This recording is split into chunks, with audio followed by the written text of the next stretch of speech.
Delegates and guests, please take your seats.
Delegates and guests, please take your seats.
Delegates and guests, please take your seats.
Please welcome Democratic National Committee Chair Jamie Harrison and Democratic National Convention Co-Chair Mayor Mitch Landrieu. Welcome back, Democrats! To chair today's session, I'm proud to pass the gavel to Co-Chair Mayor Mitch Landrieu.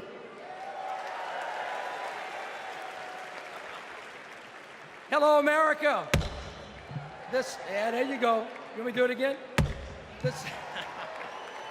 The second in-person session of the 49th Quadrennial National Convention of the Democratic Party will now come to order.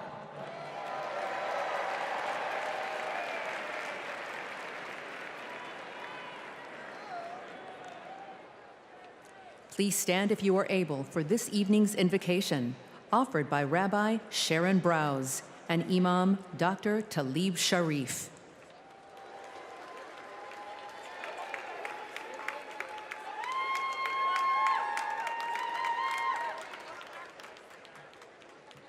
We have gathered together this week to craft a redemption story for America.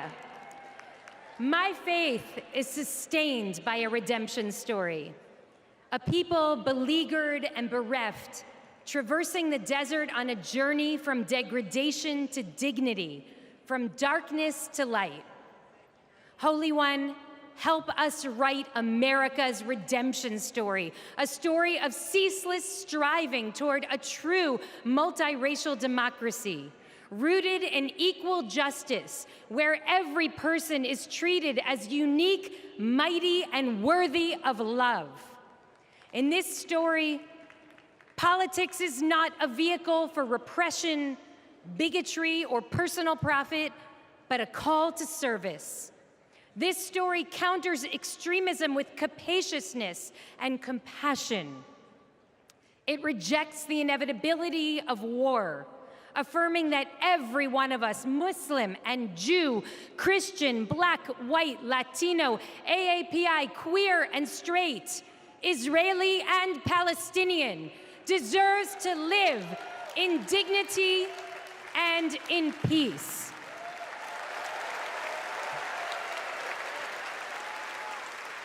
Some say that this story is impossible, but we know that the God of redemption specializes in the impossible, and so must we. May we be guided by hope, joy, and a fierce moral imagination. Amen.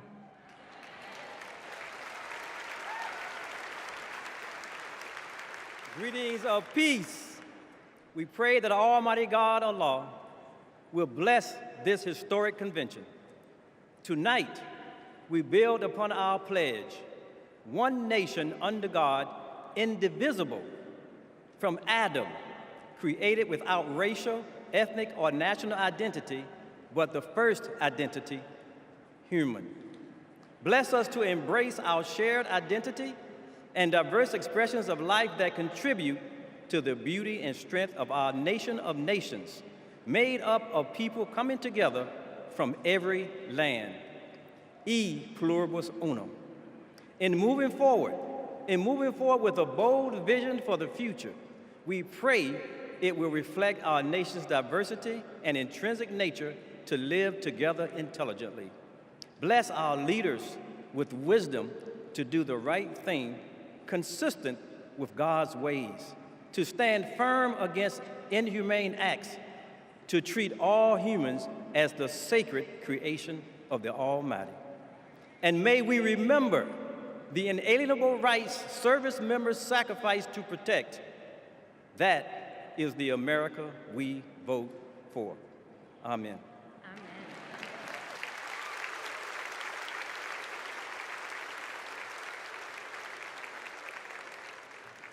Please welcome Joshua Davis from Virginia to lead us in the Pledge of Allegiance.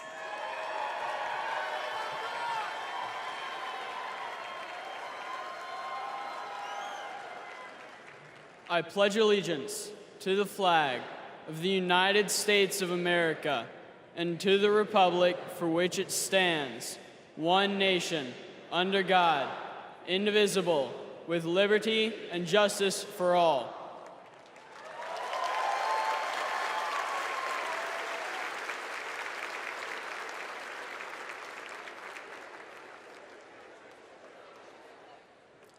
Please welcome Aristotle Garcia Byrne to sing our national anthem.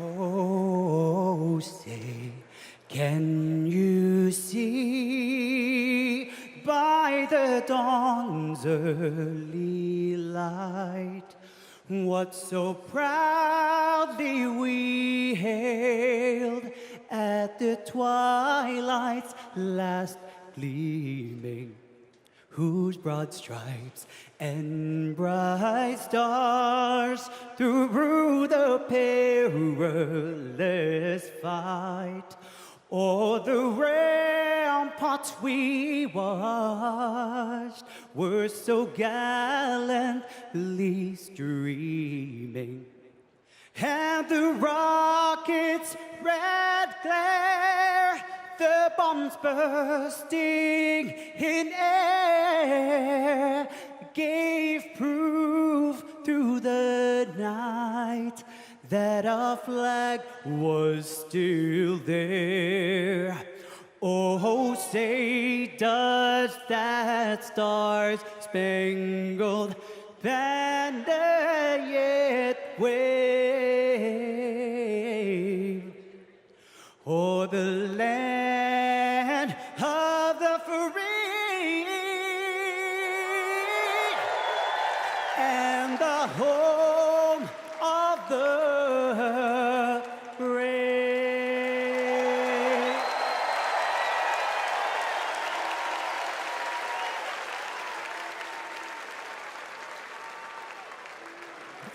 Thank you, Aris. Folks, give it up for Aris one more time.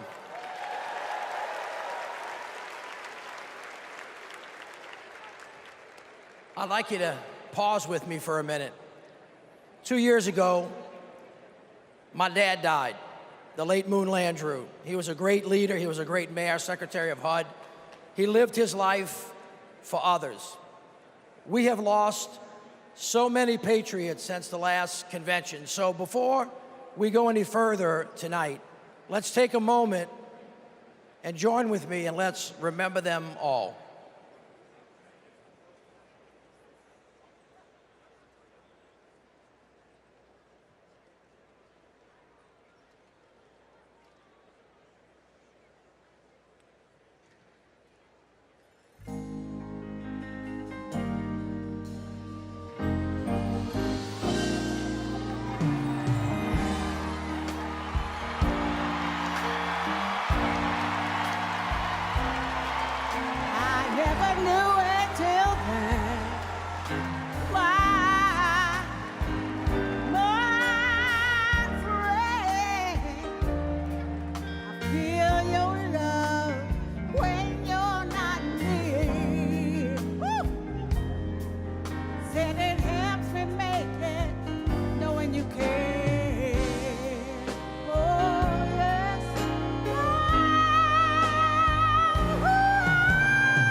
Please welcome the chair of the Carter Center and grandson of President Jimmy Carter, Jason Carter.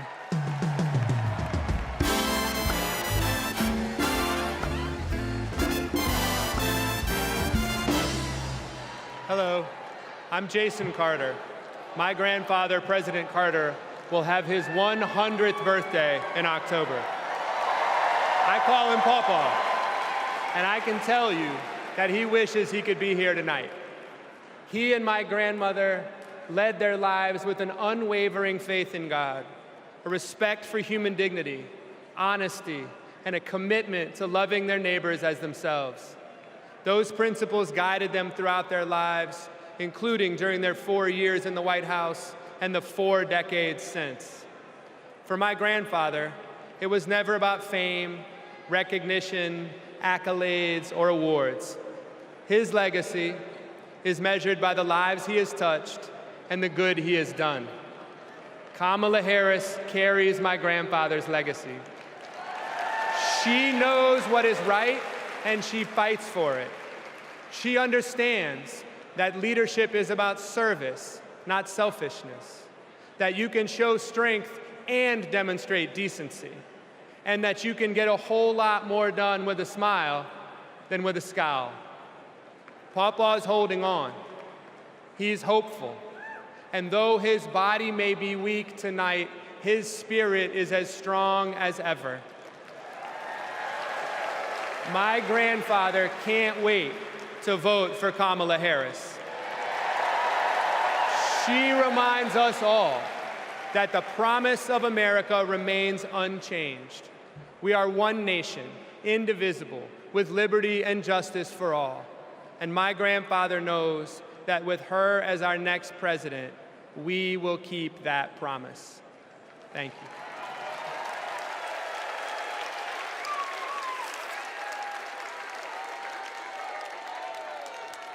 Please welcome delegate from New York and grandson of President John F. Kennedy, Jack Schlossberg.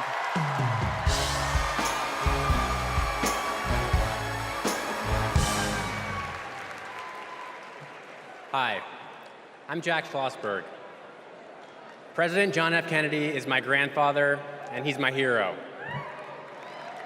JFK was the youngest person ever elected president and the first Catholic. He sent a man to the moon, fought for civil rights, and navigated the Cuban Missile Crisis peacefully. Most of all, he inspired a new generation to ask what they could do for our country. Tonight, JFK's call to action is now ours to answer, because once again, the torch has been passed to a new generation, to a leader who shares my grandfather's energy, vision, and optimism for our future. That leader is Vice President Kamala Harris.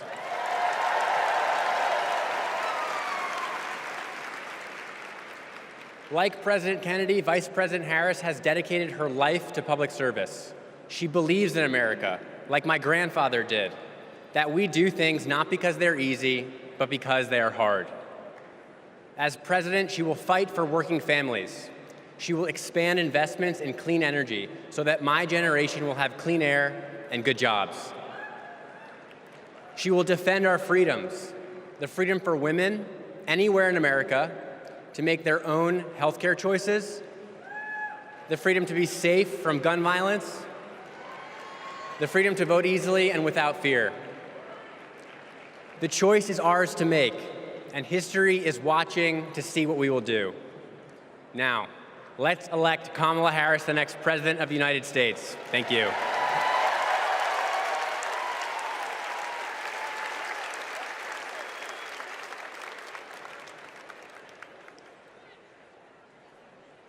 All right, America, how y'all doing? We about to have a fired up, ready to go, yes we can night. Are y'all ready? Well, as you can see, the torch has been passed to a new generation. So let's start off the night by talking about what's at the heart of the Harris-Walz agenda. Defending our freedoms, advancing opportunity, protecting our democracy. But the other guys, Donald Trump, J.D. Vance, They want to rip away our rights, crush the middle class, and destroy our democracy. Their version of freedom is the government creeping creepily closer to every part of our lives. They're coming for our books, they're coming for our marriages, they're coming for our bodies, they're even coming for women who don't have kids. But this just isn't about what we stand against. It's about what we stand for. Kamala Harris and Tim Walz have a bold vision for America's future, where every American has a fair shot at the American dream. Kamala Harris and Tim Walz will build a future that belongs to all of us, because we are one nation, not two. Indivisible, with liberty and justice for all, not some. We are part of one nation, pledging allegiance to one flag, and that is the flag of the United States of America. Hear this. America is great because of who we are, and more importantly, who we strive to be. My friends, our best days are ahead if we stick together. My friends, say it with me. Let them hear it to the rooftops. We are not going back. So now please help me welcome. Please help me welcome from the great state of Pennsylvania, the great Representative Malcolm Kenyatta.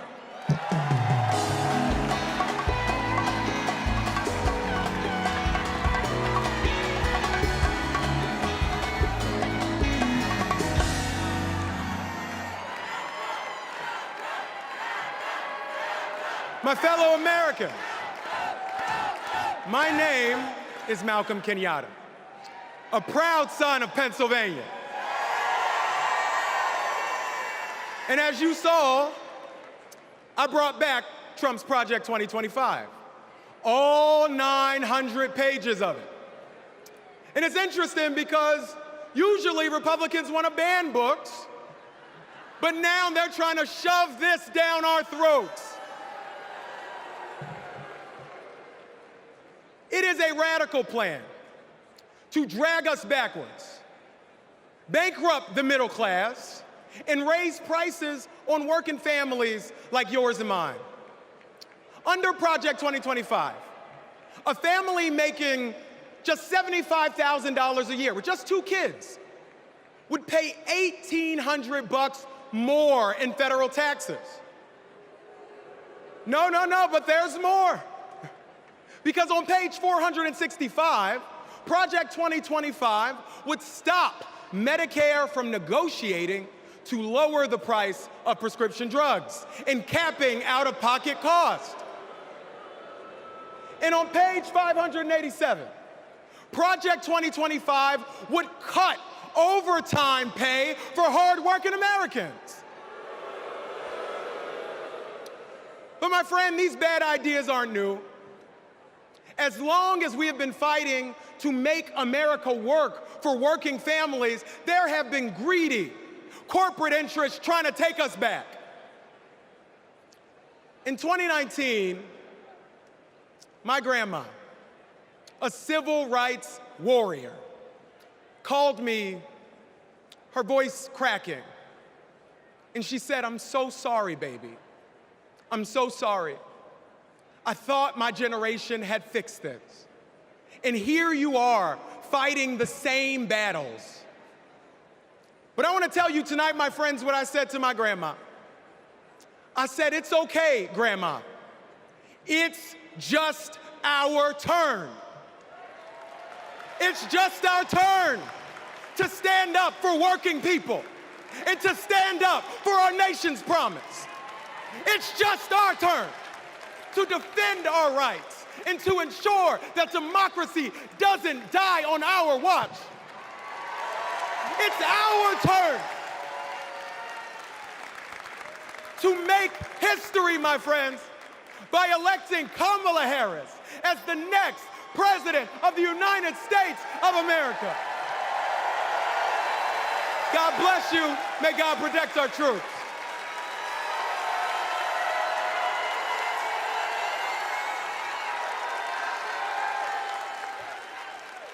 Don't know why, but I feel like freedom. Seeing how the Biden-Harris focus on making healthcare affordable for middle-class Americans has benefited so many of my patients. I support Kamala Harris because she fights for the working family and she thinks about the future of our country. Trump tried to take our country backward. She has taken action to make sure childcare and home care are accessible and affordable. I am a type 1 diabetic since the age of 10, and having my insulin is not an option. My name is Anne from Wisconsin, and this is my daughter, Isla. Isla qualifies for a type of Medicaid based on a level of care for children with disabilities. Donald Trump attempted to cut Medicaid every single year he was in office. Kamala Harris is the only candidate on the ticket this year that will actually continue to fight to get caps on insulin, and we need her in office. I am all in for Harris 2024.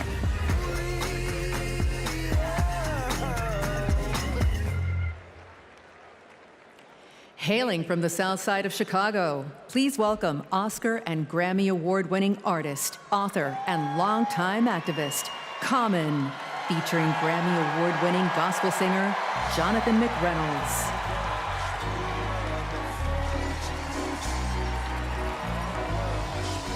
I thank God for this moment in time where Kamala Harris will change the world for the better with love, hope, and grace. We fortunate. I'm fortunate to be alive. Can't explain how I got here, but we've arrived. The deliverance and diligence for which we strive. It's the feeling, there's no silliness when we rise. Fortunate to have friends who don't synthesize. I keep good company, we enterprise. Had a strong gauge since infant eyes. I guess I can see the power in the prize. Incentivized by the streets I identified. Other people's struggles I don't minimize. Fortunate to be born and raised in the shy. Salt of the earth, people with the bravest eye. They say your God is the truth, I wasn't raised to lie. Fortunate to be so que sera. Every day that I get up, I trace the sky. Draw with the most high on the place that I am. And that's fortunate, you can feel it in the air. Hey yo, it's love out there. Hey, the feeling is free. Yo, Chi-Town at the DNC. Jonathan, what you say? May your struggles keep you near the cross, and may your troubles show that you need God, and may your battles end the way they should, and may your bad days prove that God is good, and may your triumphs keep you humble and high, and may your endings be worthy of every start. Hey, let's take this message to every hood, that your whole life will prove that God is good, and we are fortunate. You can feel it in the air. Hey, hey, yo, it's love out there. Hey, the feeling is free. Yo, we live at the DNC. Fortunate, I was raised by my Uncle Steve and my Uncle Charles. They both told me believe the seeds of a revolutionary. Evolution's very necessary to become fruits and berries of our labor. Told to search for a savior. Fortunate, I had a chance to raise her. In the days of the unknown, I'm fortunate to come home to blocks we fought and swung on. Fortunate the Lord put me on the path to use the microphone for a ride and a staff. Fortunate, yo, we got to go to Paris. We fortunate, y'all, for Kamala Harris. Yo, we fortunate. Yo, the love is in the air. Yo, can you feel it out there? Hey, yo, the feeling is free. Chi-Town, we live at the DNC. We are fortunate. Thank you, God.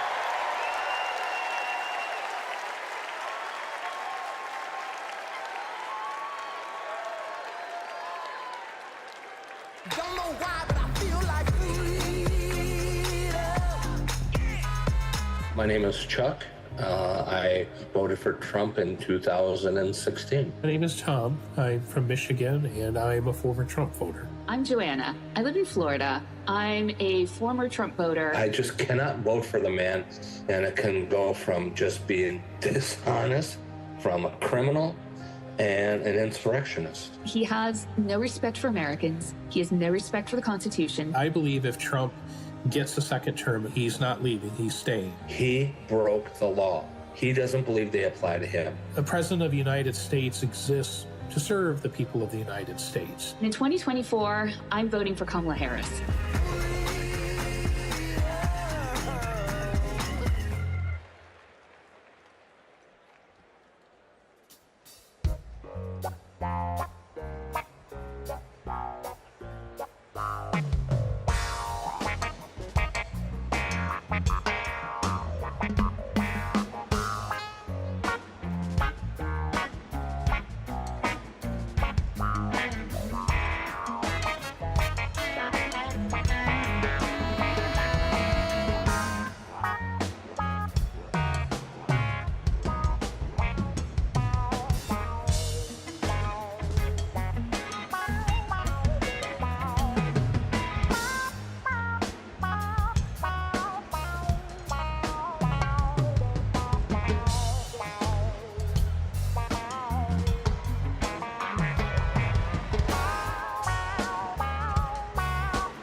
Please welcome Kyle Sweetser from Alabama.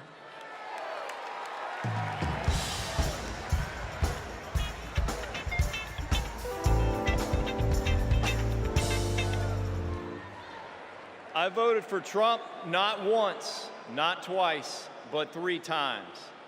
You see, I work in construction. I work with my hands. He told us he'd look out for blue-collar workers. So I made my first ever political donation to Trump, and I donated to him many times throughout his presidency. But then I started to see Trump's tariff policy in action. Costs for construction workers like me were starting to soar. I realized Trump wasn't for me. He was for lining his own pockets. Now, I'm not left-wing, period. But I believe our leaders should bring out the best in us, not the worst. That's why I'm voting for Kamala Harris. She's tough. She's going to tackle inflation. Trump will make it worse. I'm voting for Kamala Harris because she'll make us proud to be American again.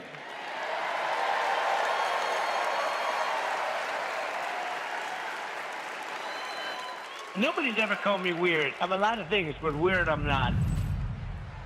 The late, great Hannibal Lecter is a wonderful man. You know what I'd do if there was a shark or you get electrocuted? I'll take electrocution every single time. Bing, bing, bing, bing, bing. She said Kamala has one big advantage. She's a very beautiful woman. I'm a better looking person than Kamala.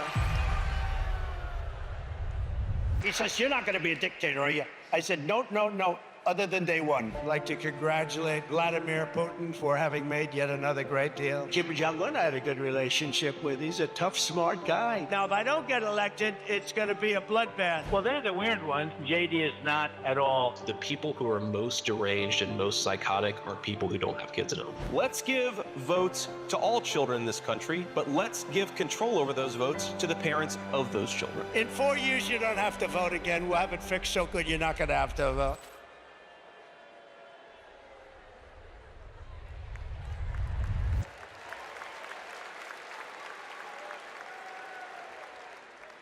Please welcome Stephanie Grisham.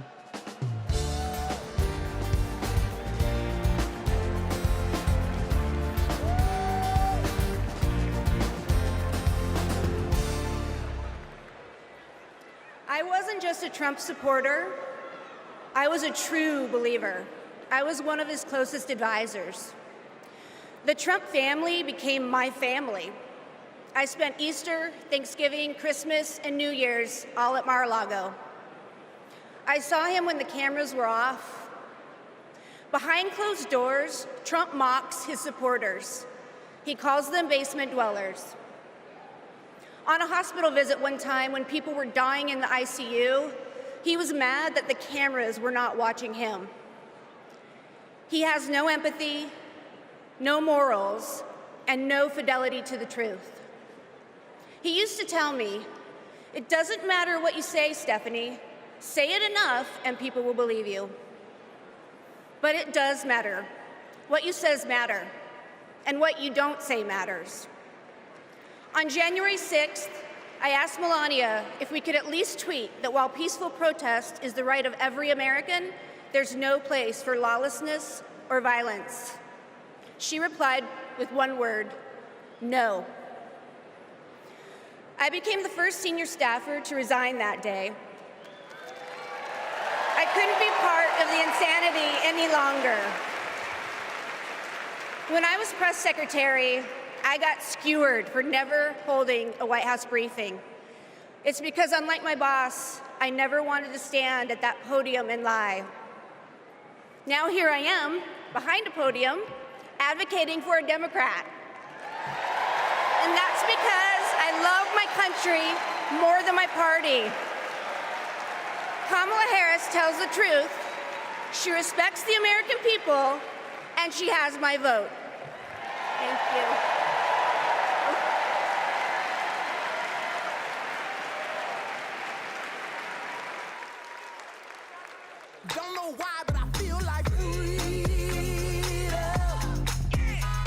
At our 12-week ultrasound, our worst nightmares came true. The baby had stopped growing, but my body had not let go. I was told I was not eligible for any treatment at that point. The Dobbs decision was official, and abortion was banned. In 2021, I needed an abortion. After an ectopic pregnancy, I was able to access life-saving medical care when I needed it, and now I'm turning to IVF to build my family. I'm supporting Kamala Harris because I'm an IVF mom. It's not just the headline-making stories that these bans impact. It impacts people trying to build families, just like me. All Americans deserve the right to build their families in the way they know is best for them. We need to band together and elect Kamala Harris as the next president of the United States.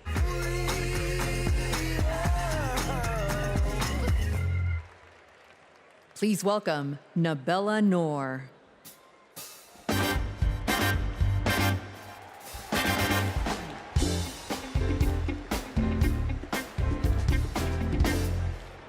What calls me here tonight is hope. As a woman who has struggled with fertility, I have not always been hopeful, but today I am. I'd always dreamt of motherhood, and coming from a large Bangladeshi American family, I imagined it'd be easy. It wasn't. My husband and I tried to conceive. We failed.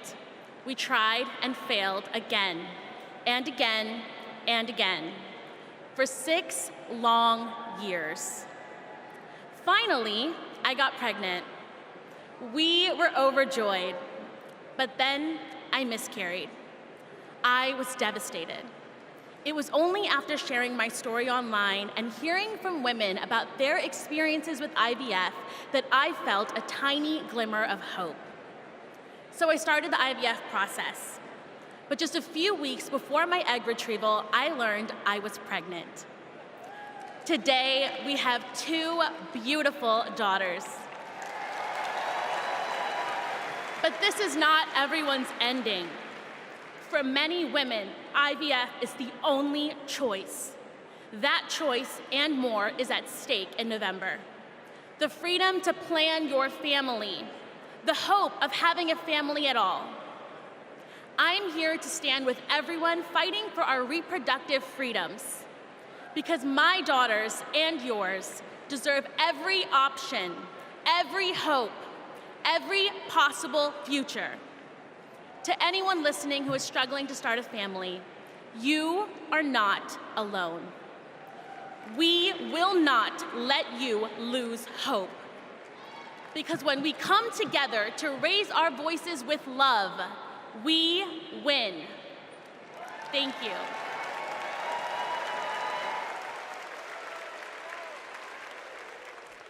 Please welcome Michigan Senator Gary Peters.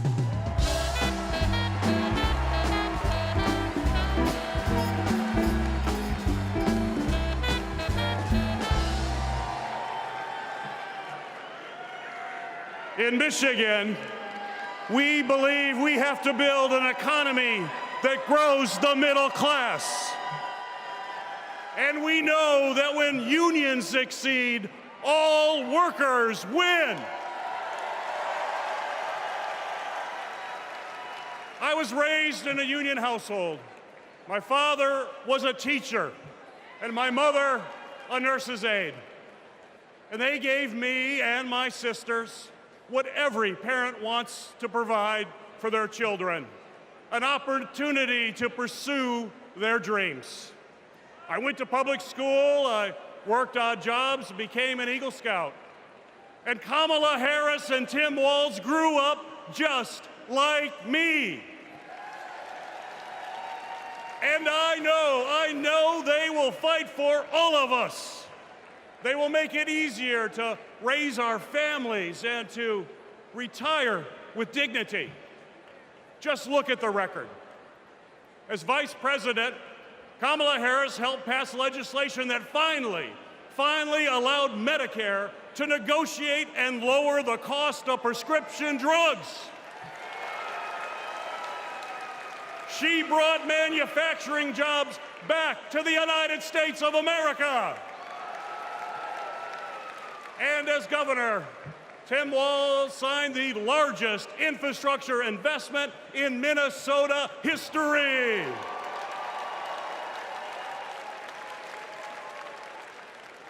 And on the other hand, we have Donald Trump and J.D. Vance.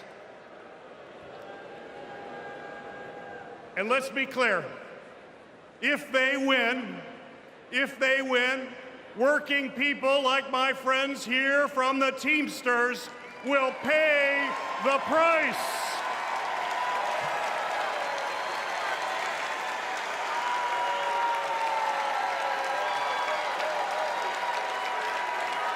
Their Project 2025 agenda is the same old, gut overtime pay, cut healthcare programs, and give billions in tax breaks to billionaires.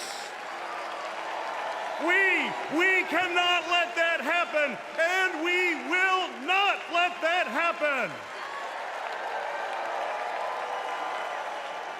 And now I want to introduce some retired Teamsters and pension warriors, led by Ken Chenault, president of the National United Committee to Protect Pensions.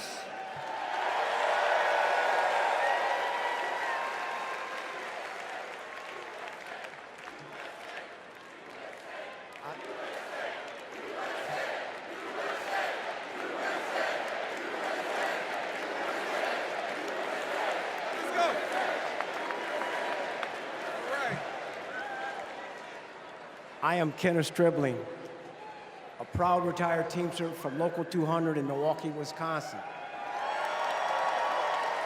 I hope you don't mind, but I brought some friends. Pension warriors from the NUCPP.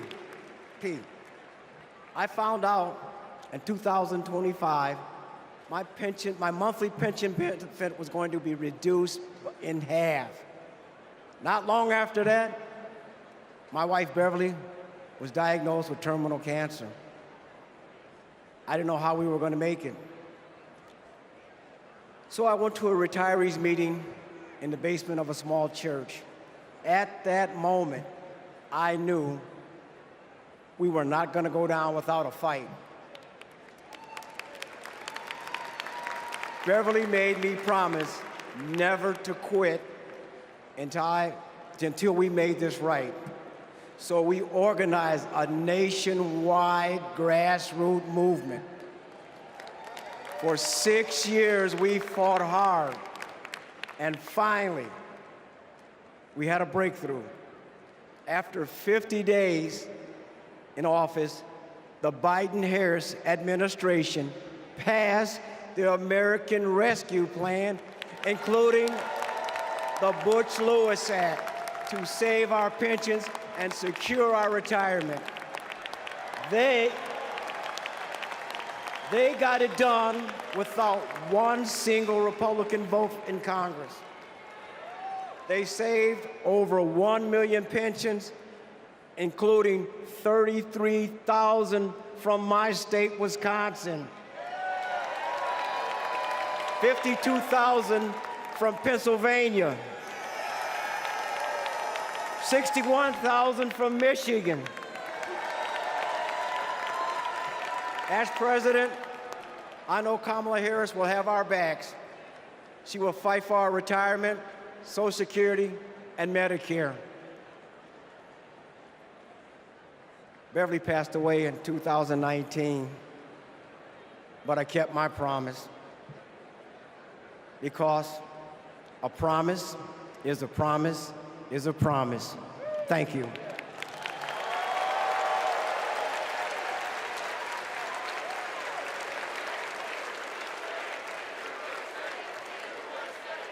For years, Big Pharma has often inflated the price of life-saving medications, and millions of Americans have suffered as a result.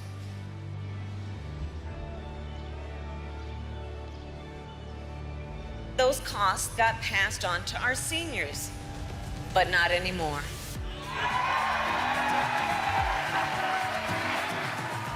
It was because of them that we had insulin for $35 compared to $687? What a gift. This $35 is life-changing for us. The beauty of it is it's fixed. Everything else goes up, but it stays the same. I have more discretionary income, 20, 30 bucks a month more. His wife and I can go to the pub and have a burger and fries. I can afford my rent. I can afford to feed my children. I can afford my insulin. It's saving me a couple $1,000s a year, which is several trips to visit the grandkids. I am looking forward to that lifestyle where I can travel and be able to enjoy my grandchildren and maybe great-grandchildren. It meant I could enjoy life. President Joe Biden and Vice President Kamala Harris will be in Maryland this afternoon to unveil a new plan cutting prescription drug costs. 10 popular drugs are affected by this, including cancer, diabetes, heart disease, and blood clot medications. Seniors will save roughly $1.5 billion in out-of-pocket costs next year. With Kamala Harris, I feel so hopeful. I feel the future of America will be good.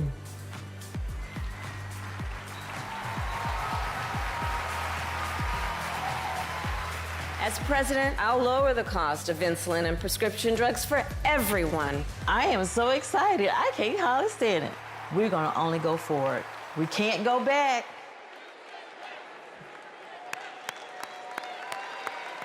Let's have another hand for our brothers and sisters from Teamsters and all of our brothers and sisters from the unions across America who are rebuilding it, brick by brick.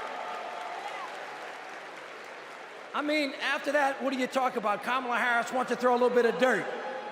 So here we go. After years of dead ends and broken promises, President Biden and Vice President Harris brought Republicans and Democrats together to actually get something done. Trump promised Infrastructure Week but never built anything. But this time, the Biden-Harris administration is actually breaking ground, and we're starting to turn dirt, ushering in an infrastructure decade. All I see is possibilities ahead. You see, the foundation of a strong economy is literally a country's infrastructure. It's the cornerstone upon which all rest. We finally got a president and a vice president who puts their money where their mouth is. Already, $460 billion out the door, $1 trillion of private sector investment, building roads and bridges and airports and ports and water systems so that kids don't have to drink dirty water out of lead pipes and little girls don't have to sit on the back of their mama's car trying to do their homework so they can have a better future for us. We're building a clean energy economy. All of it is moving out of the door. And we're touching every part of the country, from the Pakiak, Alaska, all the way down to Lowndes County. We have over, hear me now, 60,000 projects all across this country with funding already underway. We're hitting the ground running, and it's right in everybody's backyards. 2 years ago, after President Biden and Vice President Harris passed the biggest infrastructure investment since President Eisenhower, he called on me and others to help carry out that vision as we rebuild America. As a senior advisor to the president, we pushed out funding for the roads and the bridges. We're literally building bridges to the future. High-speed internet and the clean energy economy.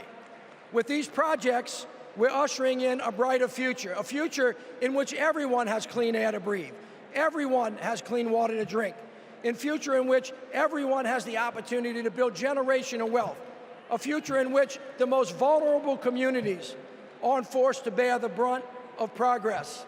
And we have made historic progress towards that vision. Let's take a look with what progress is being made in communities across the country with products that are being made right here in the USA.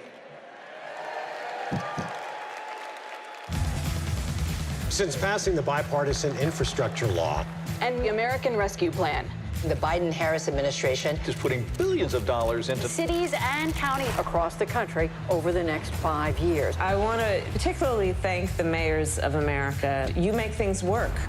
Thanks to the Biden-Harris administration, the city of Phoenix has a much greener bus fleet. in San Antonio. We're building the airport of the future in the heart of our city. Until 1970, Scranton and New York were connected by passenger rail. And within 5 years, finally, we're getting that connection back. Our vision is to create a truly multimodal city, a city where people can walk, ride public transportation, or ride a bike to get to their destination. Our city is able to create over 2,000 jobs and move our transit system into the future.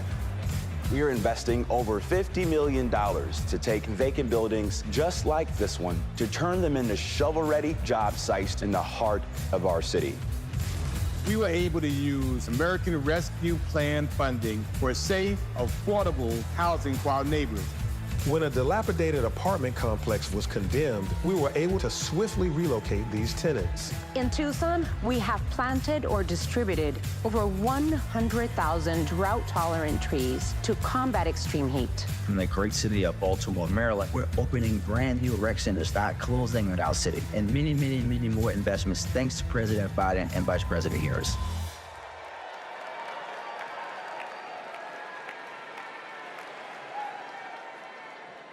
All right, everybody, what a way to start. But you ain't seen nothing yet. We got a great night planned, and it all starts off, all of you get to participate in this, in the roll call. It starts off with something unlike anything you've ever seen. So look, stick around. We're gonna be right back at you.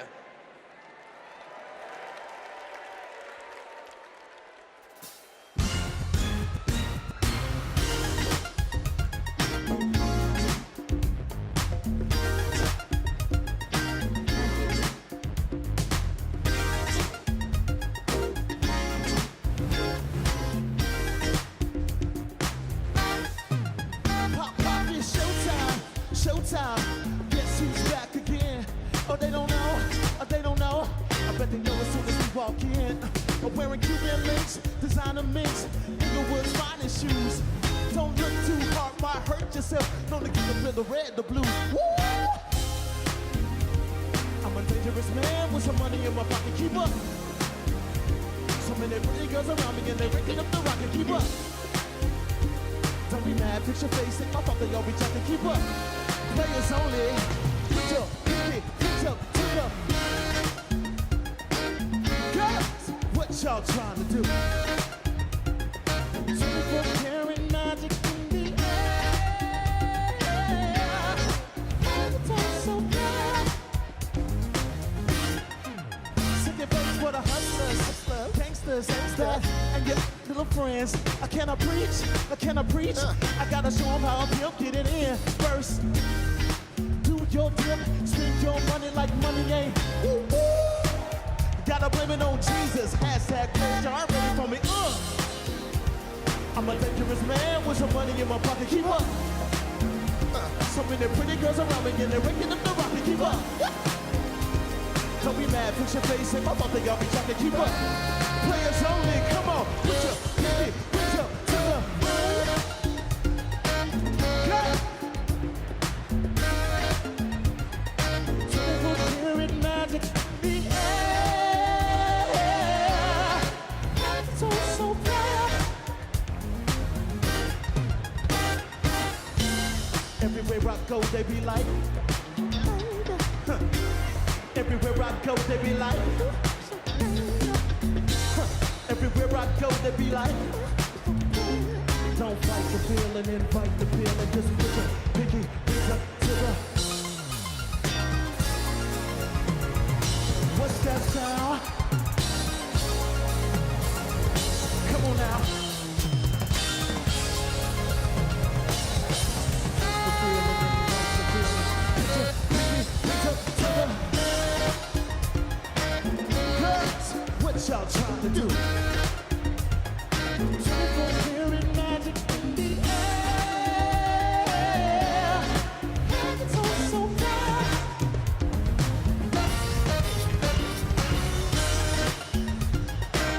Girls, what y'all trying to do?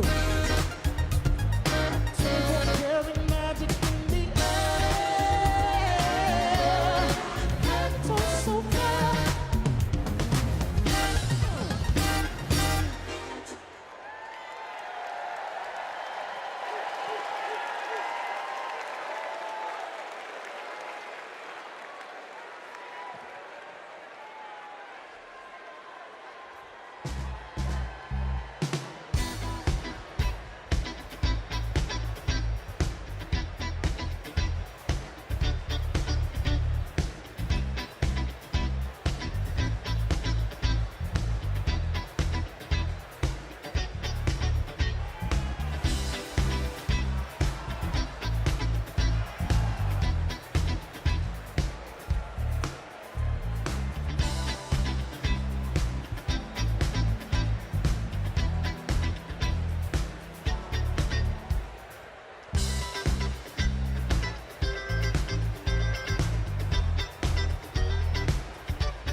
Ladies and gentlemen, we are about to take the official 2024 National Committee panoramic photograph. At this time, we would ask all of the delegates and guests to take their seats and get ready for this historic photo. During the photo, there should not be any movement in the hall. If anyone moves, anyone behind them will be blurred. There will be one digital rotation. There will be one photo taken with a 110-year-old film camera by Abbas Shir Mohammadi, fourth-generation photographer who has captured all of the past Democratic and past 10 swearing ceremonies. The camera is ready. Please listen to Abbas, who is located in the center blue press stand in the center of the hall.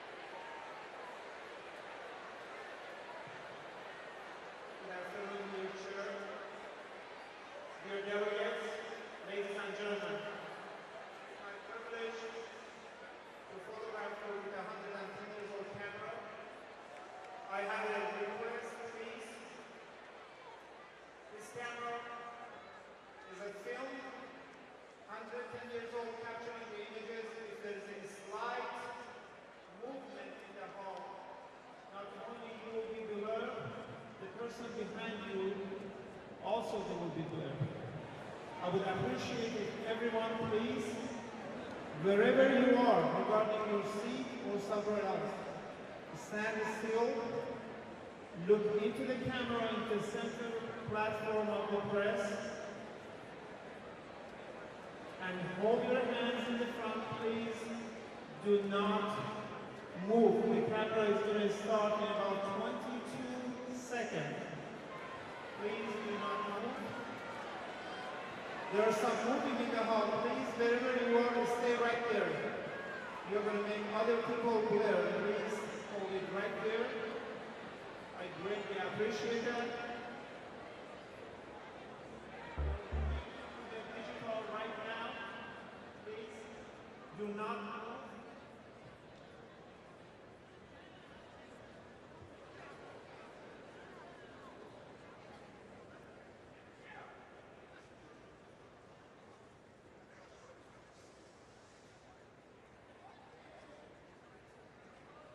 There's some movement, please. Please stay right where you are.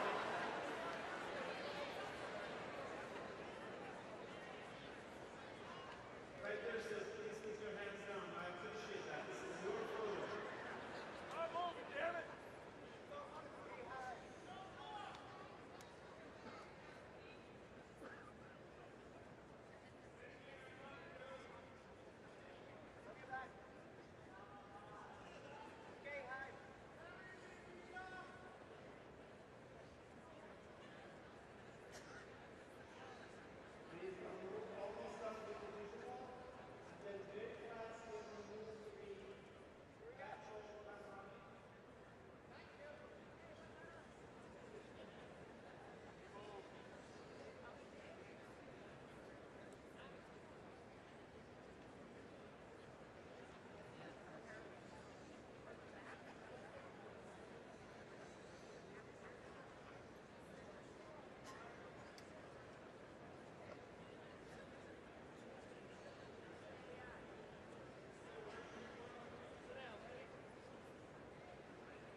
Do not move. It's an extremely sensitive camera. Thank you.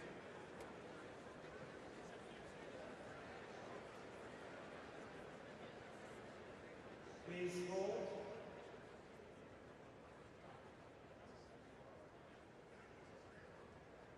You can see this photograph at democraticphotos.com.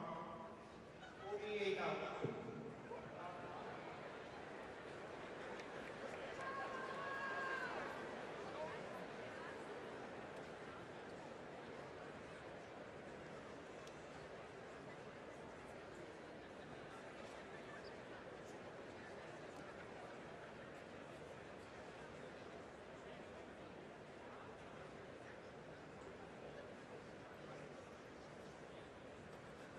I congratulate all of you. Thank you for your patience.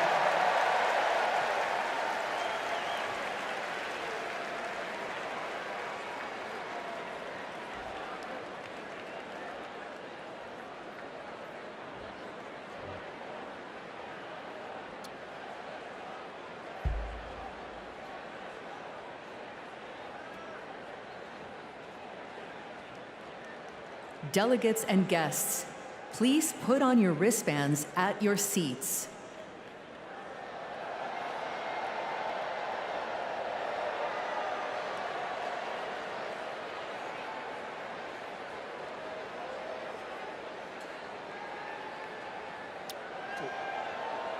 I'm gonna just count y'all off.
said I'm an early bird. It's 10 o'clock before I say a word. Baby, I can never tell. Do you sleep so well? You keep telling me to live life. To go to bed before the daylight. Then you wake for the sunrise. No, you pretend, baby, now and then. Don't wanna wake up, dark as the lake. Standing like a bonfire, lost in the haze. You're drunk on life, it's great. Go away. I'll take my whiskey deep, my coffee black and my bed at 3. You're too sweet for me. You're too sweet for me. I'll take my whiskey deep, my coffee black and my bed at 3. You're too sweet for me. You're too sweet for me.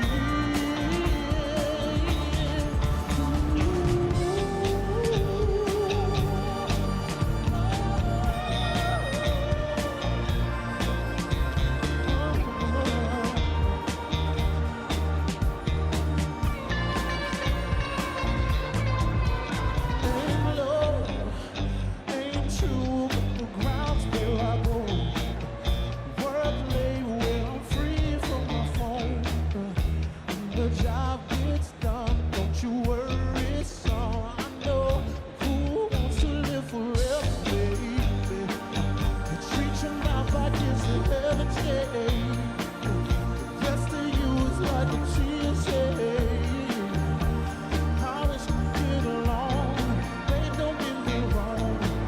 There's a bright gonna rain. Some days will rain, get the break. If you sit on the barrel, you'll be awake until the day. I think I'll take my whiskey deep, my coffee black and my bed at 3. You're too sweet for me. You're too sweet for me. I'll take my whiskey deep, my coffee black and my bed at 3. You're too sweet for me. You're too sweet for me.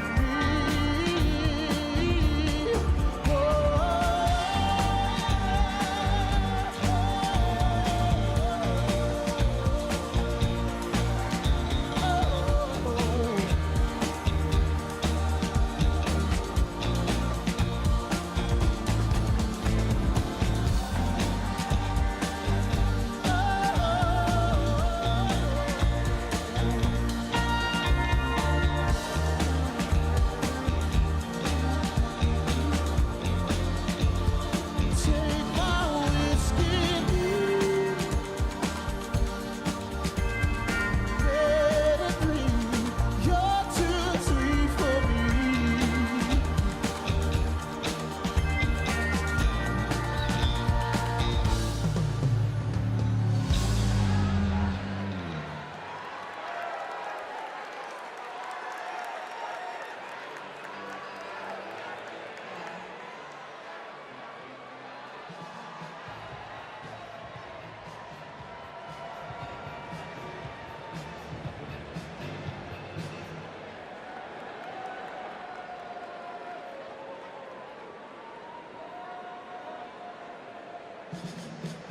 One, two, 1, 2. Check, check, 1, 2. Check, check, 1, 2, 1, 2. Check, check, 1, 2. Ladies and gentlemen, 1, 2, 1, 2. Check, check, 1, 2.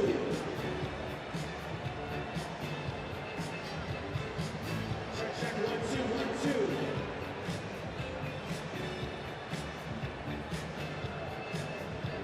One, two, 1, 2, 1, 2.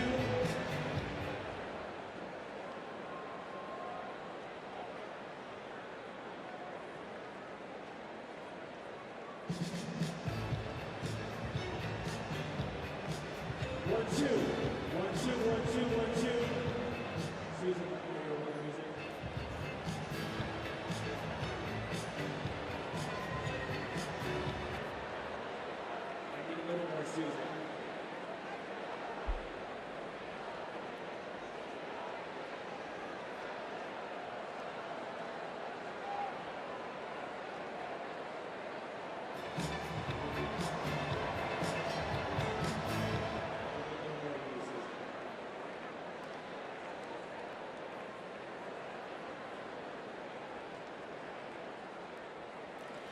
Please welcome Democratic National Convention Secretary Jason Ray.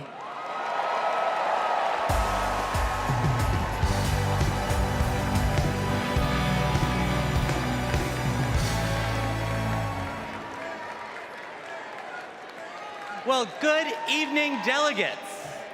My name is Jason Ray, and I'm honored to serve as the secretary of both the Democratic National Committee and the Democratic National Convention.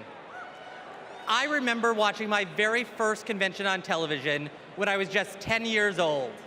It was the 1996 convention right here at the United Center.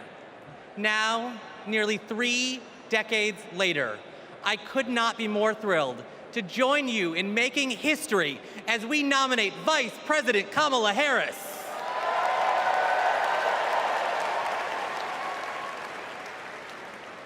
Pursuant to our convention rules, we will now proceed with the celebratory roll call vote for the Democratic Party's candidate for the 47th President of the United States of America.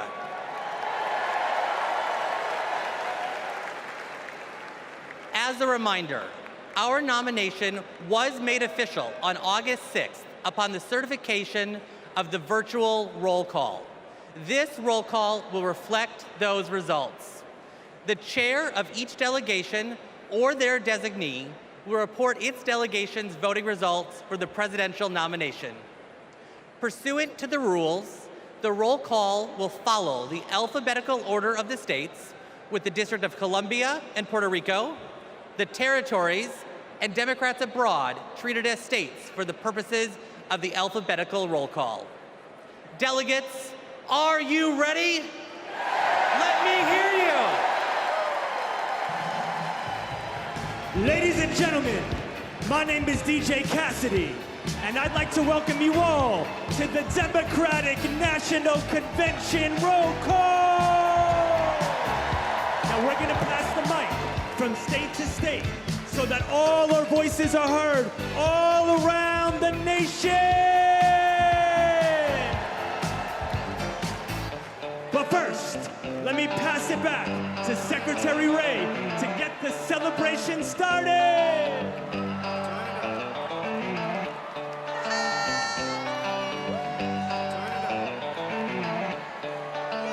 Alabama, how do you cast your votes?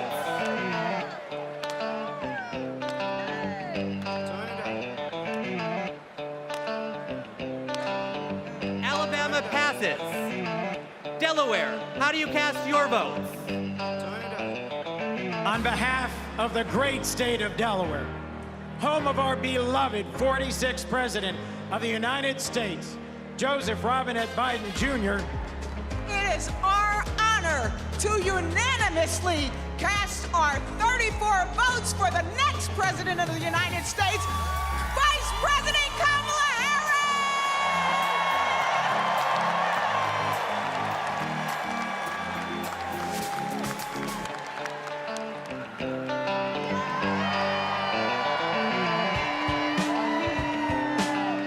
Thank you, Delaware.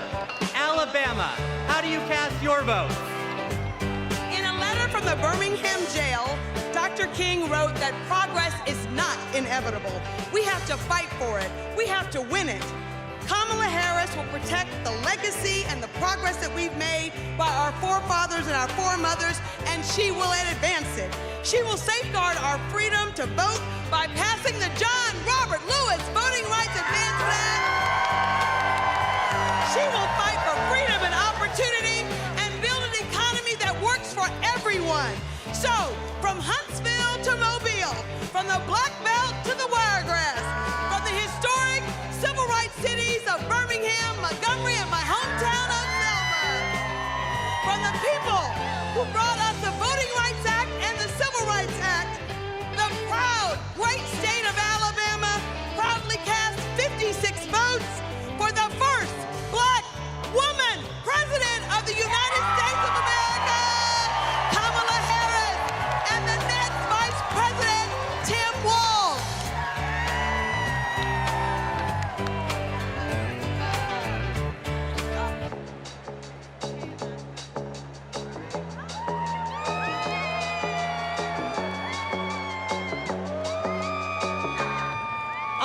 Alaska, how do you cast your vote? Alaska's motto is North to the future. And that's exactly where Kamala Harris and Tim Walz are going to take us. A future full of opportunity for everyone. As a teacher, a union member, and a proud Black woman, it is my honor to cast Alaska's 19 delegates for the next president of these United States, Kamala Harris.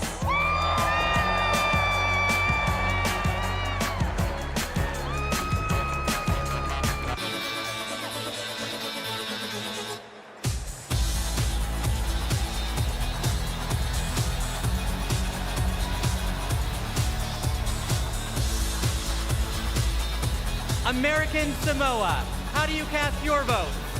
Talofa lava. Here in American Samoa, faith, service, and community are everything. That's why we cast 10 votes for our next president, Kamala Harris.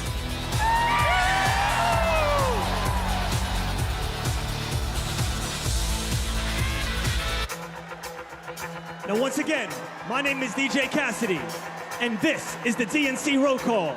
So let's pass the mic around the nation.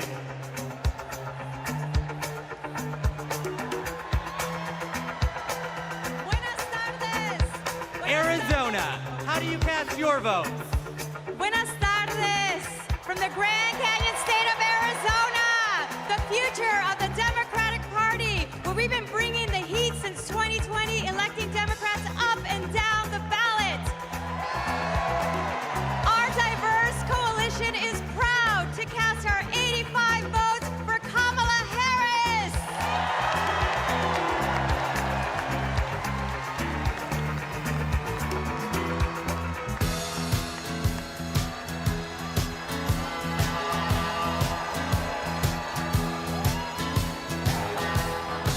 Arkansas, how do you cast your vote?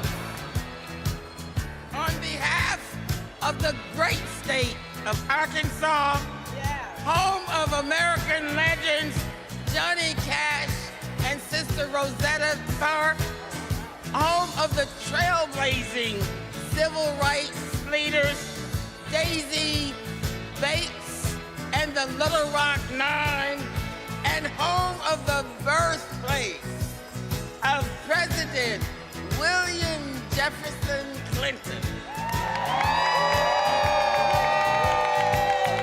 who inspired all of us in a place called Hope. Arkansas casts our votes for Vice President Kamala Harris and Governor Tim Walz.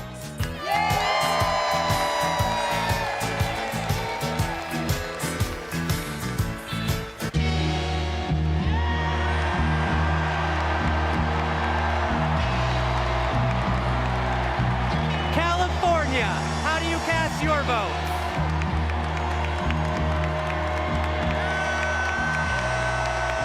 Mr. Secretary, the great state of California passes at this time. California passes.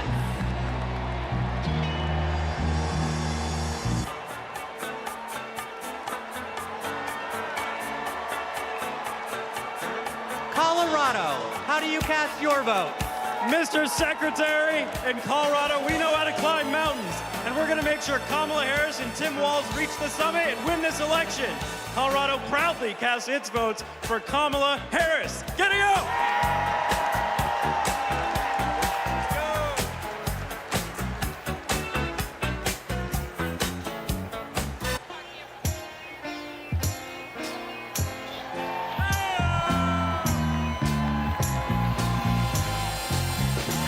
Connecticut, how do you cast your vote?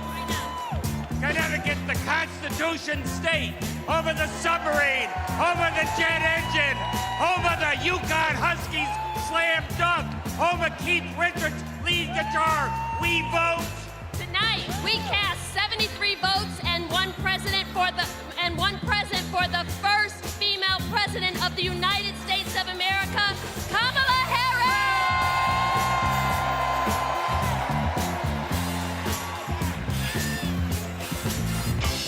Now we're passing the mic all around the world tonight. So let's join together. Here we go, here we go, here we go, let's go!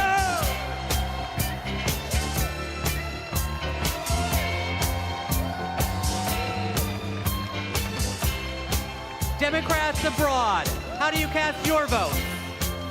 Mr. Secretary, Democrats Abroad represents millions of Americans who live abroad and vote back home in all 50 states and in D.C. U.S. citizens can go to votefromabroad.org to register and request a ballot. On behalf of our large, diverse community, we joyfully cast 21 votes for Kamala Harris!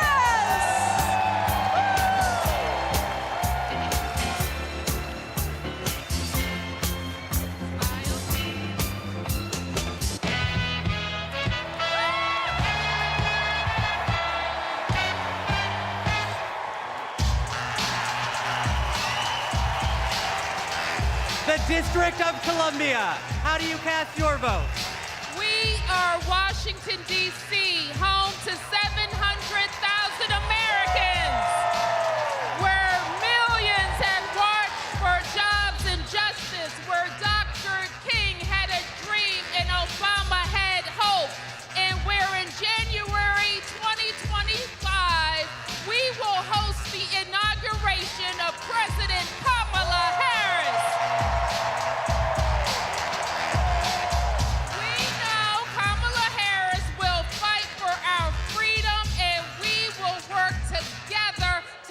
Washington, D.C., the 51st state. The District of Columbia is proud to cast its 51 votes for the next president of the United States, Kamala Harris.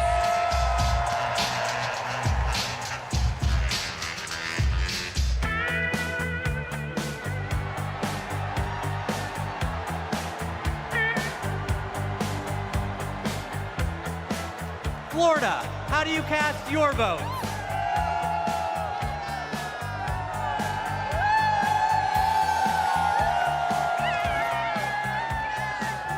Florida is worth fighting for. That's why we're fighting back against Project 2025 and Republican extremism. We won't go back. We won't back down. I cast 4 votes present and 243 votes from the great state of Florida for the first president, first female president of the United States, Kamala Harris.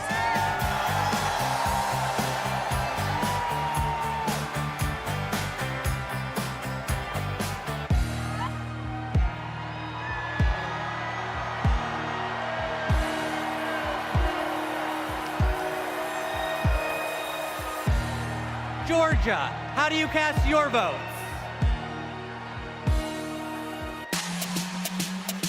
Yeah! Ladies and gentlemen, we are here tonight to officially nominate Kamala Harris for president. Bob, get loud, another round of shots. DNC, turn out for what? Turn out for what? Hey, turn out for what? Yeah! Turn out for what? Let's go, let's go! Turn out for what? Hey, everybody get your hands up! Hey, everybody get your hands up! Hey, everybody get your hands up! Now, say, we're not going back! We're not going back! We're not going back! We're not going back! VP Harris! Come to the wall! VP Harris! Give it a wall! Hey!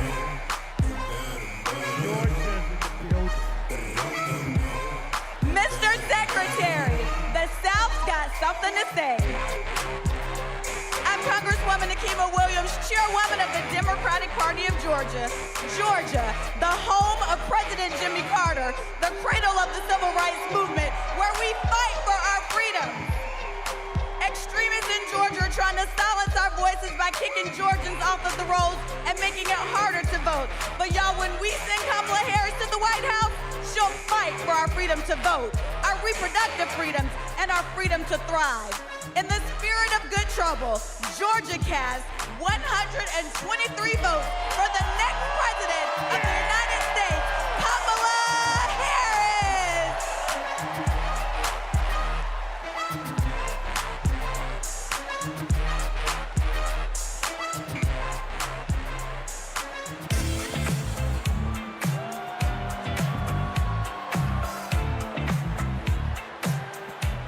Guam, how do you cast your vote? Half a day, todo centro. I am Governor Lujan Guerrero, the first female governor of our beautiful island of Guam. The home of the indigenous Chamorro people. And where America's day begins. And we proudly cast our 12 votes to the next first female president of the United States of America. Viva Kamala! Viva Kamala! Viva Kamala!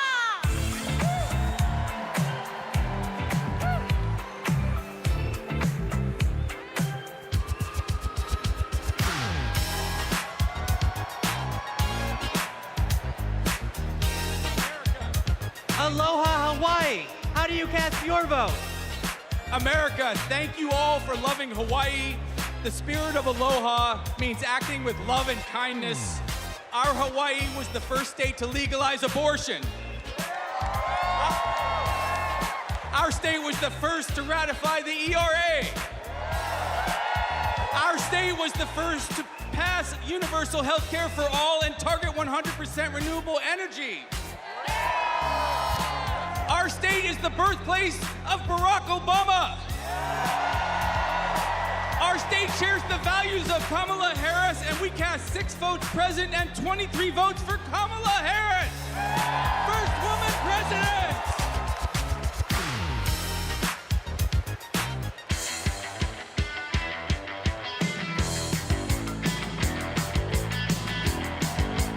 Idaho, how do you cast your vote? Republicans ripped away our reproductive freedoms. The Idaho Democrats are mounting our comeback. For the first time in decades, we're running in every legislative district. We are not going back. Idaho cast 27 votes for Kamala Harris.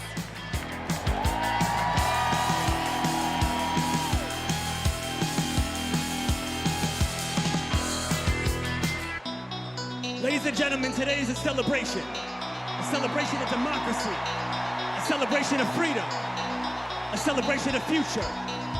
Chicago, are you ready?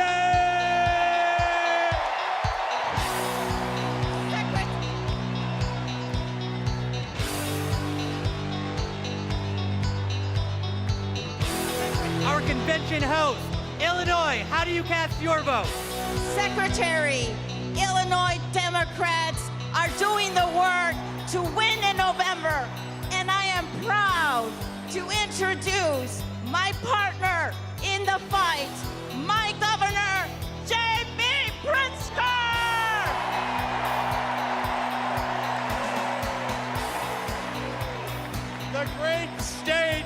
The great state of Illinois, the prairie state, home of 4 presidents, including President Barack Obama.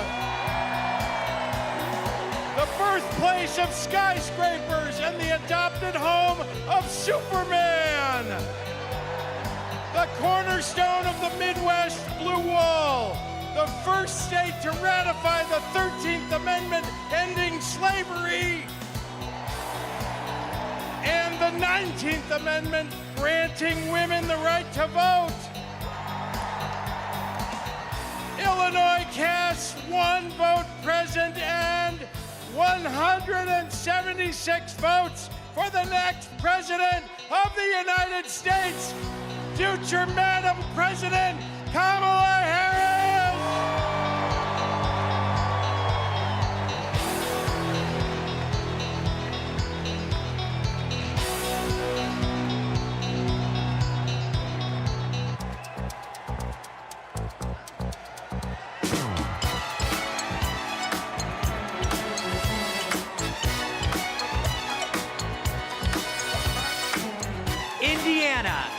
cast your vote?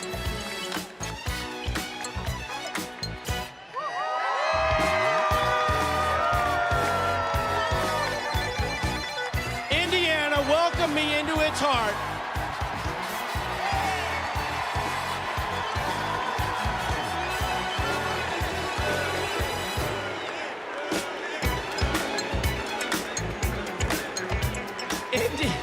Indiana welcomed me into its heart as soon as I married Christine Harrell from Rolling Prairie. And that's before I lived in Hawkins or played the littlest player with the biggest heart at the University of Notre Dame, Rudy. I want what's best for Indiana, and that means electing Kamala Harris, the first woman president of the United States of America.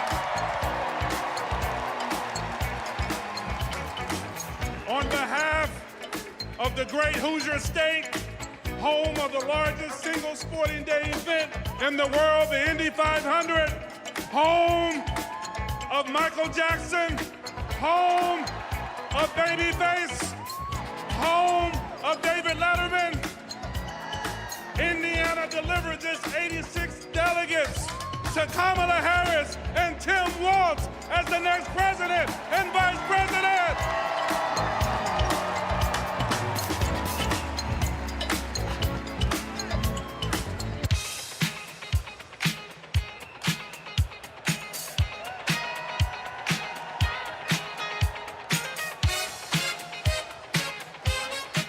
Iowa, how do you cast your vote?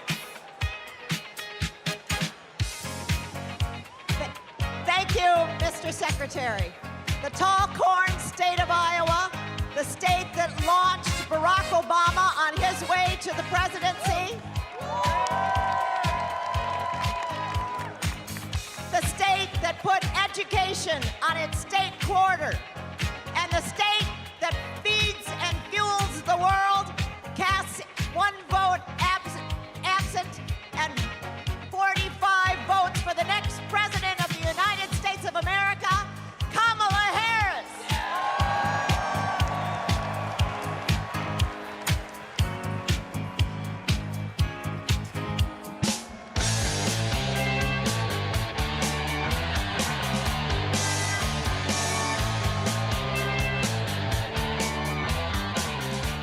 Kansas, how do you cast your vote? I can't hear. Hello, delegates from the center of America, the Sunflower State, Kansas, where our farmers feed America, where we elect strong women who govern from the middle. As the first ever black chair of Kansas, I am proud to cast our 39 votes for the first black woman president, Kamala Harris!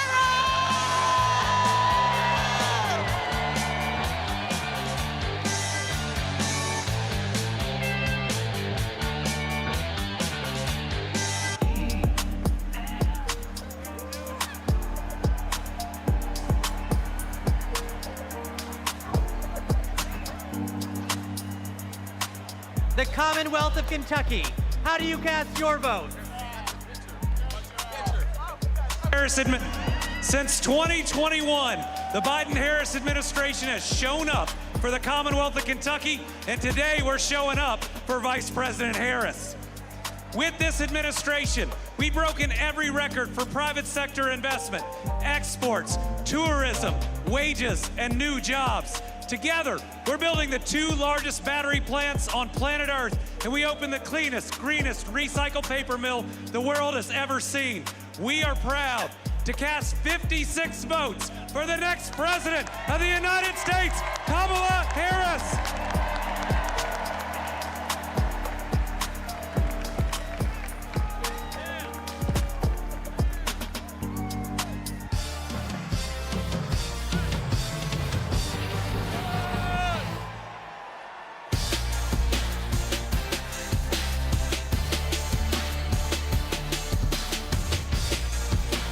Louisiana, how do you cast your votes? Greetings from Louisiana. Mr. Secretary, my name is Wendell Pierce, and I'm a proud son of Louisiana. And Louisiana is about family, and I'm surrounded by my family of the delegates of Louisiana. And our great Congressman, Troy Carter. Louisiana casts its votes in support of our democracy, and we stand in line for a more perfect union. And born out of that democracy from the Big Easy, the northernmost Caribbean city, the last Bohemia was jazz.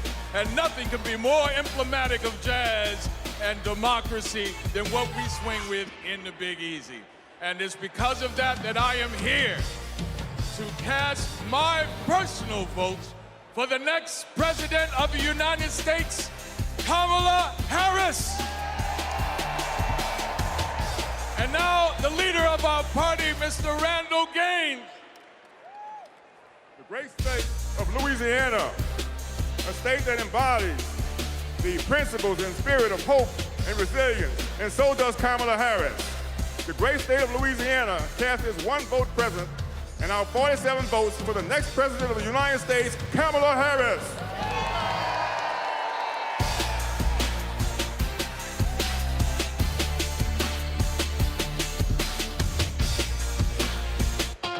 Ladies and gentlemen, we're halfway there. Are you ready? Here we go, here we go. Let's go, let's go, let's go!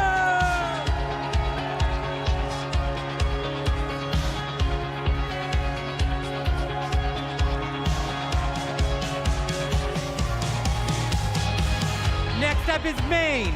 Maine, how do you cast your vote?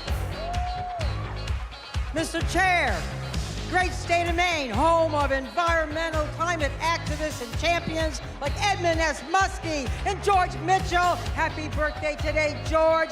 The state where the sun rises first on the nation over our bold and rocky coast, bringing with it today a new day for the brave and open-hearted people of this country. We have improved lives, restored rights, and preserved our environment in Maine for future generations. Maine leads, and as Maine goes, so will go the nation.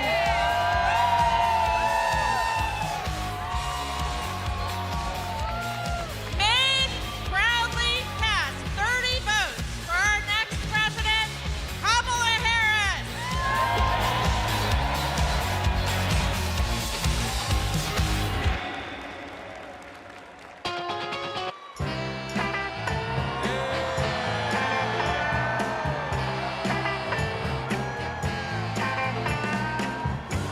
Maryland, how do you cast your vote?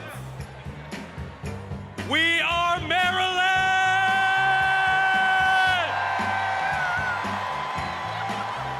And we represent Marylanders past and present who have contributed to America's greatness. We are the birthplace of Harriet Tubman. We are the birthplace of Thurgood Marshall. We are the birthplace of Frederick Douglass. We are the place where soldiers defended our freedoms in Baltimore and also in Antietam, and the home of thousands of veterans who call Maryland home. And this community of patriots is proud to cast our votes for the next President of the United States, Kamala Harris!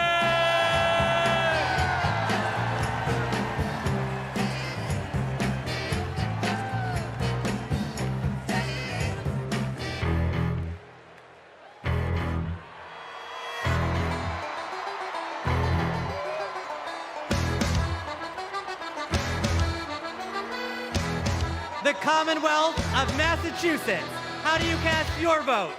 Mr. Secretary, the people of Massachusetts know something about making history. The first Thanksgiving in Plymouth, the first public school, the first public library where we don't ban books. Health care for all, and the first shots fired in our revolution. And we are proud, as the Commonwealth of Massachusetts, to make history once again. Mr. Secretary, Massachusetts counts 116 votes, all of our votes, for Kamala D. Harris for the office of President of the United States.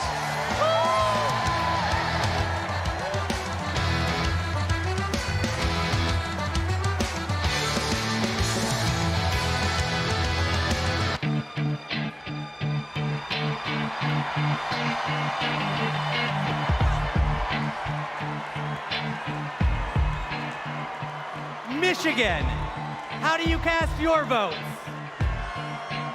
Good evening from the Great Lakes State.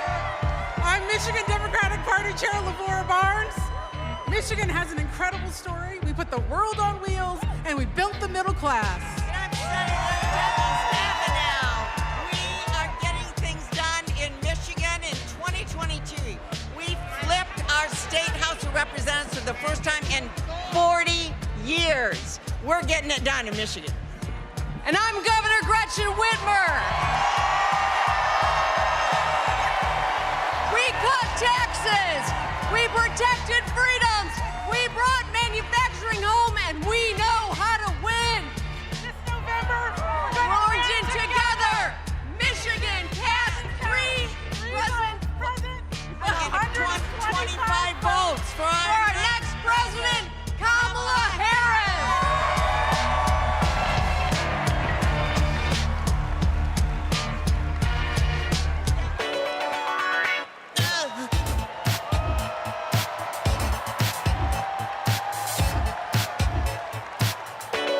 Minnesota, how do you cast your votes?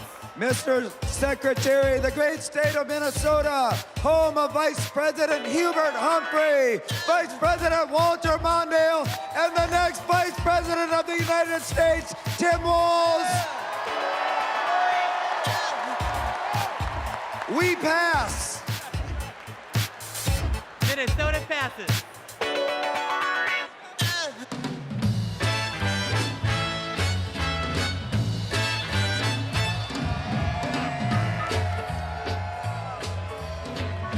Mississippi, how do you cast your votes?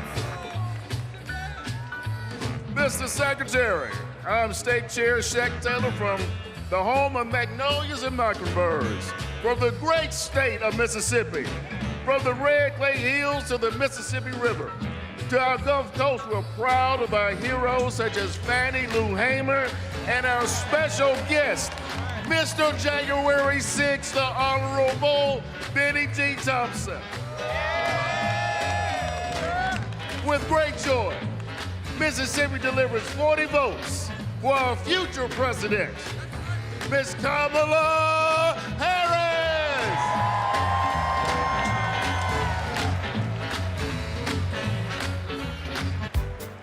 Now tonight is a celebration of love, a celebration of life. So let the celebration continue.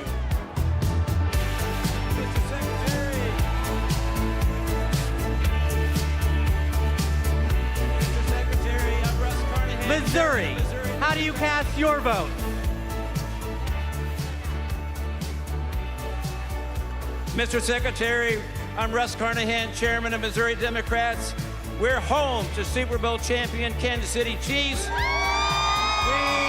are home to common sense leaders like President Truman, Senators Eagleton, Carnahan, McCaskill, and we will fire Josh Hawley and hire Marine veteran Lucas Coons.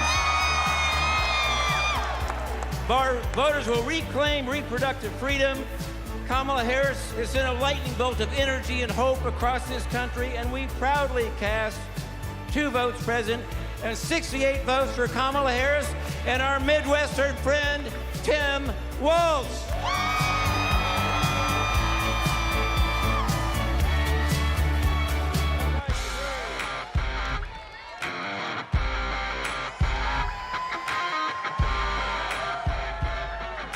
Montana, how do you cast your vote? We, the delegates of the proud state of Montana, on behalf of Big Sky Country,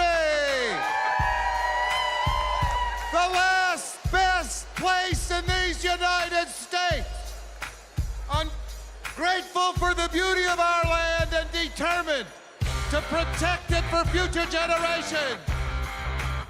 We who sent the first woman to Congress proudly cast our 24 delegate votes to send the first woman to the White House, Kamala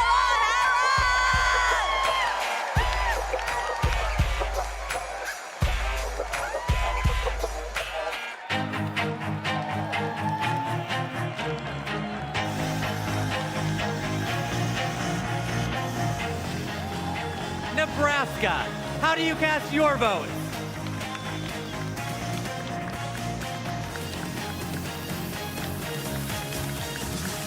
Nebraska, home of 4 tribal nations today, and icons Malcolm X, Standing Bear, and Willa Cather, and our homegrown homeboy, Tim Walz. And the quality of life capital of the country, Lincoln, capital of Husker Nation, where the Biden-Harris team and unions are rebuilding the heartland. In Omaha, now affectionately known as Kamaha, where we will protect the blue dot. We are ready for it. Nebraska proudly casts our 34 votes for Kamala Harris and Coach Tim Walz.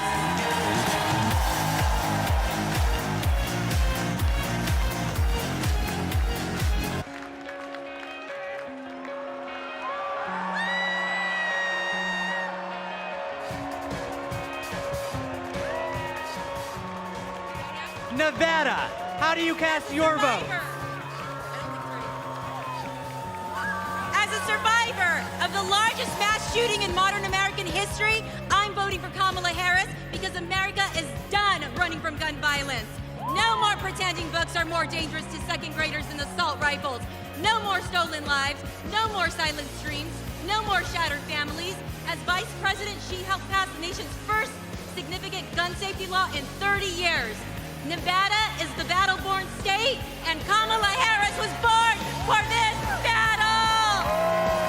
Now our chair, Danielle Moreno. Nevada is the most diverse battleground state in the country, home of the late, great Senator Harry Reid, the only Latina ever to serve in the U.S. Senate, Catherine Cortez Masto, and we are the first and only women-majority state legislature. As Nevada's first black woman chair, I proudly deliver the Silver State's 48 votes for the next president of the United States of America, Kamala Harris.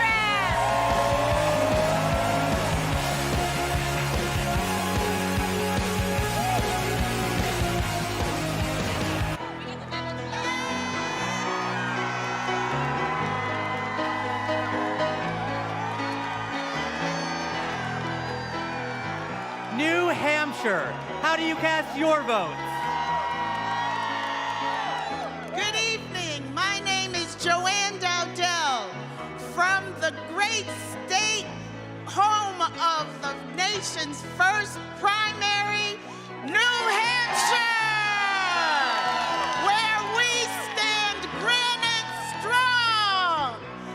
We are so proud of the many women throughout our state committed to building a future of opportunity and trailblazing the way for all of us. And now it is my pleasure to introduce our youngest delegate, Aliana Hope Manzour.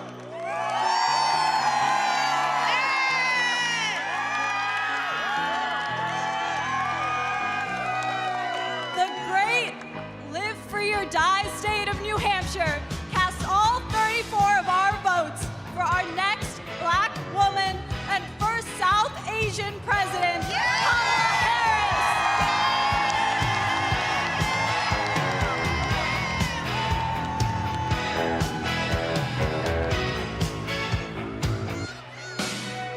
Today we come together as one nation, under one groove.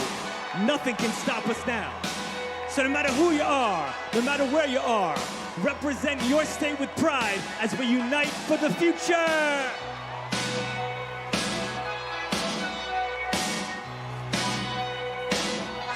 New Jersey, how do you cast your vote?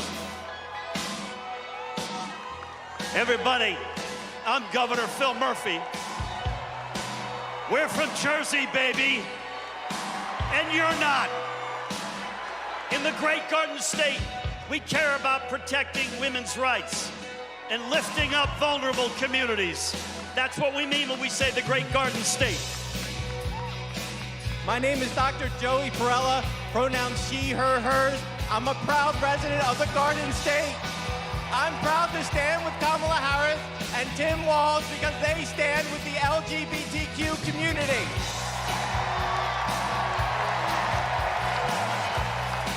It's time to turn the page on Trump. Thank you. I'm Leroy Jones, the chairman of the New Jersey State Committee, the home of the late, great Whitney Houston.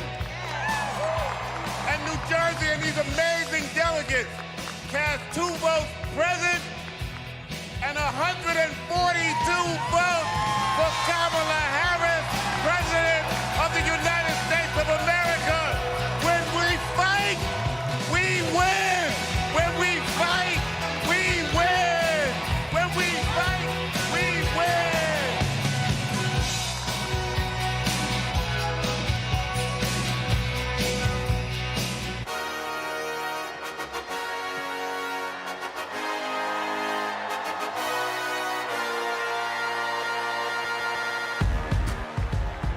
New Mexico, how do you cast your vote? Buenas noches!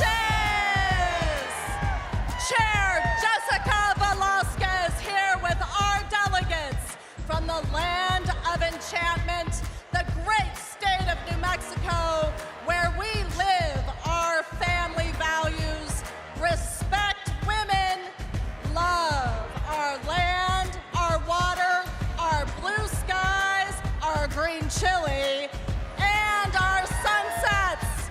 We are proud to cast 45 votes for Kamala Harris and Tim Walz.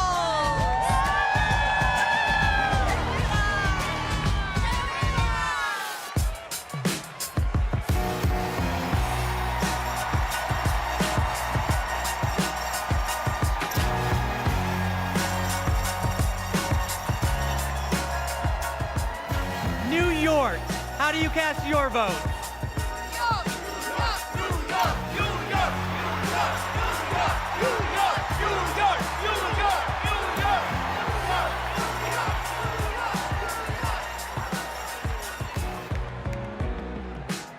Mr. Secretary, my name is Henry Garrido. I am from the great state of New York. Unions not only built the Empire State, they built a strong middle class across this country. That is why I'm so proud to introduce the governor of the greatest labor state of the country, Governor Kathy Hochul. As governor of the greatest state that ever existed. Hey, for New Yorkers, get used to it. From Seneca Falls, the birthplace of the women's rights movement, to Stonewall, the birthplace of the LGBTQ movement, to Stone King Mountain, the birthplace of the environmental justice movement, and the birthplace of the labor movement. We are also not just the birthplace of great progressive movements, we are the birthplace of Shirley Chisholm. We are the birthplace of Geraldine Ferraro. And we are the home of Hillary Clinton. And that's why, as the first woman governor of New York, I am so proud to cast 298 votes to make Kamala Harris the first female president of the United States of America.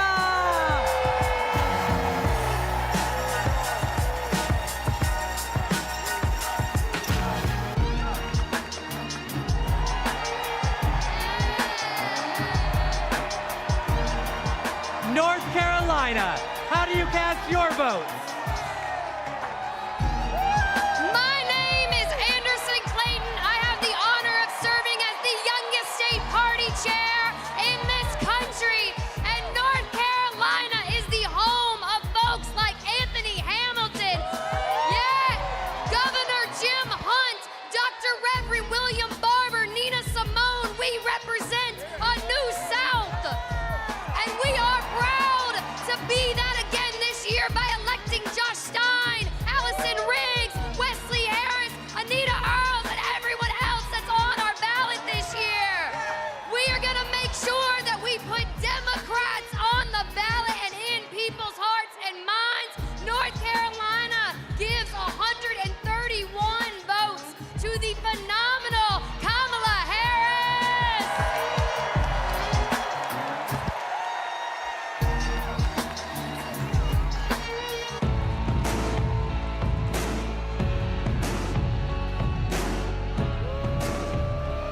North Dakota, how do you cast your vote?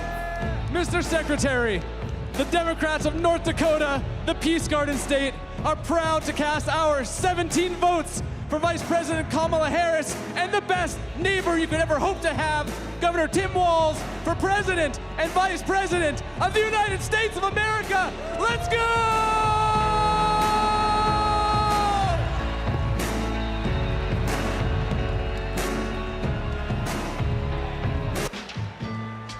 So now, ladies and gentlemen, my name is DJ Cassidy.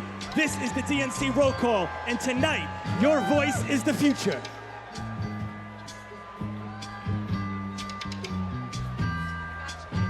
Northern Mariana Islands, how do you cast your votes? Hafa-day, Tiro, and hello, everyone. We are the Northern Mariana Islands, where our customs, our culture, our land, and our oceans breathe life into our people. The earth is not red or blue. The earth is sick, and we must protect it. Home to some of the living legends in celestial navigation and to some of the friendliest people in the Pacific.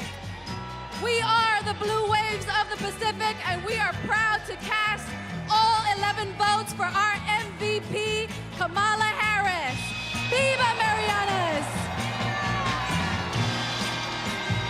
Viva Harris Walz!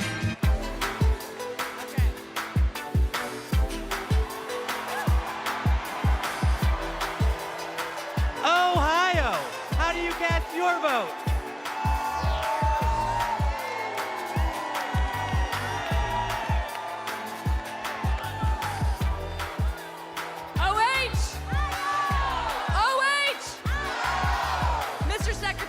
Ohioans know how to make history. We put a man on the moon, and we are the founding home of the AFL-CIO.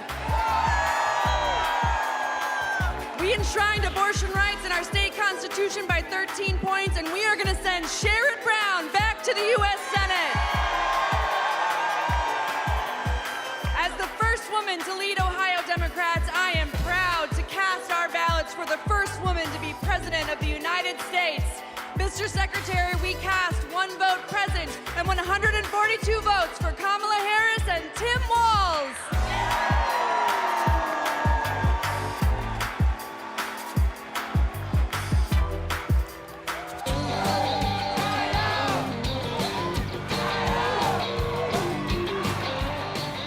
Oklahoma, how do you cast your vote?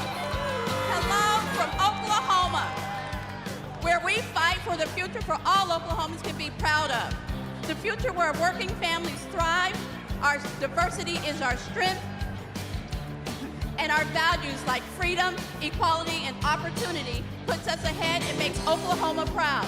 We cast our 36 votes for Kamala Harris and Tim Walz.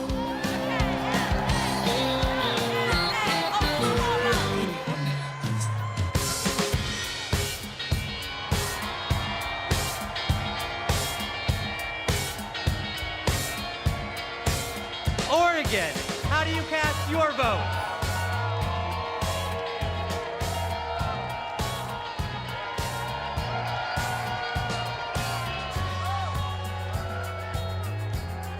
From the first state in the nation to hold a presidential election with all mail-in voting, Oregon is proud to protect voting rights in America. And hailing from the heart of the beautiful Pacific Northwest, Oregon protects our planet and fights for LGBTQ equality.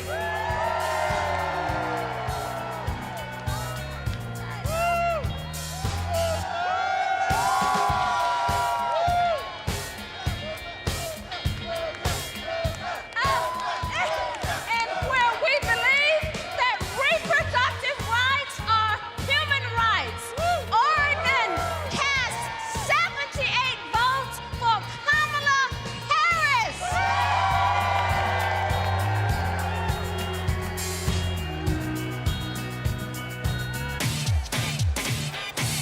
Party people in the place to be. We're now passing the mic at the DNC. It goes 1, 2, 3, let's go!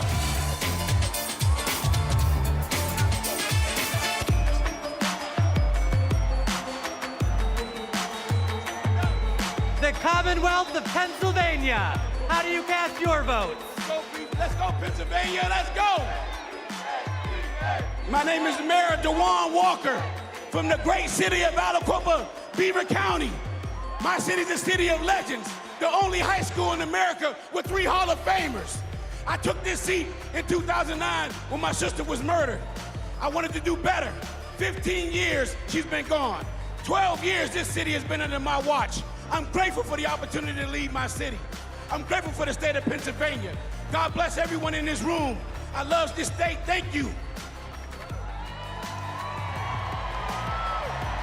I'm Governor Josh Shapiro.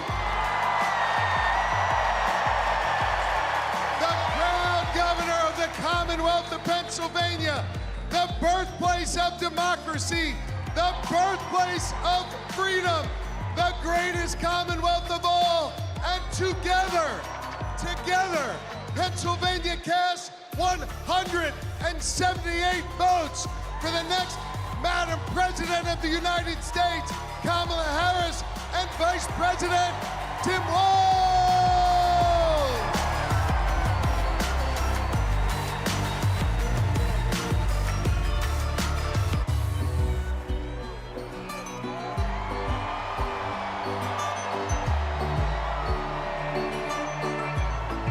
Puerto Rico. How do you cast your vote? Buenas noches. Puerto Rico, a U.S. territory known as the Commonwealth of Puerto Rico and the next state of the United States, has its 60 votes para la primera mujer afroamericana de ascendencia asiática y caribeña que será presidenta de los Estados Unidos, Kamala Harris. ¡Viva Kamala!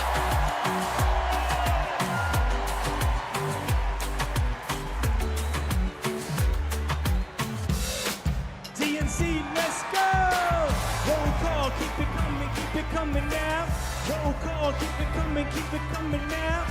Roll call, keep it coming now. 1, 2, 3, let's go!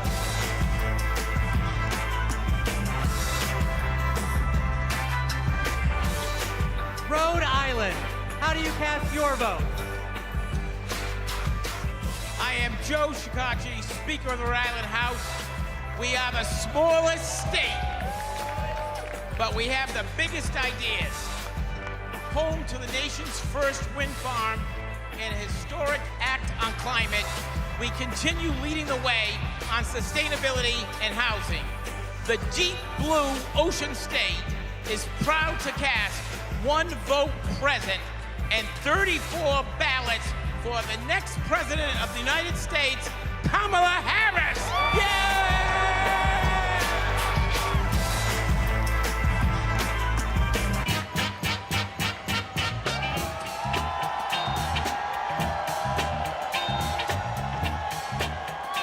South Carolina. How do you cast your vote? I'm Crystal Spain. I'm Crystal Spain, chair of the South Carolina Democratic Party. Hello from the great state of South Carolina, where we pick presidents. The home of the DNC chair, Jamie Harrison. The home of the first Black Panther, Chadwick Boseman. The home of the national basketball champions, the mighty Lady Gamecocks. I'm Senator Margie Bright Matthews, one of the sister senators, and John F. Kennedy Profiles and Courage Award winner. We stopped the total abortion ban in South Carolina. Like us, Kamala has proven that she has the courage to fight and will fight for all Americans. South Carolina is not going back.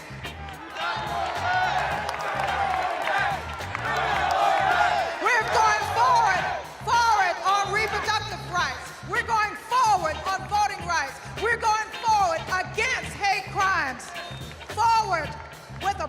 prosecutor and not a crook. That's why we are proud to cast our 65 delegates for Kamala Harris. ¡Sí se puede!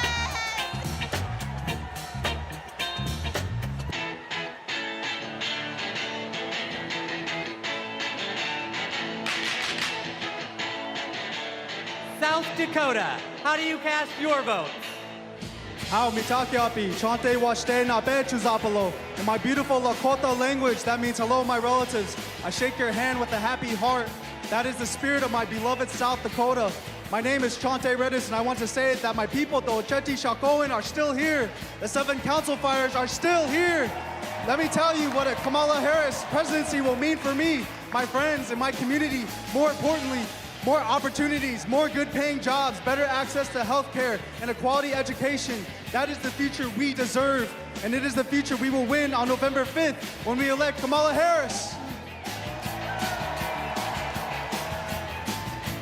Thank you, Mr. Secretary. The state of South Dakota is proud to be part of such a historic moment in our country's history.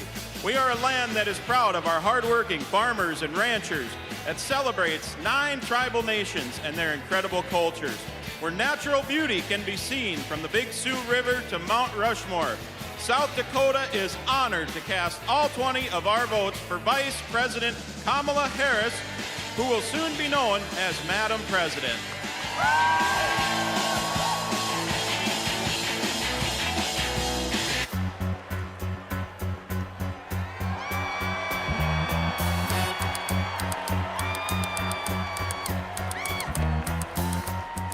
Tennessee, how do you cast your votes? Mr. Secretary, the great state of Tennessee, birthplace of rock and roll, hometown to the blues, the home of 7 HBCUs, and the state that gave women the right to vote. From the bluffs of Memphis to the peaks of Mountain City, the movement for justice rooted in love in Tennessee is still strong. It is a movement where kids are free from gun violence, a movement where women have the right to choose, a movement where working people get access to economic opportunity, a movement where those who have been pushed to the periphery are brought to the center, a movement where those who have been pushed down are lifted up. It is alive in Tennessee because we believe that justice will roll down like waters and righteousness like an ever-flowing stream, which is why we are so proud to have been the first state in the union to have pledged all of our delegates to Kamala D. Harris. We cast 72 votes for the first woman and next president of the United States, Kamala D. Harris.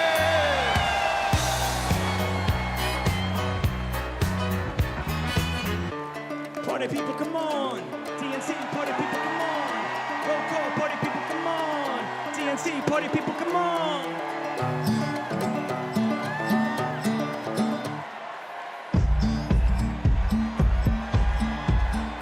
Texas, how do you cast your votes?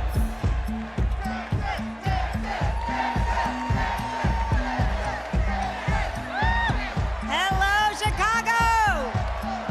I'm Eva Longoria from Corpus Christi, Texas, home of Selena Quintanilla, and I'm here to introduce native Texan Cecile Richards.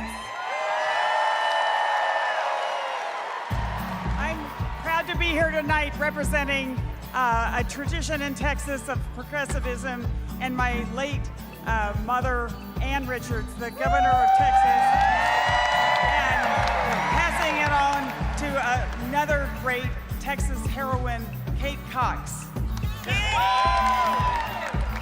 I'm Kate Cox, and I love being a mom. I have 2 beautiful children, and my husband and I have always wanted a third. But when I got pregnant, doctors told us our baby would never survive. And if I didn't get an abortion, it would put a future pregnancy at risk. But Trump didn't care. And because of his abortion bans, I had to flee my home. There's nothing pro-family about abortion bans. There's nothing pro-life about letting women suffer and even die.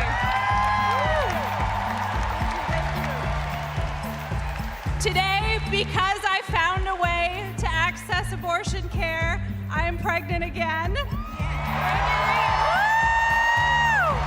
Thank you.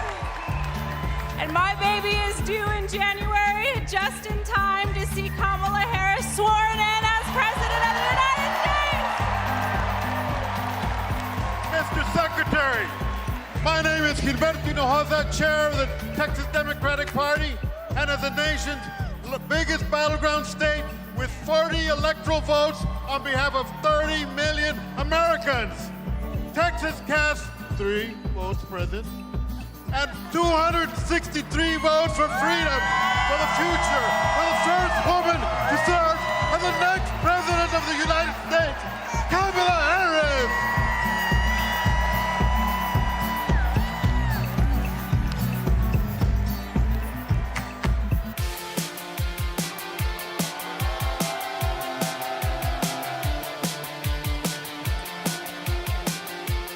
Utah, how do you cast your vote?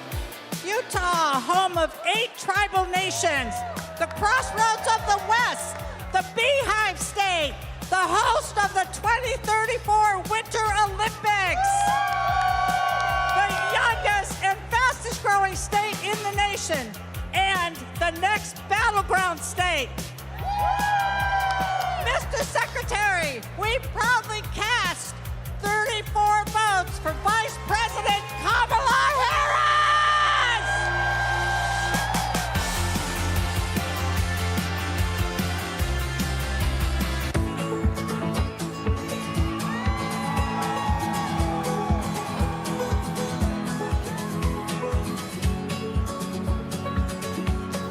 Vermont, how do you cast your vote? Vermont knows the value of public education. We even have a teacher as our congresswoman. And in 1777, we were the first state to place public education in our Constitution. As someone with significant learning disabilities, I know the value of investing in every single child. We are proud to call Vermont home, and we are proud to cast our 24 votes for Kamala Harris because we are not going back.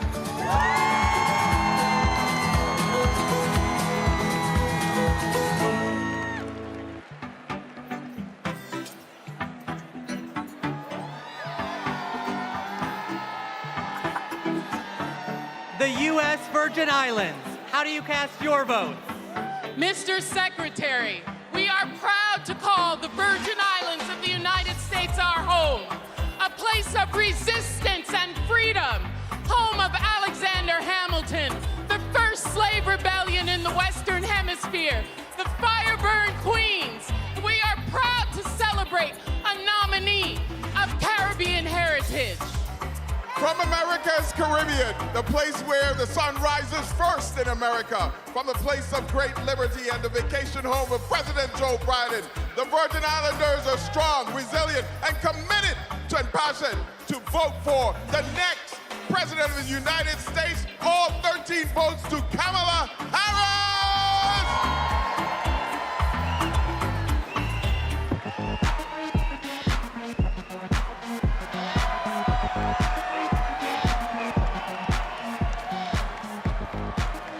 The Commonwealth of Virginia, how do you cast your votes?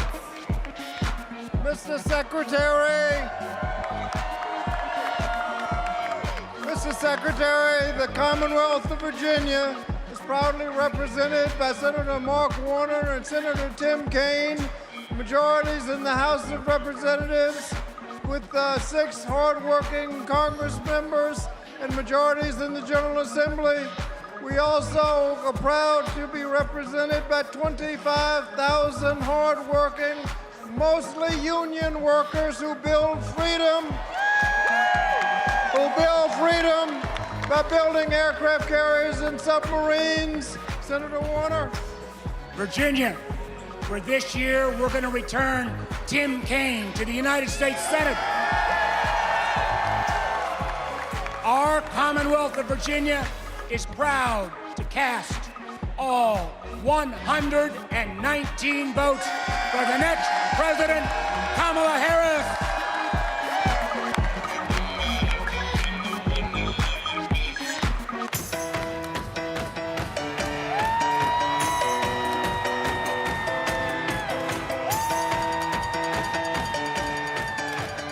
Washington. How do you cast your vote?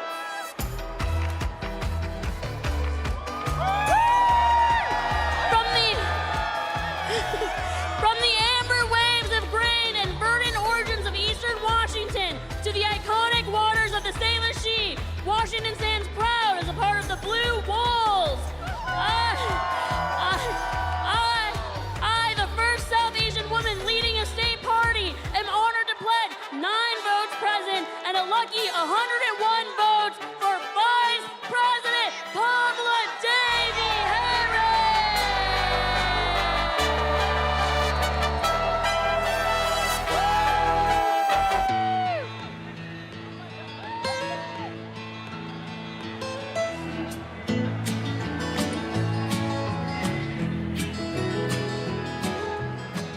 West Virginia. How do you cast your votes?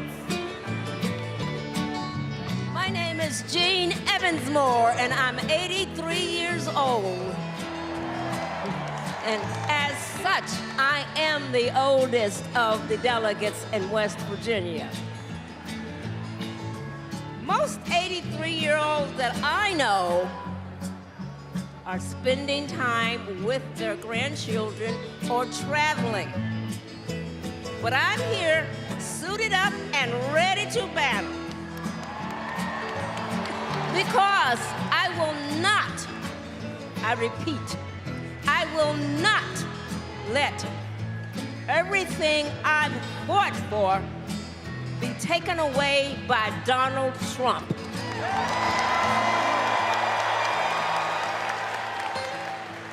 My name is Catherine Prather. I am 18 years old, and I am the youngest delegate from West Virginia. I'm suited up and ready for battle because I will not let my freedoms and my future be taken away by Donald Trump.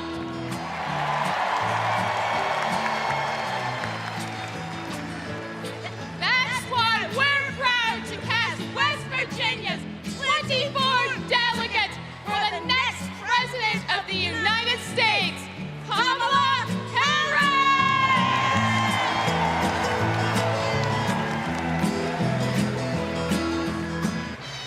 Ladies and gentlemen, my name is DJ Cassidy. Now, are you ready?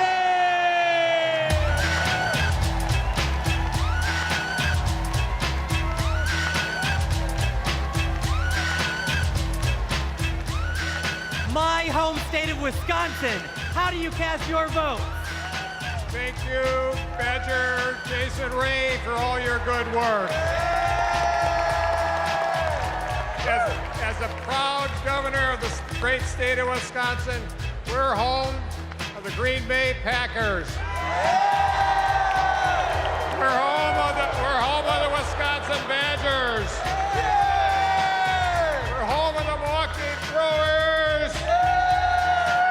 And the Milwaukee Bucks, as well as U.S. Senator, our best U.S. Senator, Tammy Baldwin.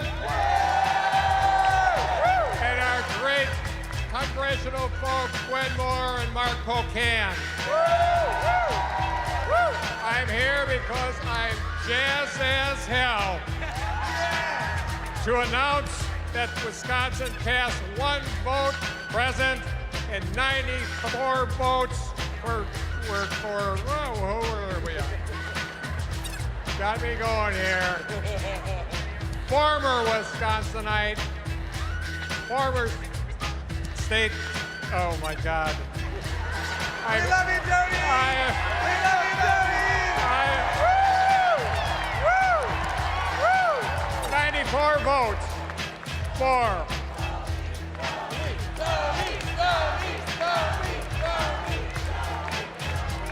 I'll get there, Jason, I'll get there.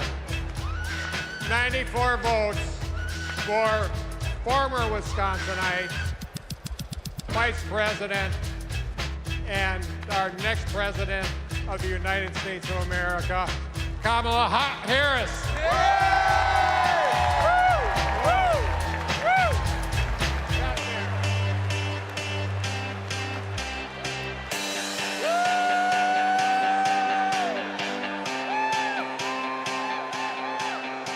Wyoming.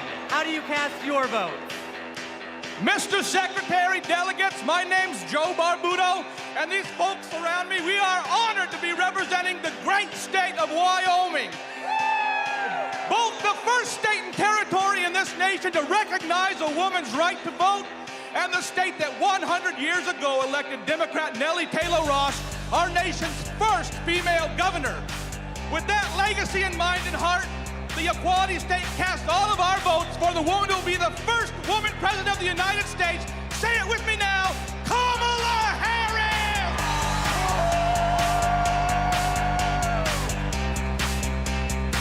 All right. Good job.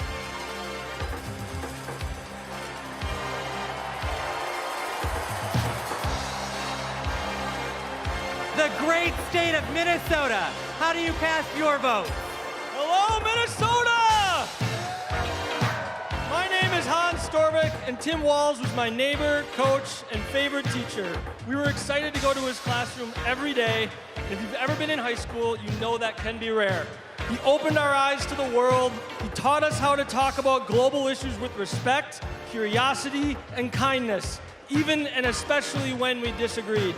But he wasn't just a great teacher. He was also a great neighbor and friend. In fact, when he was in the midst of a budget battle as governor of our state, he still found time to attend my brother's funeral. Mr. Walz means the world to my family. He's always been there for us, and that's how I know he'll always be there for you as vice president.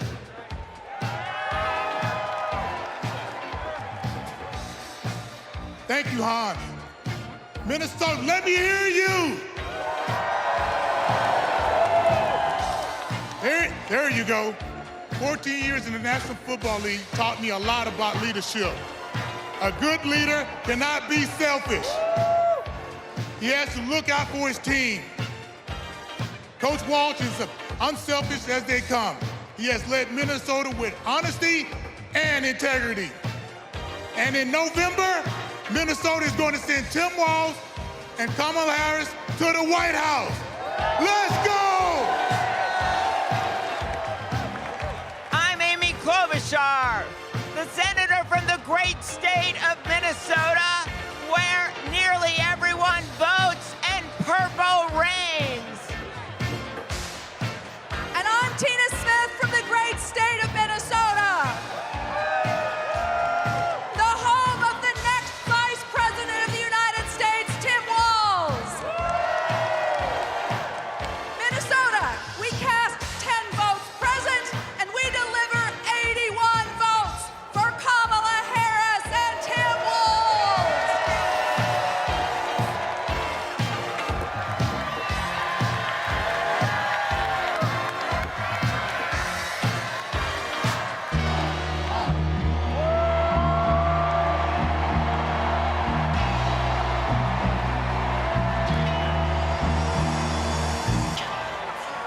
The great state of California. How do you cast your vote? My name's Governor Gavin Newsom. From the great state of Nancy Pelosi. I come from a state like our nation of dreamers, of doers, of entrepreneurs, of innovators that prides itself on being on the leading and cutting edge of new ideas. California is the most diverse state in the world's most diverse democracy. And we pride ourselves on our ability to live together and advance together and prosper together across every conceivable and imaginable difference. But the thing we pride ourselves most on is that we believe the future happens in California first.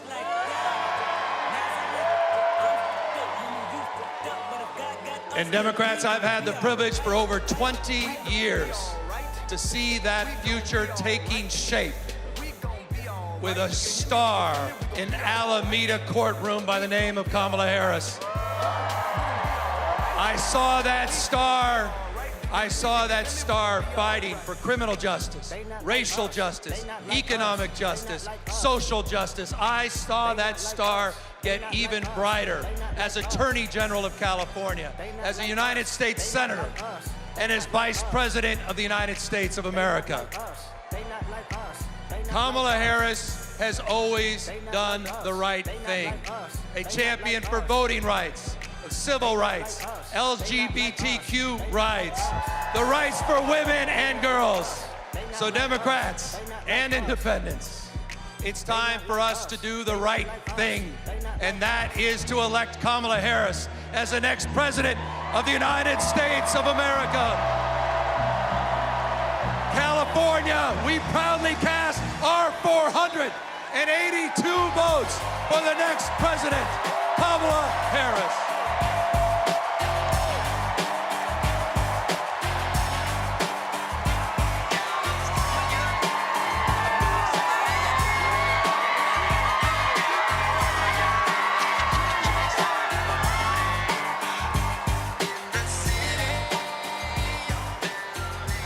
Thank you to everyone who participated in our celebratory roll call.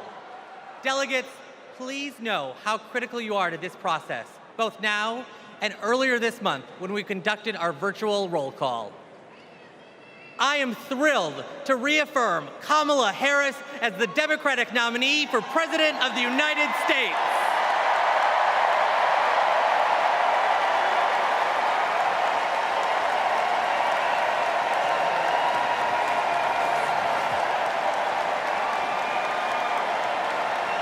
Pursuant to the convention rules of procedure, Vice President Kamala Harris has been invited to make an acceptance speech, which she will give on Thursday, August 22nd.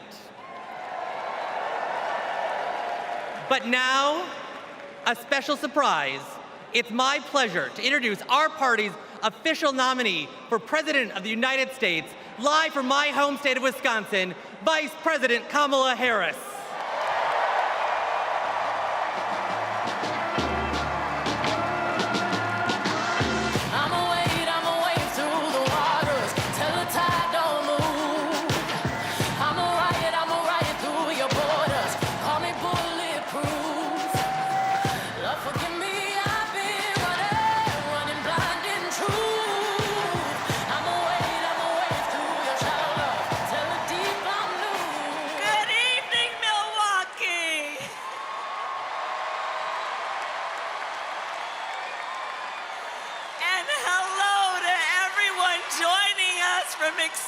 Chicago.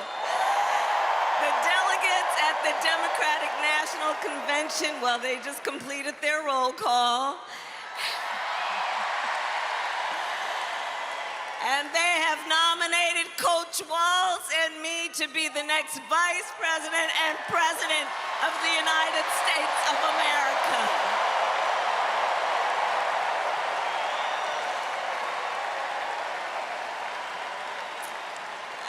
Thank everyone there and here for believing in what we can do together. We are so honored to be your nominees. This is a people-powered campaign, and together we will chart a new way forward. A future for freedom, opportunity, of optimism and faith. So to everyone in Chicago and across America, thank you. Thank you. Thank you. And you're gonna hear from our wonderful second gentleman shortly. I'll see you in 2 days, Chicago.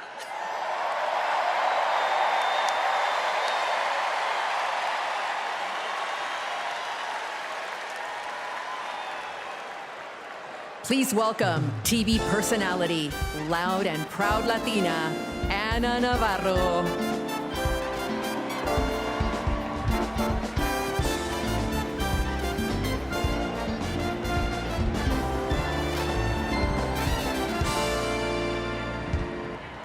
Buenas noches, Chicago. So tell me, are you excited? Wow, what energy, what a moment. I have to tell you, I will never stop being the little refugee girl who came to this country at the age of 8. Thank you for inviting me to be here. Welcome to the second night of the Democratic National Convention. Let me tell you about the Kamala Harris I know. She is legitimately a joyful, optimistic leader. She cares about policy, yes, but she also cares about people and how that policy affects real people, not just the members of Mar-a-Lago. And you know what else? Kamala Harris, she likes dogs. And my dog, Cha-Cha, likes her. Dogs are good judges of character. So are cats. We cannot elect a president who does not like dogs or hangs around with people who shoot them. Now, let's be serious.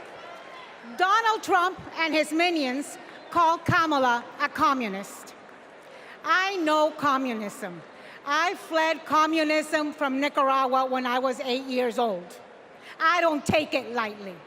And let me tell you what communist dictators do. And it's never just for one day.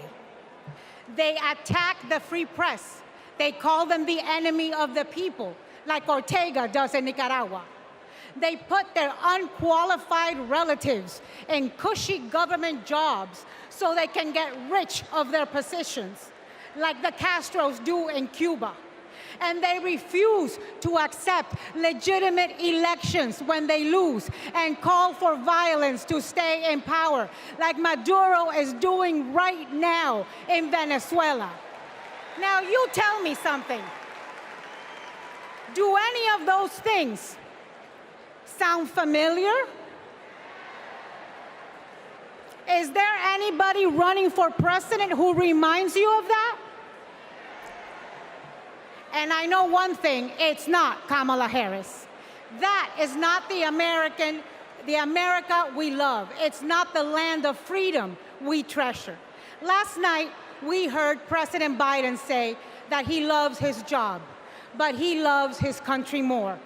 Every American needs to love our country more. Every American has the duty to put our country first. Country first before party. Country first before political ambition. Country first before habit. And in this election, putting country first means one thing and one thing only: voting for Kamala Harris. And that is what this night is about. That is what we're going to talk about tonight. So you know what? Let's get it started. Let's get this fiesta going.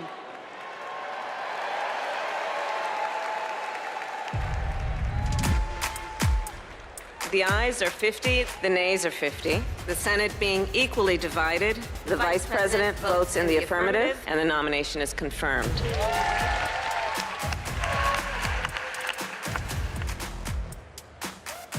And the concurrent resolution as amended is adopted.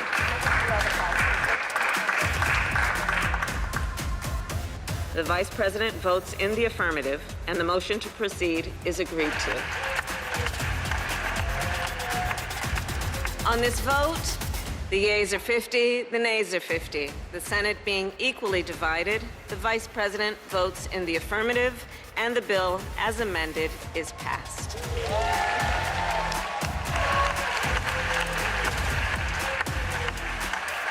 It is my honor to present the Golden Gavel to Vice President Harris, 32 tie-breaking votes.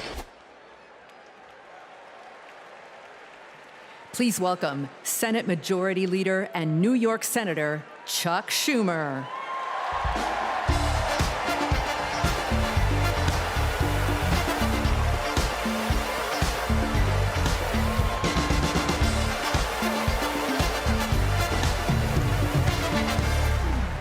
Everybody, wasn't that a great roll call? Now just let me hear you if you're ready for President Kamala Harris. Friends, we're here to talk about one thing tomorrow. and building a better tomorrow for all Americans. This November, we can choose a brighter, a fairer, a freer future, or we can relive the dark night of Trump's American carnage. Only one candidate will move America forward, Kamala Harris.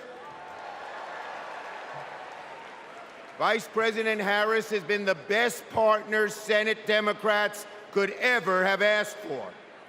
Under her and President Biden's leadership, Senate Democrats lowered prescription drug prices and created millions of good-paying American jobs. I worked with Kamala Harris when she was Senator Harris. I saw a leader who was fearless, who stood up for middle-class families like the one she was raised in, who focused on things that really mattered. Helping parents raise their kids, safe neighborhoods, safe schools, and building an opportunity economy that gives everyone a shot at the American dream. She will lead America forward into a brighter future, but she can't do it alone. She needs a Democratic majority in the Senate of the United States. Now, my friends, 2 years ago, the naysayers said Senate Democrats stood no chance in the midterms. I told them, just you wait. We're going to keep the Senate and maybe pick up a seat or two, and that's exactly what happened. Well, ladies and gentlemen, my good friends at this convention, I am telling all of you now, we're going to hold the Senate again, and we're poised to pick up seats.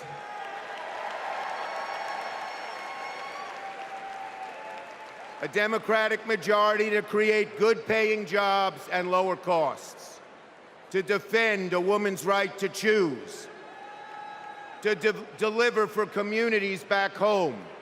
Our senators are doing it, like Jackie Rosen, delivering high-speed rail for Nevada, John Tester, bringing high-tech jobs to Montana, and Bobby Casey and Sherrod Brown and Tammy Baldwin and Martin Heinrich fixing bridges in Pennsylvania and Ohio and Wisconsin and New Mexico. We also have amazing candidates.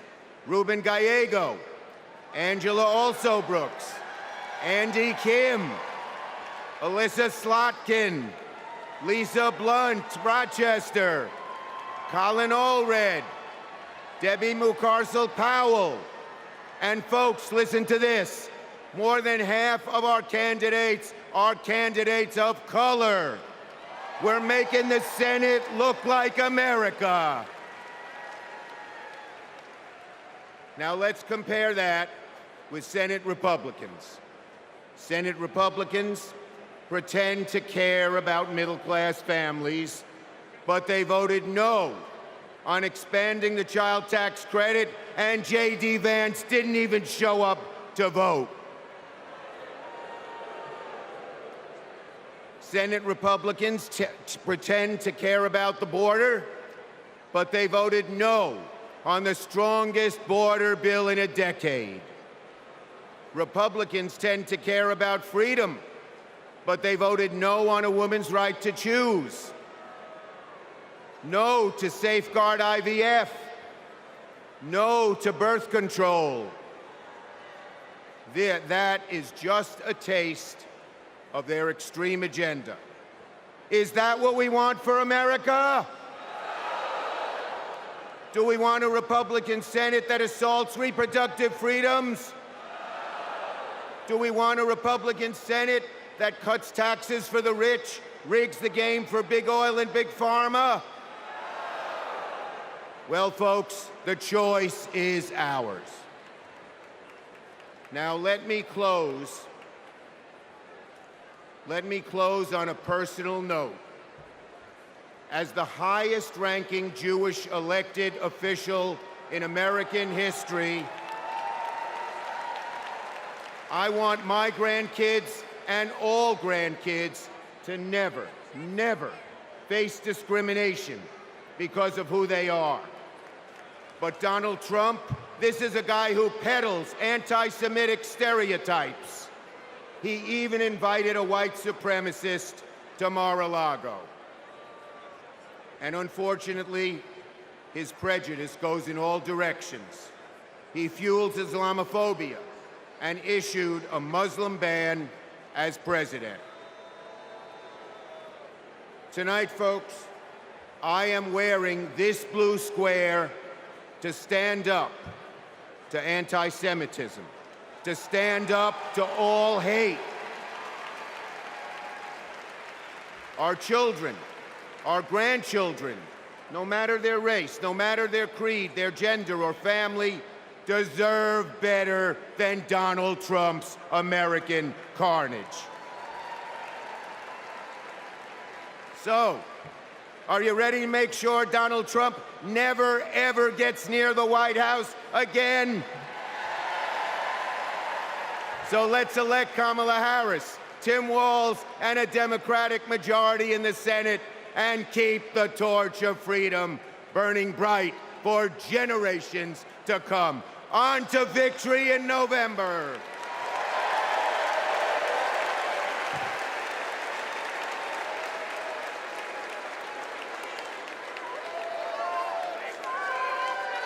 Together, we will build what I call an opportunity economy. I will take on the high costs that matter most to most Americans. Compare my plan with what Donald Trump intends to do. He wants to impose what is, in effect, a national sales tax on everyday products and basic necessities that we import from other countries. It will mean higher prices on just about every one of your daily needs. Donald Trump's plan would cost a typical family $3,900 a year. He wants to repeal the Affordable Care Act, which 45 million Americans rely on for health care. He plans to give billionaires massive tax cuts year after year. And he plans to cut corporate taxes by over $1 trillion. That if you want to know who someone cares about, look who they fight for. We capped the price of insulin at $35 a month and the total cost of prescription drugs at $2,000 a year for seniors. And just yesterday, we announced that we are lowering the price for 10 more life-saving drugs.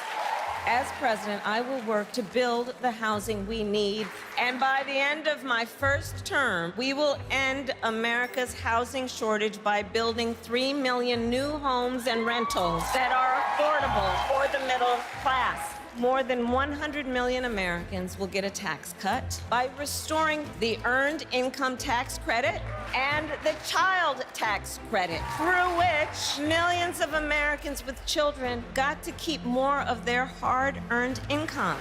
We will provide $6,000 in tax relief to families during the first year of a child's life. Now is the time to chart a new way forward. I will fight to give money back to working and middle-class Americans. Increase the security and stability financially of your family and expand opportunity for working and middle-class Americans.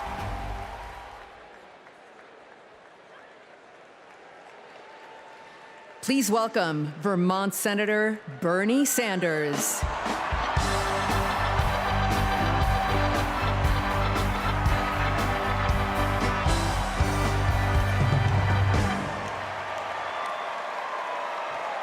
Thank you. Thank you. My fellow Americans, it is an honor. It is an honor to be with you tonight because we're laying the groundwork for Kamala Harris to become our next president. And let me tell you why that is so important. I want you all to remember where we were 3.5 years ago. We were in the midst of the worst public health crisis in 100 years and the worst economic downturn since the Great Depression. 3,000 Americans were dying every day, and our hospitals were overwhelmed with COVID patients. All across the country, businesses were shutting down. Unemployment was soaring. Workers were losing their health insurance. Schools were closing. State and city budgets were running out of money. People were being evicted from their homes. Children in America were going hungry. That was the reality the Biden-Harris administration faced as they entered the Oval Office. A nation suffering, a nation frightened, and people looking to their government for support. And within 2 months of taking office, our government did respond.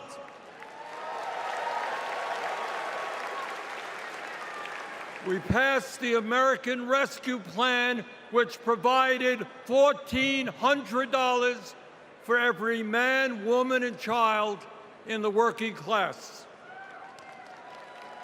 We extended and expanded benefits for the unemployed. We provided emergency assistance for small businesses to stay open. We guaranteed health care coverage to tens of millions of Americans through one of the largest expansions of Medicaid in history. We provided rent relief and mortgage assistance, which prevented tenants and homeowners from being evicted. We established emergency food programs for hungry children and the elderly, and protected the pensions of millions of union workers and retirees from being slashed by up to 65%. Oh, and by the way, we cut childhood poverty by over 40% through an expanded child tax credit. Thank you, President Biden. Thank you, Vice President Harris. Thank you, Democratic Congress.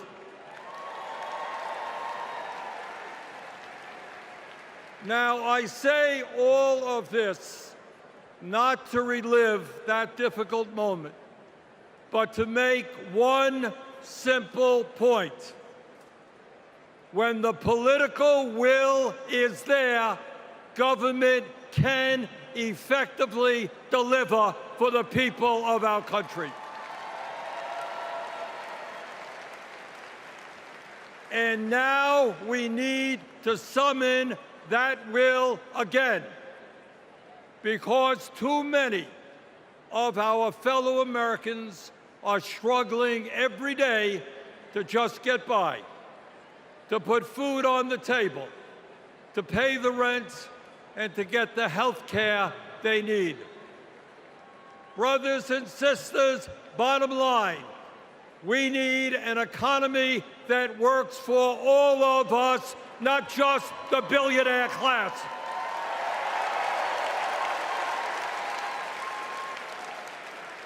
My fellow Americans, when 60% of our people live paycheck to paycheck, the top 1% have never, ever had it so good. And these oligarchs These oligarchs tell us we shouldn't tax the rich. The oligarchs tell us we shouldn't take on price gouging. We shouldn't expand Medicare to cover dental, hearing, and vision.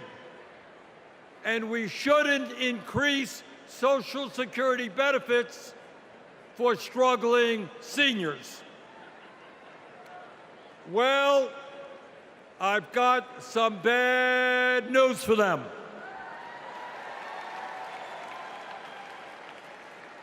That is precisely what we are going to do.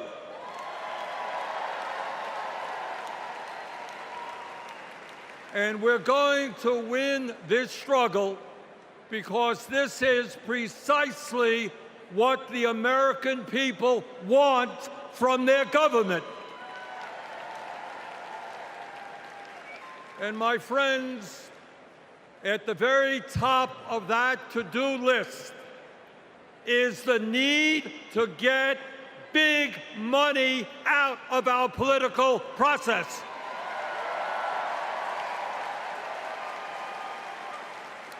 Billionaires in both parties should not be able to buy elections, including primary elections.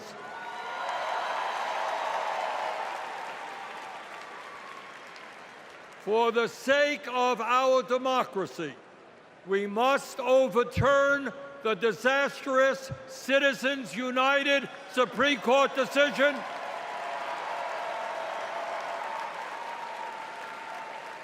and move toward public funding of elections. And let me tell you what else we must do. We need to join the rest of the industrialized world and guarantee health care to all people as a human right, not a privilege. We need to raise the minimum wage to a living wage. We need to pass the PRO Act so that workers can organize in unions and gain the decent pay and benefits they deserve. We need to strengthen public education, raise teachers' salaries, and make sure that every American, regardless of income, receives the higher education he or she needs. We need to take on Big Pharma and cut our prescription drug cost in half so that we no longer pay any more than other countries. Joe and Kamala made sure that no senior in America pays over $35 a month for insulin. We need to make sure that reality is true for every American. I look forward to working with Kamala and Tim to pass this agenda.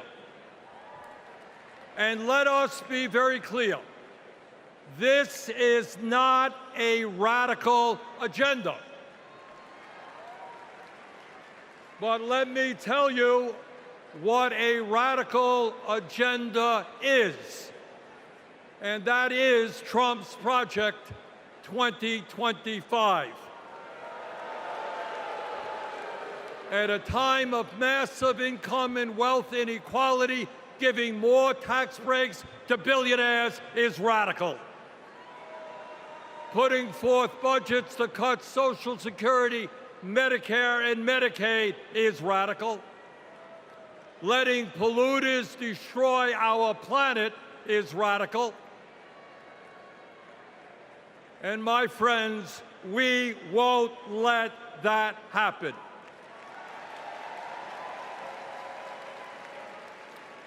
Fellow Americans, in the last 3.5 years, working together, we have accomplished more than any government since FDR. But much, much more remains to be done. We must summon the courage to stand up to wealth and power and deliver justice for people at home and abroad. Abroad, we must end this horrific war in Gaza.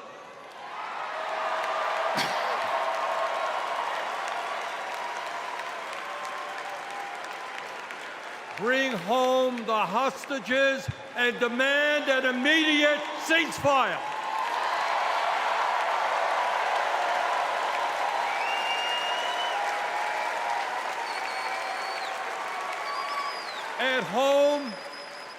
At home right here, we must take on Big Pharma, Big Oil, Big Ag, Big Tech, and all the other corporate monopolists whose greed is denying progress for working people.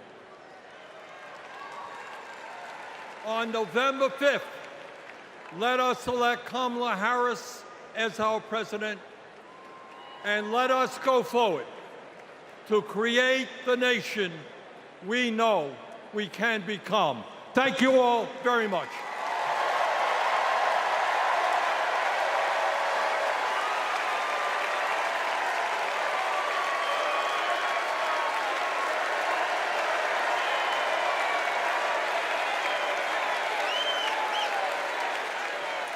Please welcome Illinois Governor J.B. Pritzker.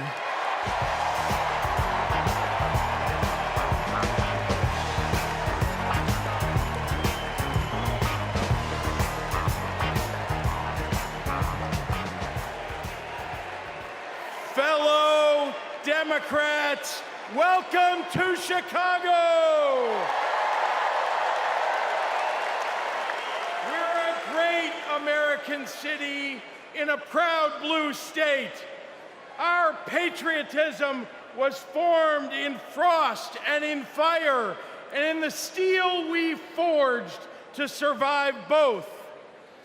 Our love of country has been a tapestry of faith that weaves from Abraham Lincoln reuniting a house divided to Barack Obama declaring blue states and red states make one United States.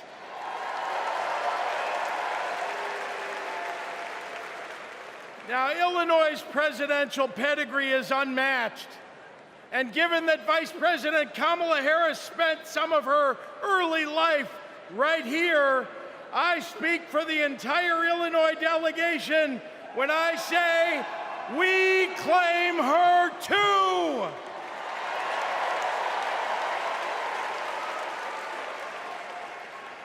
Now, one president we will never claim is the con artist the Republicans nominated in Milwaukee last month. Donald Trump once called Chicago embarrassing. To quote a great Chicagoan who won 6 world championships on these very grounds, we take that personally.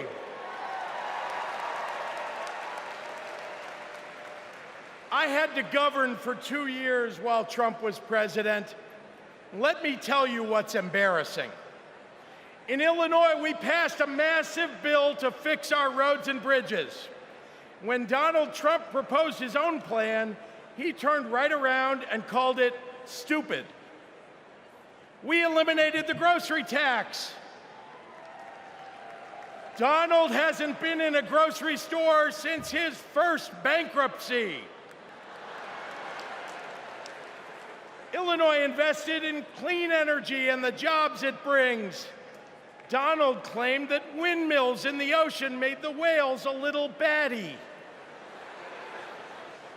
During COVID, we supported small businesses and jobs. And Donald, well, Donald told us to inject bleach. Donald Trump thinks that we should trust him on the economy because he claims to be very rich. But take it from an actual billionaire.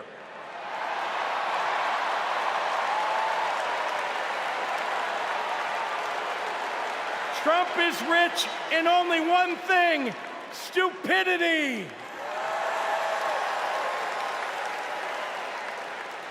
Now, I meet with business leaders all the time, and there's one universal thing they all need: people. They need more workers to fill all the jobs they have. But the anti-freedom, anti-family policies of MAGA Republicans are driving workers away. Here's the thing. Americans don't want to be forced to drive 100 miles to deliver a baby because a draconian abortion law shut down the maternity ward.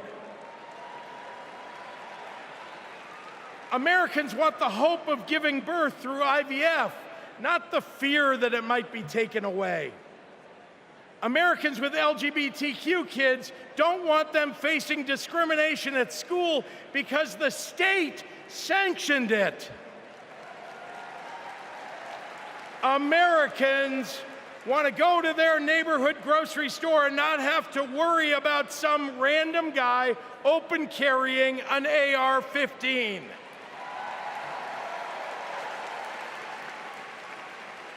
Americans don't want their kids to be taught in history class that slavery was a jobs program. And if Americans are black or brown, they want to get promoted at work without being derided as a DEI hire for the sin of being successful while not white.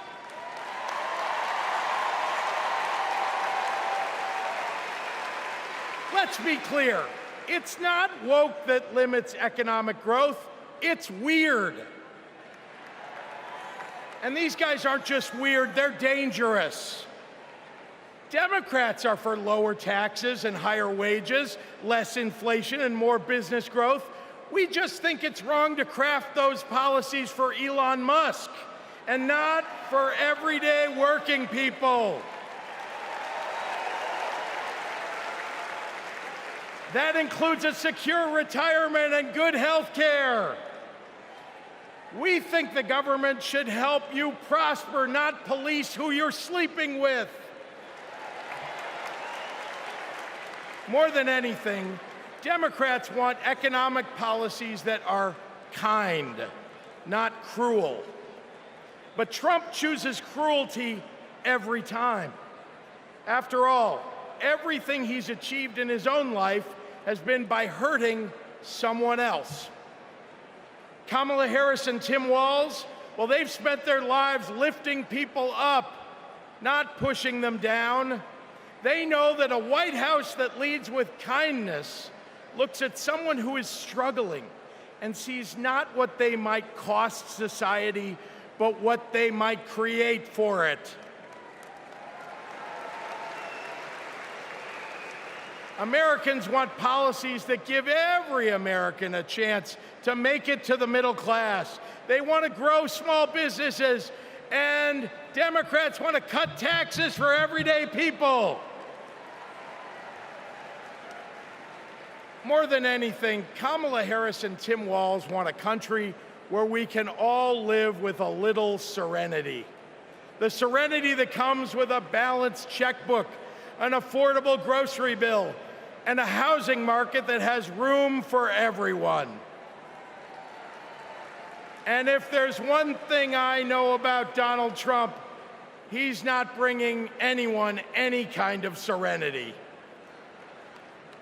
We have a choice, America, between the man who left our country a total mess and the woman who has spent 4 years cleaning it up.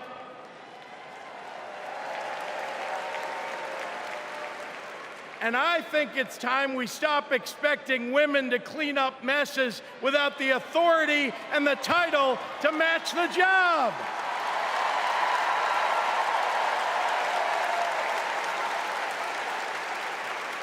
Vice President was a good title for Kamala Harris, but you know an even better one? President of the United States of America.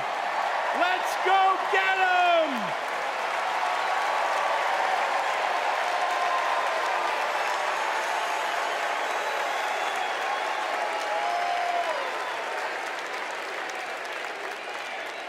Please welcome former chair and CEO of American Express and current chair and managing director of General Catalyst, Ken Chenault.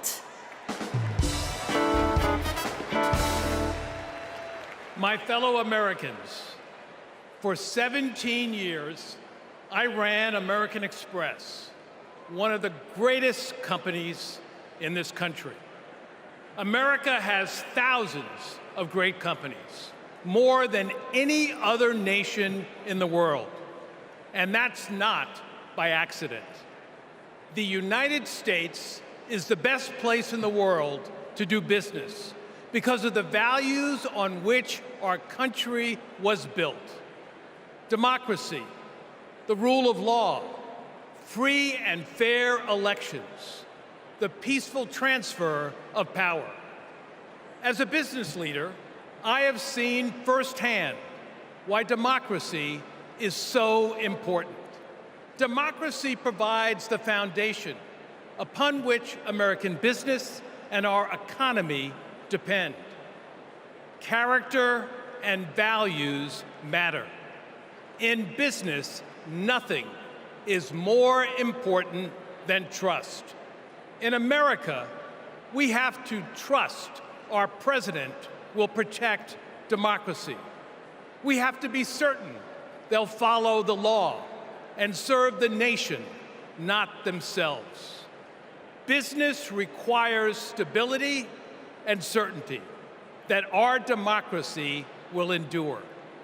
Our economy and democracy are tightly linked. Both only grow stronger when Americans, despite our differences, are willing to work together. At this moment, when our politics pits one group against another, that's what's remarkable about Kamala Harris. She is for all Americans. She understands it's possible, in fact necessary, for a president to be both pro-business and pro-worker. Kamala Harris understands that government must work in partnership with the business community. She knows that a market-based economy needs a strong and effective government. Kamala Harris understands that we need to help entrepreneurs turn good ideas into thriving companies, that we can create good-paying jobs by helping manufacturers expand. Kamala Harris believes in growing the economic pie for the benefit of current and future generations.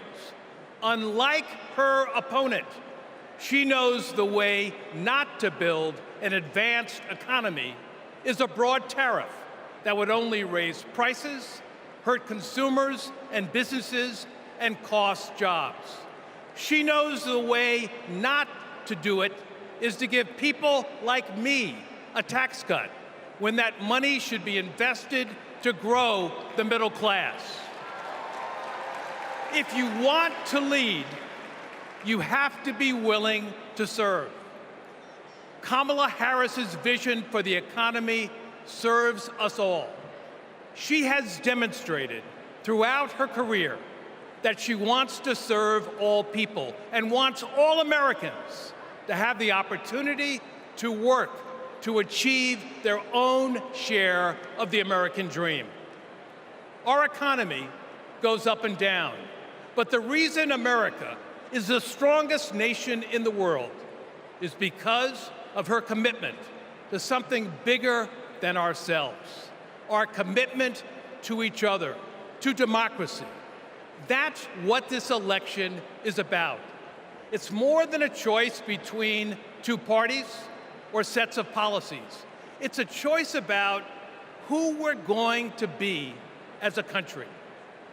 In his words and actions, Kamala Harris's opponent has shown us that he does not believe in our democratic values, and he will seek only to serve himself and his desire for vindication and vengeance. Kamala Harris will face the facts. She will navigate this country, the greatest country in the world, through the inevitable challenges, while also leading with the hope and values that America was founded on.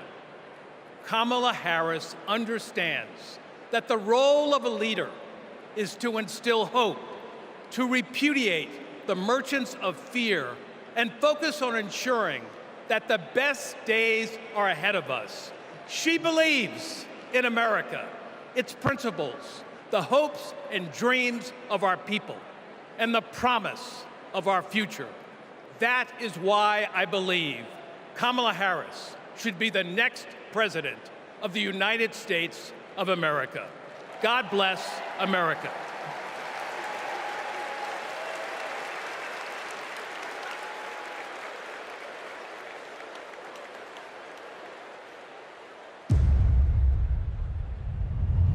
Repeal Obamacare. Donald Trump over the weekend again threatened to repeal Obamacare. This would lead to Americans having their health insurance taken away. There are about 19 million people with coverage through Medicaid expansion, another 16 million enrolled through the ACA's health insurance marketplaces, and we'd probably be talking about many millions of people becoming uninsured. Biggest worries, losing the safety net of pre-existing conditions coverage. What happens if you lose this insurance? Our son would die. What makes you think this isn't just a hollow threat? This is one of the few campaign promises that he actually tried very hard to keep. So we better believe him when he says he's coming after this. Even if you have insurance from your employer, you will be affected because your premiums would be going up. We're looking at a lot of people who could lose their health insurance.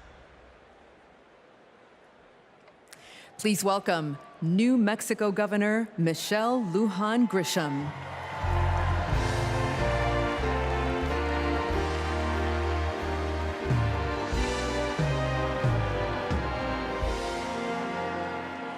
Good evening, America.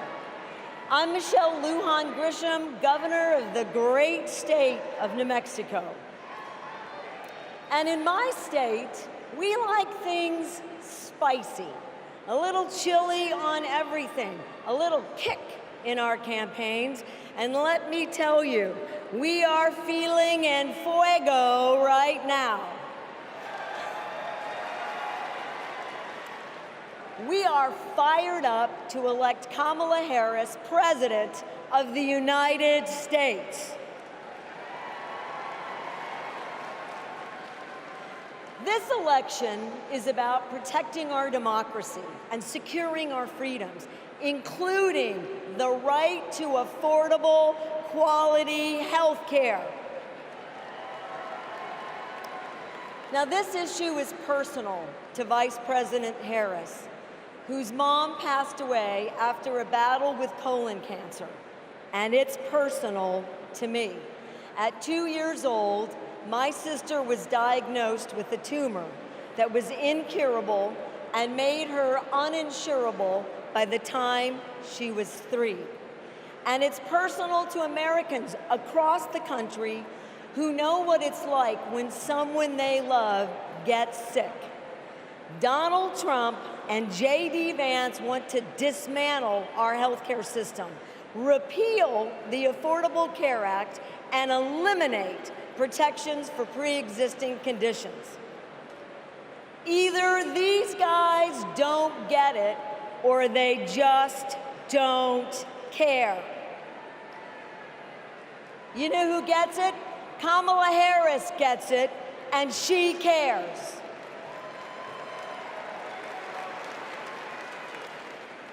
As Attorney General, she took on drug companies that jacked up prices and hospitals that overcharged patients. And when Republicans tried to kill the Affordable Care Act, she stood up in the Senate, voting not just no, but hell no.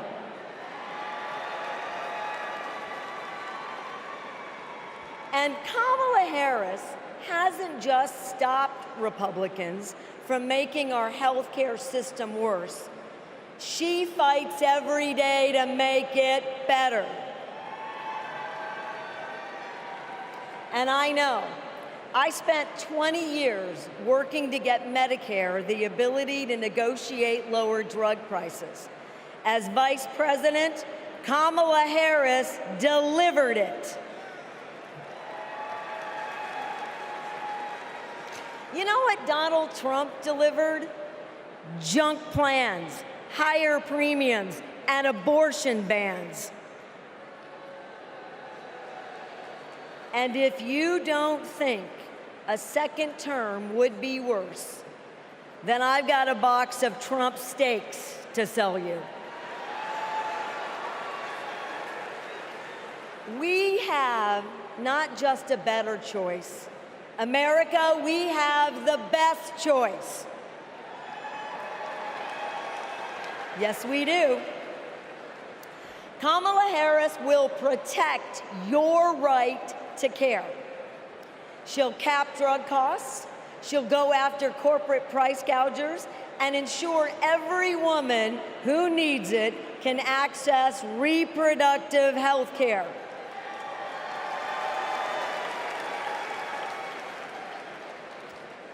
That's the president I want. And that's the president America needs.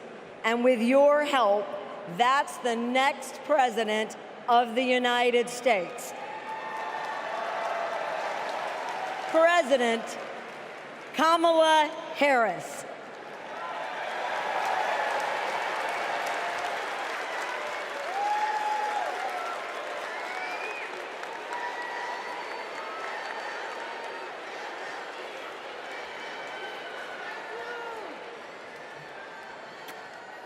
I love you too. Y en español, los quiero. So, my mom, like Kamala's mom, got sick. When my mom died in 2021, Kamala called me. She had lost her mother to cancer in 2009. Kamala helped me navigate my grief. She said that heartbreak and loss are the price for having loved and having been loved. How I wish our mothers could be here to see this moment.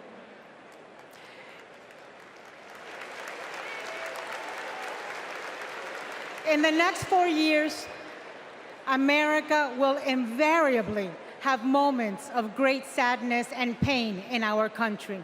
Some will be natural disasters. Some will be man-made disasters.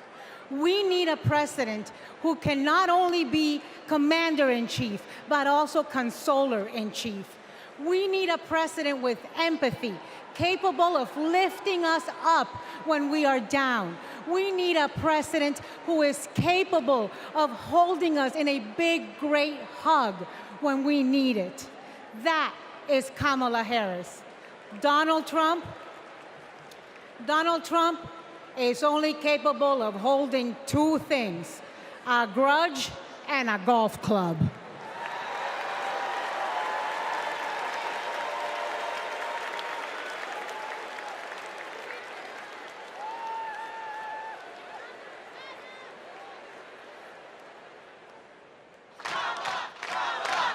I remember when Kamala was first running for district attorney and people were like, oh, I don't know if she's tough enough. And I just had to laugh because I'm like, you don't know my sister. Kamala had been a hard and tough prosecutor in Alameda County, prosecuting men who were pimping young girls and rapists. Kamala wanted to make sure that murderers and child abusers face meaningful accountability and consequences for those actions. One of the cases that she had early in her career was where a man had scalped his girlfriend. And she ended up getting a conviction, getting justice for that woman. She came to San Francisco to protect victims, and she was elected to be District Attorney of San Francisco. Kamala knew that we needed to be smart on crime, and if hell, no one else was gonna do it, that she was gonna do it. If I'm gonna keep my promise to you to keep you safe, I better talk with you about what I'm doing in terms of crime prevention. Investing in people coming out of prisons is the smart thing to do for law enforcement. Forget that it's just the right thing to do. That was a young Kamala Harris. She's only gotten more fierce. I've never seen her back down from a fight, and when she fights, she wins. When Kamala became Attorney General, she wanted to protect people, but also to fundamentally pursue justice. Being smart on crime starts with being tough on violent crime. From a statewide perspective, I think we were concerned about the rise of gang violence. In San Joaquin County, we saw this tremendous change in our community, and it hit us like a wave. We saw an increase in human trafficking, narcotics, and guns. Let it be clear to anyone who would menace this state with violence, to those who prey on the weak and the vulnerable, justice will be swift and certain in the state of California. She was always hunting the kingpins, but we didn't have partnerships with DOJ or FBI or DEA or any of those law enforcement agencies. Now, we all work collaboratively to help all the counties in California. Because of her, we destabilized organized crime, disrupt these flows of guns, human beings, and narcotics. We are here this afternoon to announce the shutting down of one of the biggest and most organized threats to the safety of the Central Valley. I really think of her as fearless, as a fighter.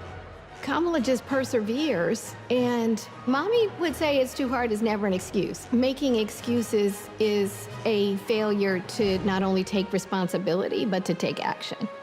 If you have the will, the desire, the passion, the commitment, there is no challenge that is insurmountable.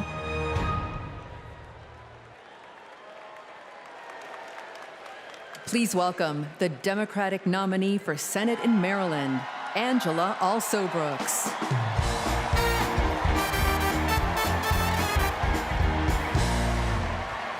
Good evening, America, and hello, Maryland. People like me, thank you. People like me, stories like mine don't usually make it to the United States Senate, but they should. I'm the proud granddaughter of a housekeeper, Sarah Daisy, who raised her 3 children in a 1-bedroom apartment. It was her dream to work in government to help people. That meant taking a typing test. But she didn't know how to type, and she couldn't afford a typewriter. So she put a white piece of paper on the refrigerator and drew a keyboard on it. And every night, she stood in front of that refrigerator and taught herself to type. She took the test, passed it, and got the job she dreamed of. I am her legacy. And tonight, I am a candidate for United States Senate from the great state of Maryland.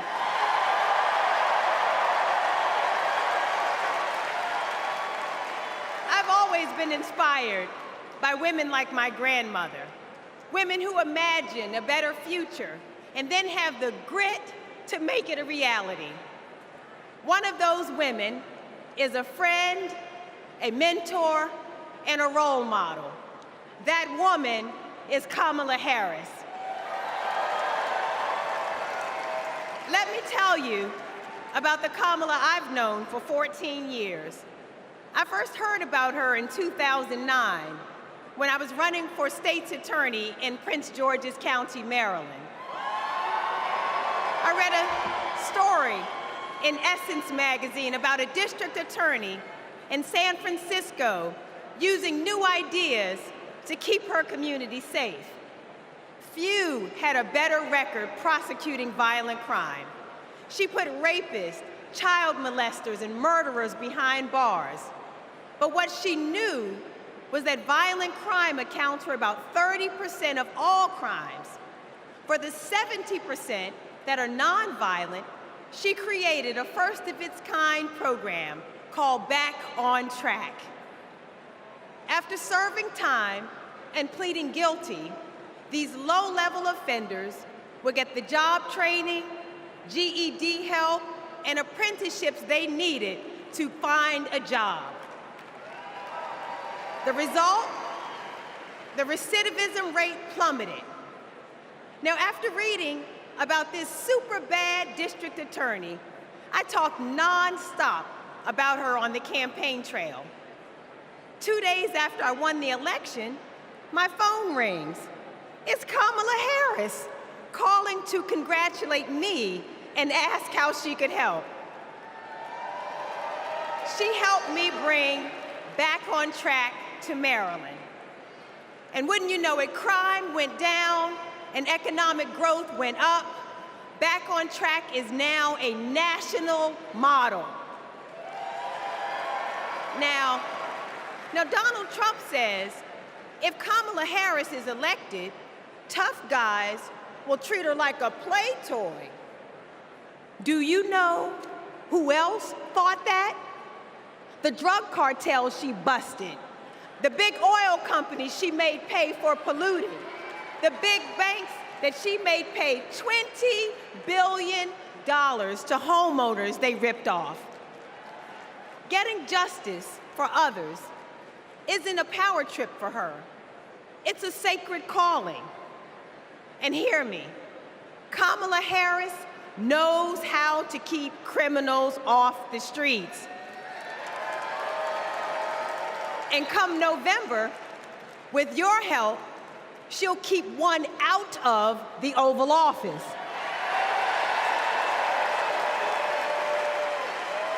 Ever since Donald Trump rode down that ridiculous escalator, we as a nation have felt trapped. Every national decision has been made in reaction to this one man and his extremist MAGA movement. We are still frozen by the fear that Donald Trump might once again come to power. And it's not just our politics that have been trapped, it's our imagination. And then Kamala came along. Kamala has reminded us that we don't need to fear anything, not the future, and certainly not that man. This is our moment to leave Donald Trump where he belongs, in America's past. We stand with Kamala Harris because we as a country are not going back. For the ancestors who sat at lunch counters and made sure that we all had the right to vote, we are not going back. For the mamas and grandmamas who marched to make sure that women could control our own bodies, we are not going back. For the parents who work from can't see in the morning until can't see at night, not so that they will have a better future, but so that their children will have a better life. We are not going back. When facing an obstacle, my father has often said to me, your faith is stronger than your fears. Tonight, our faith is stronger than our fears. Faith in the promise of America, faith in the American idea, in the American values that we share, faith that we, the people, can choose a new leader, a better future for the people. Faith that as dark as our days and challenges have sometimes felt, it's always darkest before the dawn. We know that we can endure for a night because joy cometh in the morning. Morning is coming. Morning is coming.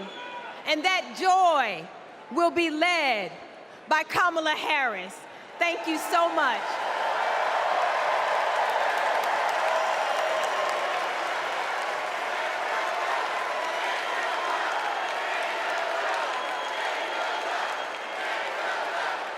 Please welcome Mesa, Arizona Mayor John Giles.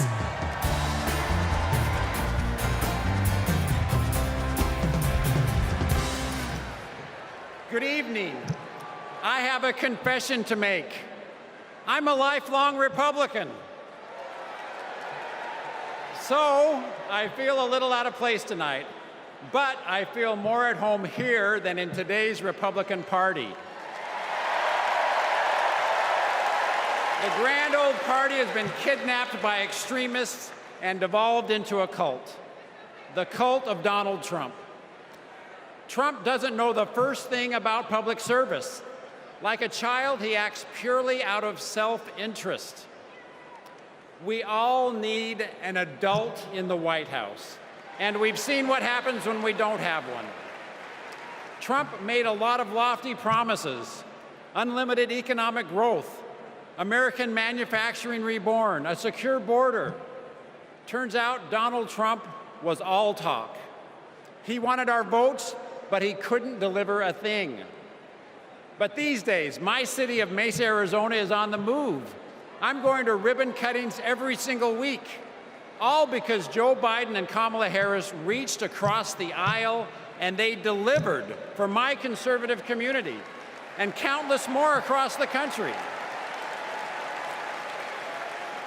My hero, John McCain, taught us to put country over party. And that's how Vice President Harris and Governor Walz will lead too. I have an urgent message for the majority of Americans who, like me, are in the political middle. John McCain's Republican Party is gone, and we don't owe a damn thing to what's been left behind. So let's turn the page. Let's put country first. Let's put adults in the room where our country deserves. Thank you.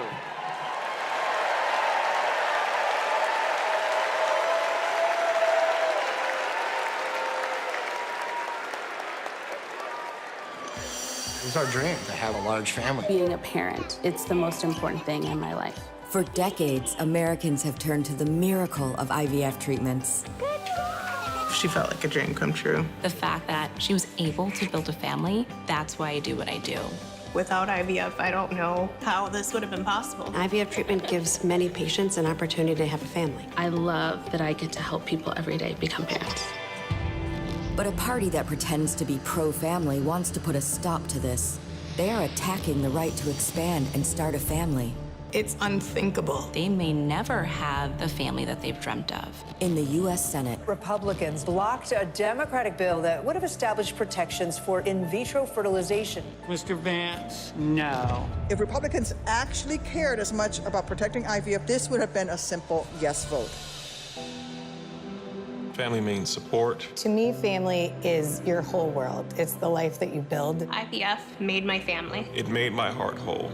It made my life full. It made my life full. And it made my life full. And we will always fight for you, for your family, for your freedoms, and for your future. Kamala Harris and Tim Walz honor the freedoms of all families to make decisions about what is right for them, for this generation and generations to come.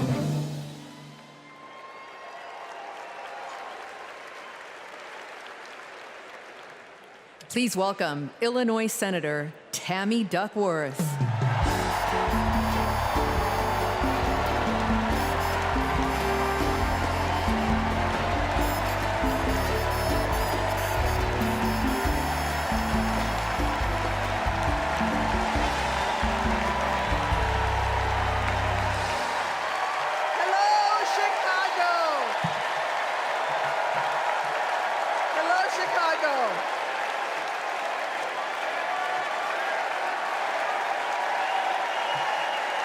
You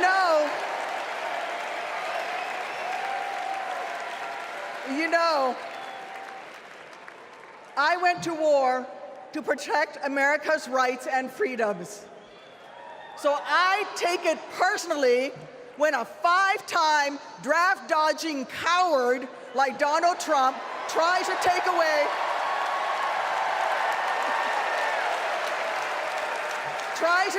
my rights and freedoms in return, especially when it concerns my daughters. My girls, gamer girl Abigail and queen of the monkey bars, Miley, are everything to me. But they would never have been born without access to reproductive care. Because after 10 years of struggling with infertility, I was only able to have them through the miracle of IVF. But now, Trump's anti-woman crusade has put other Americans' right to have their own families at risk. Because if they win, Republicans will not stop at banning abortion. They will come for IVF next. They'll prosecute doctors. They will shame and spy on women. And if you think that's far-fetched, just look up what happened in Alabama last year. So let me say to every would-be parent, I see you, I'm with you. And together, in November, we'll send a message to old Cadet Bone Spurs.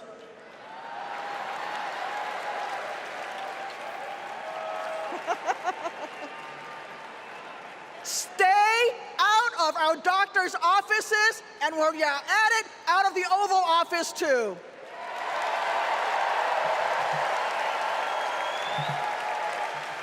Look, my struggle with infertility was more painful than any wound I earned on the battlefield. So how dare a convicted felon like Donald Trump treat women seeking health care like they're the ones breaking the law? How dare J.D. Vance criticize childless women on cable news, then vote against legislation that would have actually helped Americans to start families? How dare the GOP endanger the dreams of countless veterans whose combat wounds prevent them from having kids without IVF, punishing our heroes for their willingness to serve? It's simple. Every American deserves the right to be called mommy or daddy without being treated like a criminal. Kamala Harris believes that. So let's make some history and elect her in November. God bless America.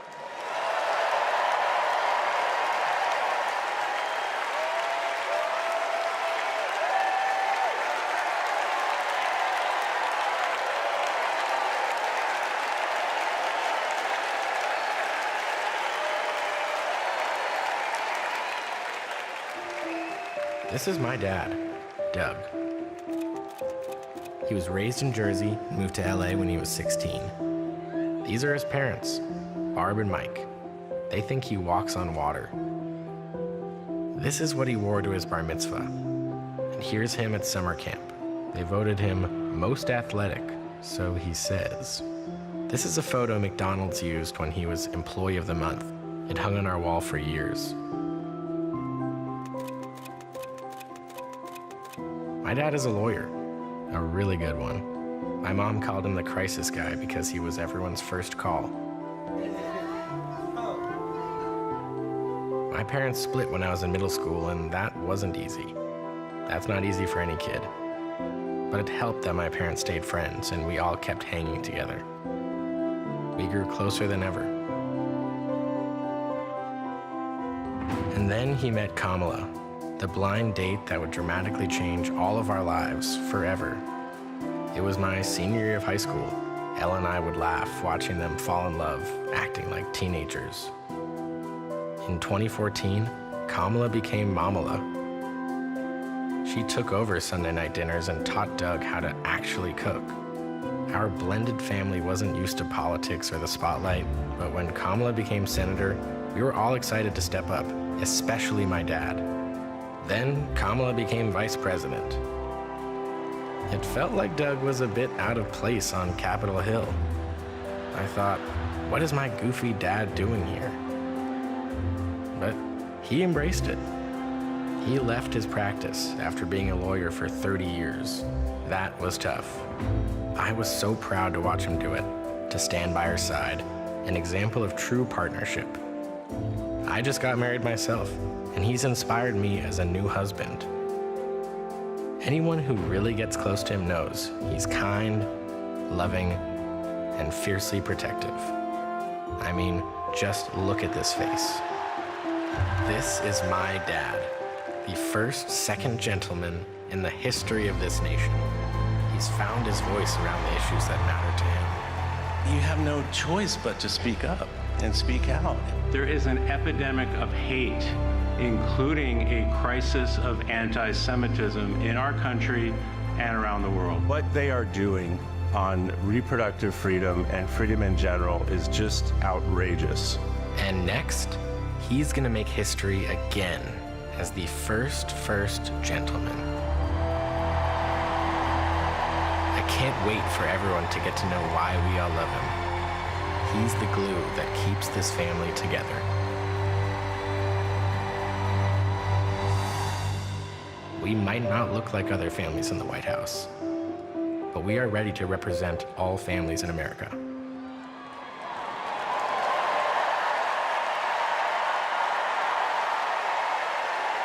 Please welcome my dad, the second gentleman of the United States, Doug Emhoff.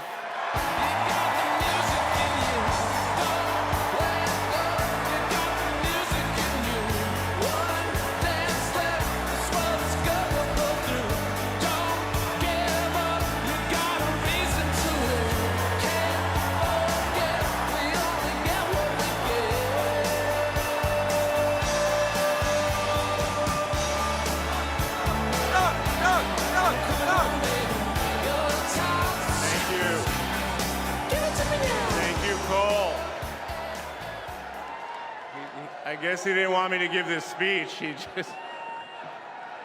Thank you so much. Hello. Thank you. Hello to my big, beautiful, blended family up there. I love you so much. Aren't you proud of Cole? Wow. And a special shout out to my mother. I see you.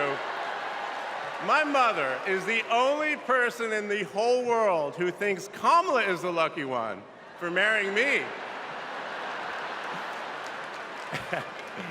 And to Kamala, who, well, we just saw where she is. She's out on the trail, listening to and talking with voters.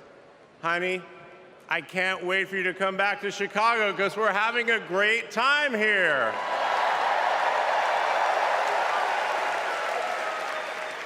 I love you so much. I'm so proud of how you're stepping up for all of us. But that's who she is. Wherever she's needed, however she's needed, Kamala rises to the occasion. And she did it for me and our family. And now that the country needs her, she's showing you what we already know. She's ready to lead. She brings both joy and toughness to this task, and she will be a great president we will all be proud of. Now, I'm the son of two Brooklynites, Mike and Barb.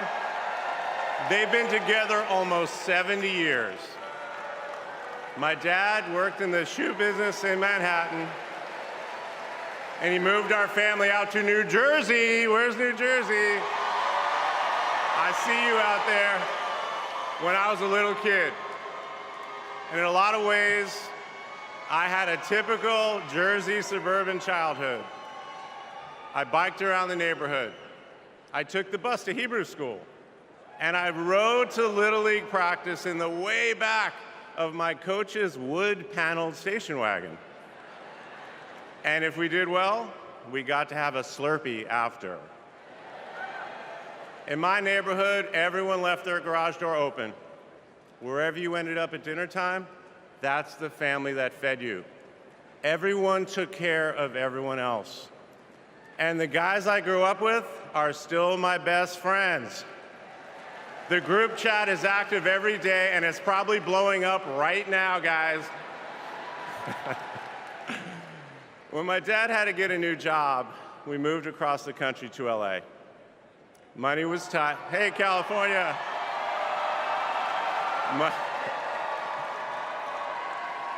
Money was tight, so I worked at McDonald's in high school for some extra cash. Not only was I Employee of the Month, but I still have the framed picture, which you just saw, and there was a ring, golden arches and all.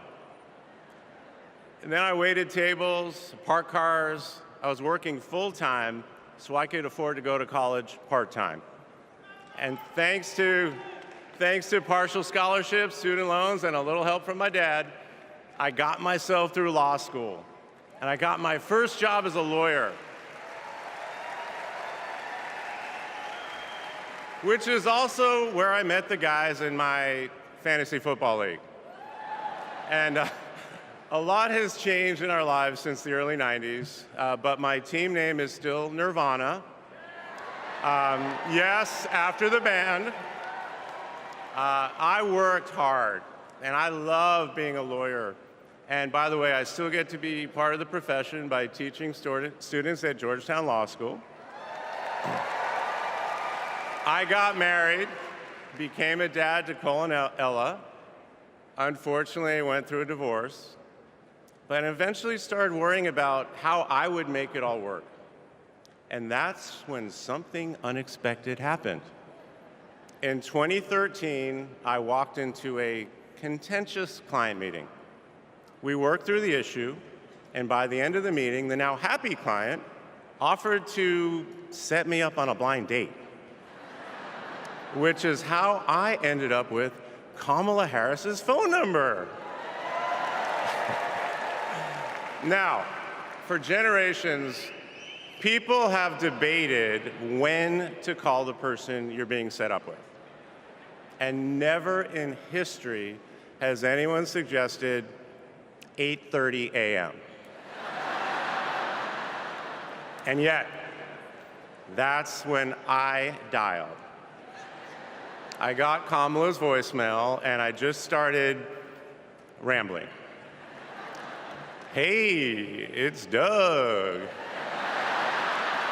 I'm on my way to an early meeting.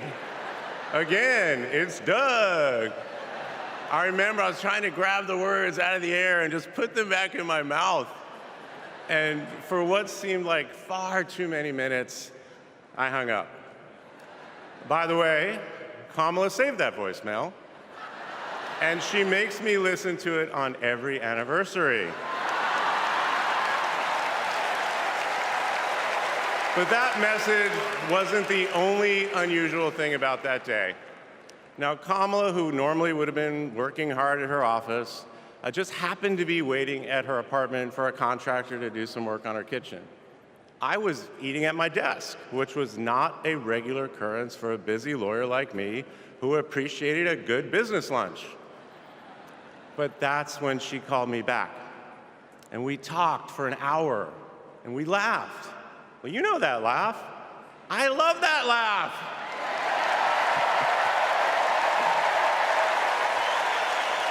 And maybe that counted as our first date. Or maybe it was that Saturday night when I picked her up and told her, buckle up, I'm a really bad driver. Because you can't hide anything from Kamala Harris, so you might as well own it. And as I got to know her better and just fell in love fast, I learned what drives Kamala. And it's what you've seen over these past 4 years, and especially these past 4 weeks. She finds joy in pursuing justice. She stands up to bullies just like my parents taught me to. And she likes to see people do well, but hates when they're treated unfairly. She believes this work requires a basic curiosity in just how people are doing. Her empathy is her strength.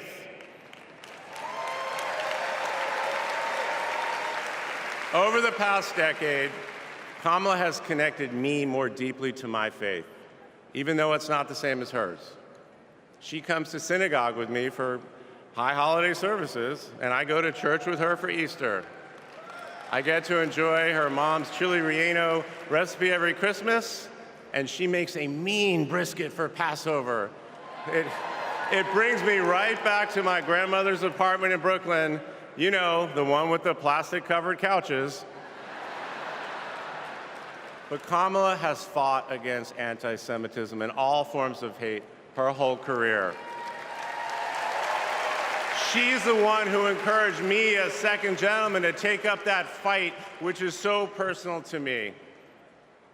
And those of you who belong to blended families know that they can be a little complicated. But as soon as our kids started calling her Mamala, I knew we'd be okay. Ella calls us a three-headed parenting machine. Kamala and Kirsten, thank you both. Thank you both for always putting your family and the kids first. Now, Cole and Ella's friends knew that when they'd come over for Sunday dinner with Mamala, it was going to be real talk. In between taking cooking instructions, they'd have to answer questions about what problem they wanted to solve in the world. They learned that you've always got to be prepared because Kamala is going to prosecute the case. And in the same breath that Cole and Greenlee told us that they were engaged, they asked Kamala to officiate their wedding. And in the same way that she always steps up when it matters, Kamala put so much time into those remarks, and she bound them in a book that matched her dark red dress, and then turned that into a gift for the happy couple. A few days ago, during this incredible time we're going through, there was a brief window when Kamala was back at home. And I saw her sitting on her favorite chair, and in the middle of a wild month, I just hoped that she was having a quiet moment to herself. But then I realized she was on the phone. And of course, my mind went to all the potential crises that the vice president could be dealing with. Was it domestic? Was it foreign? Was it campaign? I could see she was focused, and all I knew was that it must be something important. And it turns out it was. Ella had called her. That's Kamala. That's Kamala. Those kids are her priorities, and that scene was a perfect map of her heart. She's always been there for our children, and I know she'll always be there for yours too. Kamala is a joyful warrior. It's doing for her country what she has always done for the people that she loves. Her passion will benefit all of us when she's our president. And here's the thing about joyful warriors. They're still warriors. And Kamala is as tough as it comes. Just ask the criminals, the global gangsters, and the witnesses before the Senate Judiciary Committee. She never runs from a fight. And she knows the best way to deal with a coward is to take him head on. Because we all know cowards are weak, and Kamala Harris can smell weakness. She doesn't tolerate any BS. You've all seen that look, and you know that look I'm talking about. That look is not just a meme. It reflects her true belief in honest and direct leadership. And it's also why she will not be distracted by nonsense. Kamala knows that in order to win, we cannot lose focus. America, in this election, you have to decide who to trust with your family's future. I trusted Kamala with our family's future. It was the best decision I ever made. This Thursday will be our 10th wedding anniversary, which I know it means I'm about to hear that embarrassing voicemail again. However, that's not all I'll be hearing. That same night, I'll be hearing my wife, Kamala Harris, accept your nomination for President of the United States. And with your help, she will lead with joy and toughness, with that laugh and that look, with compassion and conviction. She'll lead from the belief that wherever we come from, whatever we look like, we're strongest when we fight for what we believe in, not just against what we fear. Kamala Harris was exactly the right person for me at an important moment in my life. And at this moment in our nation's history, she is exactly the right president. Thank you so much.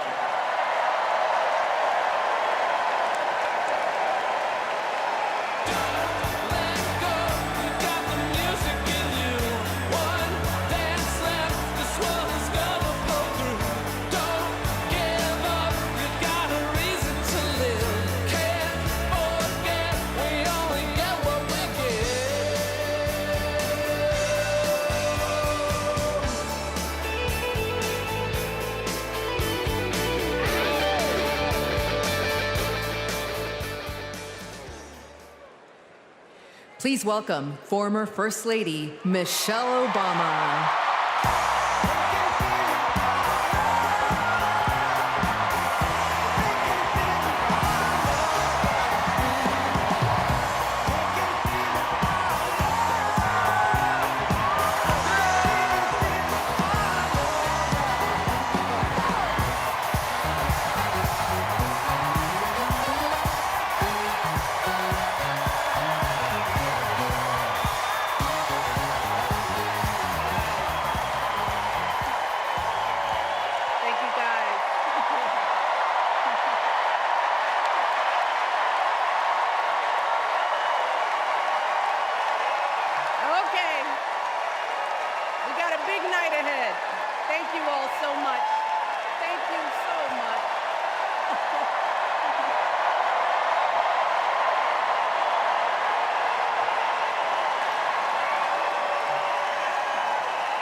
Something wonderfully magical is in the air, isn't it?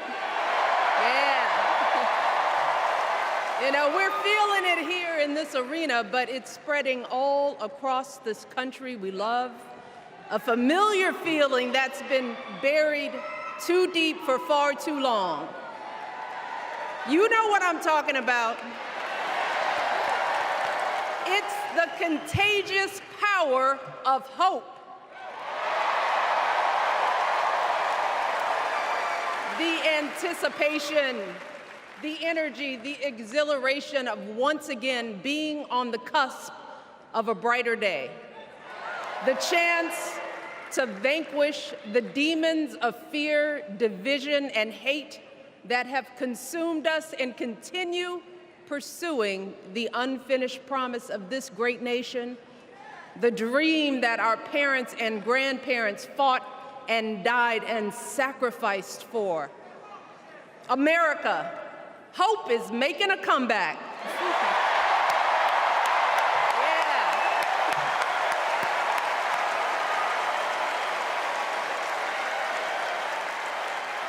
But to be honest, I am realizing that until recently, I have mourned the dimming of that hope. And maybe you've experienced the same feelings.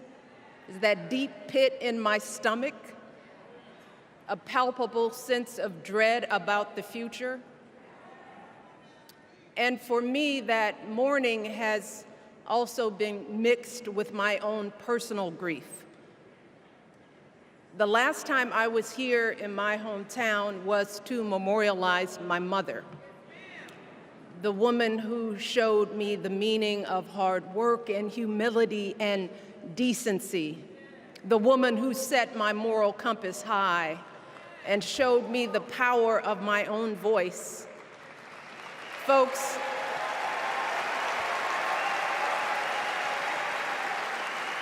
I still feel her loss so profoundly. I wasn't even sure if I'd be steady enough to stand before you tonight, but my heart compelled me to be here because of the sense of duty that I feel to honor her memory and to remind us all not to squander the sacrifices our elders made to give us a better future. You see, my mom, in her steady, quiet way, lived out that striving sense of hope every single day of her life. She believed that all children, all people have value, that anyone can succeed if given the opportunity. She and my father didn't aspire to be wealthy. In fact, they were suspicious of folks who took more than they needed. They understood that it wasn't enough for their kids to thrive if everyone else around us was drowning. So my mother volunteered at the local school. She always looked out for the other kids on the block. She was glad to do the thankless, unglamorous work that for generations has strengthened the fabric of this nation. The belief that if you do unto others, if you love thy neighbor, if you work and scrape and sacrifice, it will pay off. If not for you, then maybe for your children or your grandchildren. You see, those values have been passed on through family farms and factory towns, through tree-lined streets and crowded tenements, through prayer groups and National Guard units and social studies classrooms. Those were the values my mother poured into me until her very last breath. Kamala Harris and I built our lives on those same foundational values. Even though our mothers grew up an ocean apart, they shared the same belief in the promise of this country.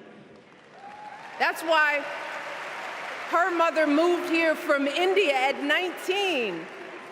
It's why she taught Kamala about justice, about the obligation to lift others up, about our responsibility to give more than we take. She'd often tell her daughter, "Don't sit around and complain about things, do something."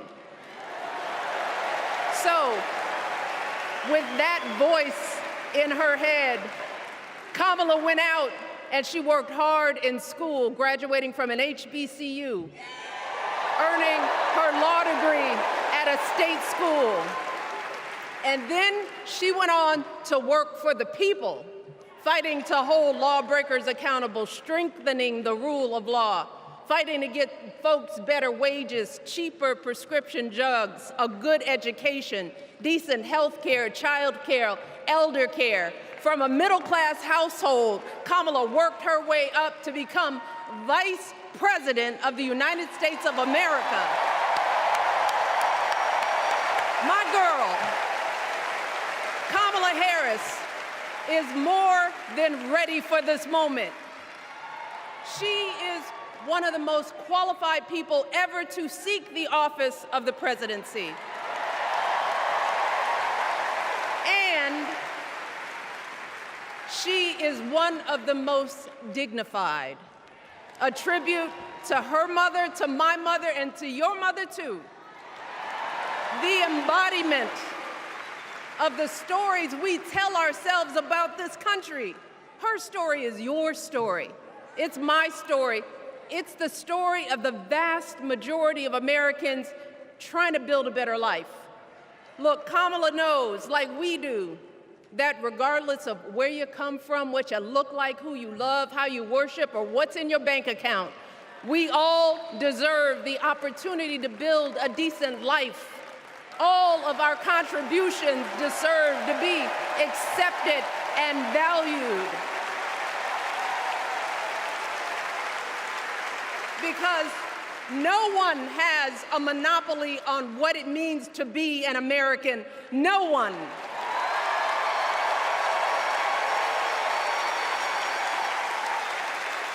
Kamala has shown her allegiance to this nation, not by spewing anger and bitterness, but by living a life of service and always pushing the doors of opportunity open to others. She understands that most of us will never be afforded the grace of failing forward. We will never benefit from the affirmative action of generational wealth.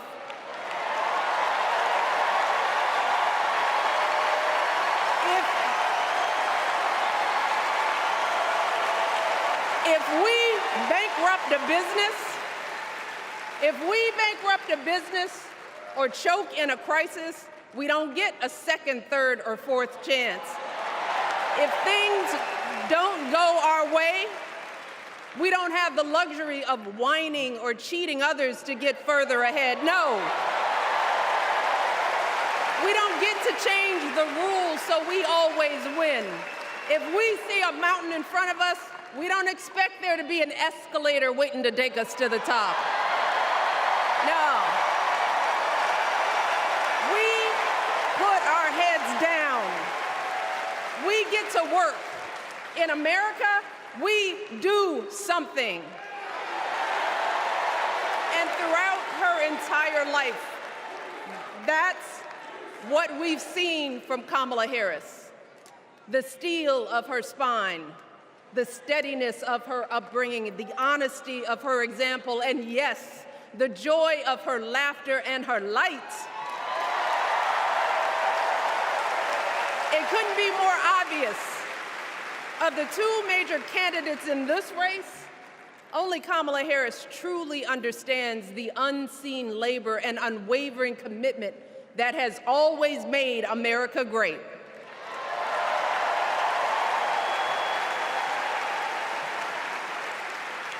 Now, unfortunately, we know what comes next.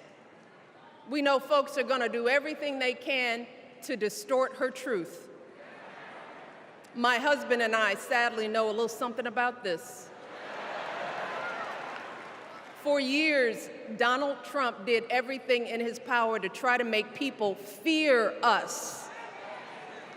See, his limited, narrow view of the world made him feel threatened by the existence of two hardworking, highly educated, successful people who happen to be Black.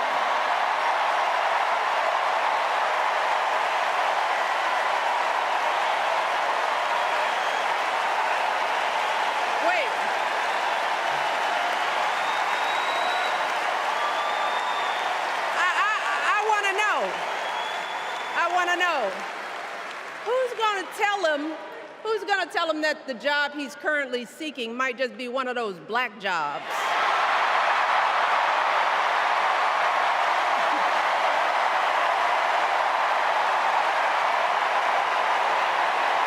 Look,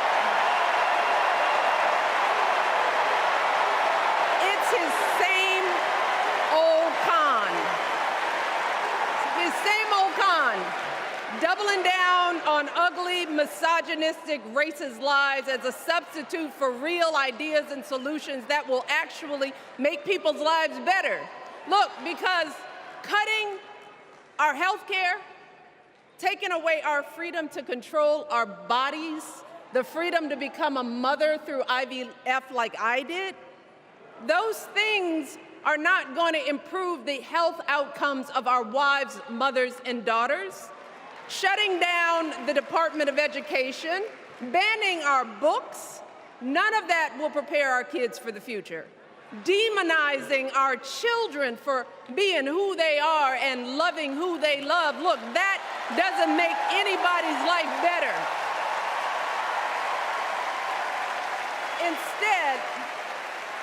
Instead, it only makes us small.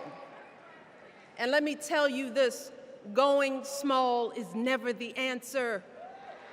Going small is the opposite of what we teach our kids. Going small is petty, it's unhealthy, and quite frankly, it's unpresidential.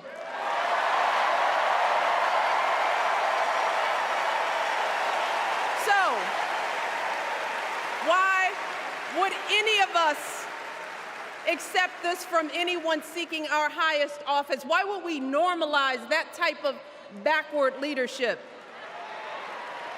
Doing so only demeans and cheapens our politics. It only serves to further discourage good, big-hearted people from wanting to get involved at all. America, our parents taught us better than that, and we deserve so much better than that. That's why we must do everything in our power to elect 2 of those good, big-hearted people. There is no other choice than Kamala Harris and Tim Walz. No other choice.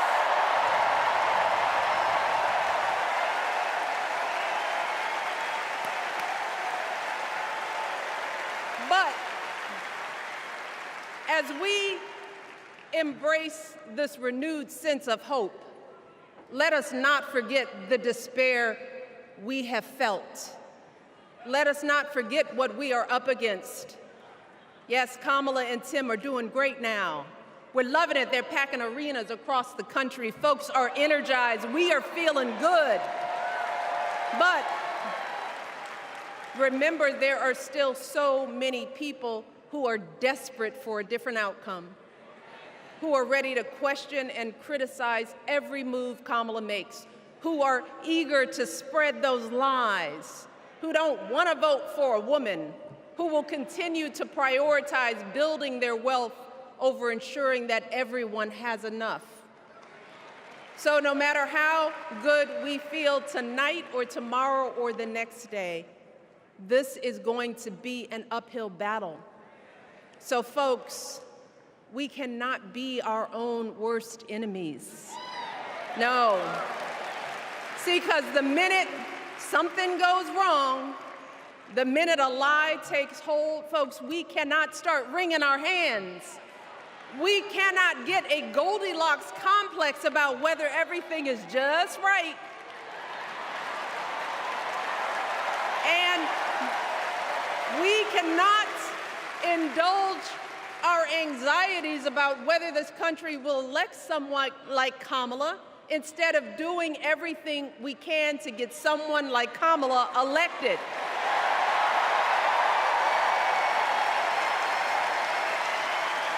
Kamala and Tim, they have lived amazing lives.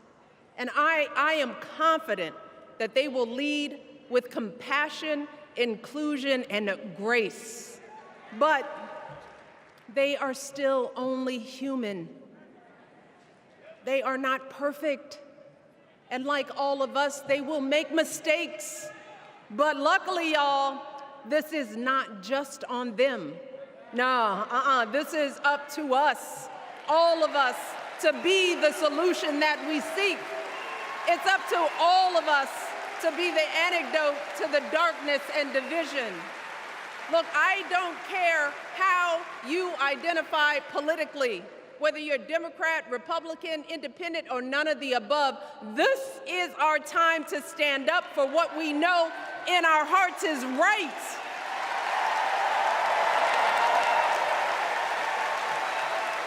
To stand up, not just for our basic freedoms, but for decency and humanity, for basic respect, dignity, and empathy, for the values at the very foundation of this democracy. It's up to us to remember what Kamala's mother told her. Don't just sit around and complain, do something. So if they lie about her, and they will, we've got to do something. If we see a bad poll, and we will, we got to put down that phone and do something. If we start feeling tired, if we start feeling that dread creeping back in, we got to pick ourselves up, throw water on our face, and what? We only have 2.5 months, y'all, to get this done. Only 11 weeks to make sure every single person we know is registered and has a voting plan. So, we cannot afford for anyone America to sit on their hands and wait to be called. Don't complain if no one from the campaign has specifically reached out to you to ask you for your support. There is simply no time for that kind of foolishness. You know what you need to do. So, consider this to be your official ask. Michelle Obama is asking you, no, I'm telling y'all to do something.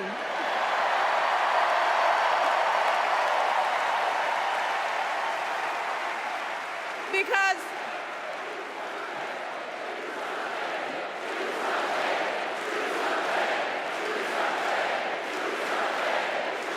you all,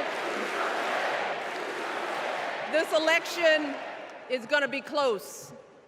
In some states, just a handful, listen to me, a handful of votes in every precinct could decide the winner. So we need to vote in numbers that erase any doubt. We need to overwhelm any effort to suppress us. Our fate is in our hands. In 77 days, we have the power to turn our country away from the fear, division, and smallness of the past. We have the power to marry our hope with our action. We have the power to pay forward the love, sweat, and sacrifice of our mothers and fathers and all those who came before us. We did lower health care costs. At a time when the other party had turned into a cult of personality, we needed a leader who was steady and brought people together and was selfless enough to do the rarest thing there is in politics, putting his own ambition aside for the sake of the country.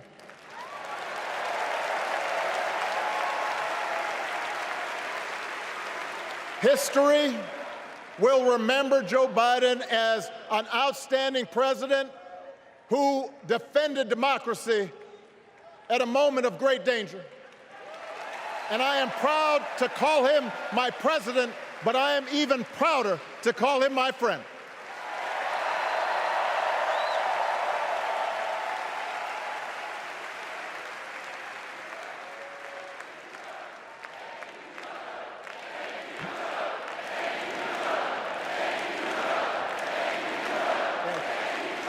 Now,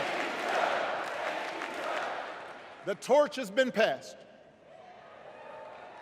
Now it is up to all of us to fight for the America we believe in. And make no mistake, it will be a fight. For all the incredible energy we've been able to generate over the last few weeks, for all the rallies and the memes, this will still be a tight race in a closely divided country. A country where too many Americans are still struggling, where a lot of Americans don't believe government can help.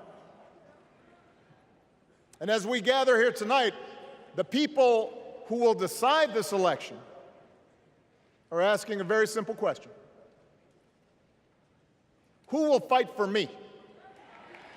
Who's thinking about my future, about my children's future, about our future together? One thing is for certain, Donald Trump is not losing sleep over that question.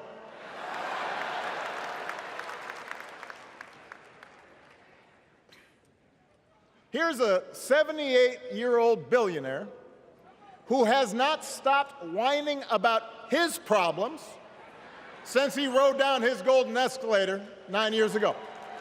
It has been a constant stream of gripes and grievances that's actually been getting worse now that he's afraid of losing to Kamala. There's the childish nicknames, the crazy conspiracy theories, this weird obsession with crowd sizes.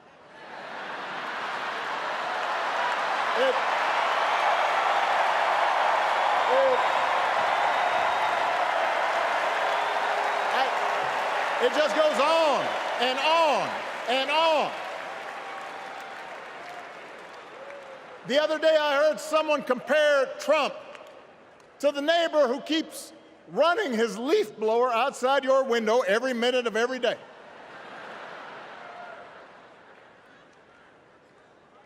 Now, from a neighbor, that's exhausting. From a president, it's just dangerous. The truth is, Donald Trump sees power as nothing more than it means to his ends. He wants the middle class to pay the price for another huge tax cut that would mostly help him and his rich friends. He killed a bipartisan immigration deal written in part by one of the most conservative Republicans in Congress that would have helped secure our southern border because he thought trying to actually solve the problem would hurt his campaign. He doesn't. Do not boo. Vote.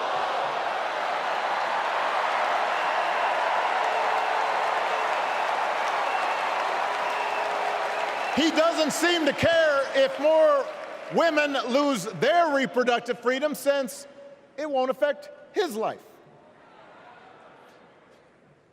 And most of all, Donald Trump wants us to think that this country is hopelessly divided between us and them, between the real Americans, who of course support him, and the outsiders who don't. And he wants you to think that you'll be richer and safer if you will just give him the power to put those other people back in their place. It is one of the oldest tricks in politics from a guy whose act has, let's face it, gotten pretty stale. We do not need 4 more years of bluster and bumbling and chaos. We have seen that movie before, and we all know that the sequel is usually worse.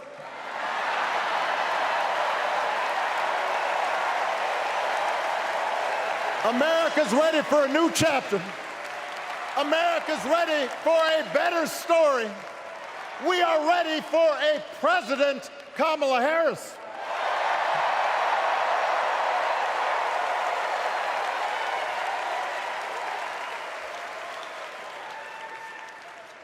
And Kamala Harris is ready for the job. This is a person who has spent her life fighting on behalf of people who need a voice and a champion. As you heard from Michelle, Kamala was not born into privilege. She had to work for what she's got. And she actually cares about what other people are going through. She's not the neighbor running the leaf blower. She's the neighbor rushing over to help when you need a hand.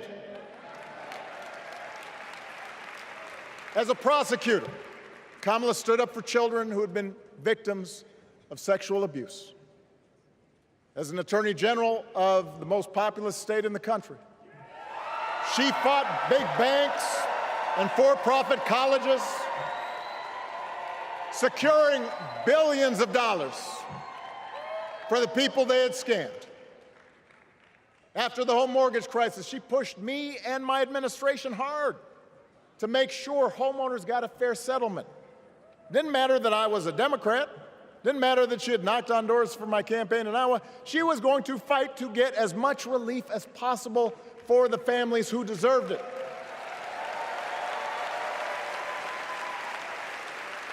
As vice president, she helped take on the drug companies to cap the cost of insulin, lower the cost of health care, give families with kids a tax cut. And she is running for president with real plans to lower costs even more and protect Medicare and Medicaid and sign a law to guarantee every woman's right to make her own health care decisions.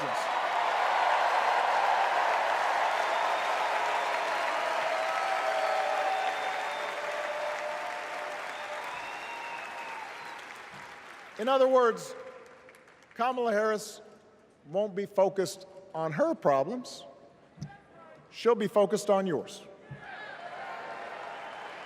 As president, she won't just cater to her own supporters and punish those who refuse to kiss the ring or bend the knee. She'll work on behalf of every American. That's who Kamala is. And in the White House, she will have an outstanding partner in Governor Tim Walz.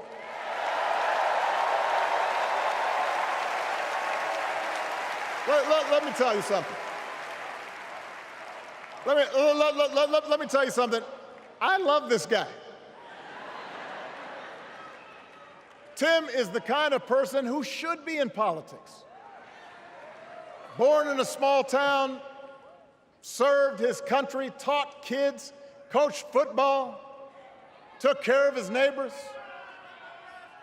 He knows who he is, and he knows what's important. You can tell those flannel shirts he wears don't come from some political consultant. They come from his closet, and they have been through some stuff.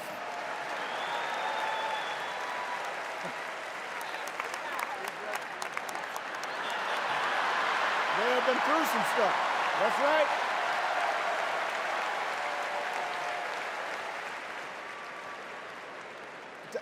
Together, Kamala and Tim have kept faith with America's central story. A story that says we are all created equal. All of us endowed with certain inalienable rights, that everyone deserves a chance, that even when we don't agree with each other, we can find a way to live with each other. That's Kamala's vision. That's Tim's vision. That's the Democratic Party's vision. And our job over the next 11 weeks is to convince as many people as possible to vote for that vision. Now, it won't be easy. The other side knows it's easier to play on people's fears and cynicism, always has been. They will tell you that government is inherently corrupt, that sacrifice and generosity are for suckers. And since the game is rigged, it's okay to take what you want and just look after your own. That's the easy path. We have a different task. Our job is to convince people that democracy can actually deliver. And in doing that, we can't just point to what we've already accomplished. We can't just rely on the ideas of the past. We need to chart a new way forward to meet the challenges of today. And Kamala understands this. She knows, for example, that if we want to make it easier for more young people to buy a home, we need to build more units and clear away some of the outdated laws and regulations that made it harder to build homes for working people in this country. That is a priority, and she's put out a bold new plan to do just that.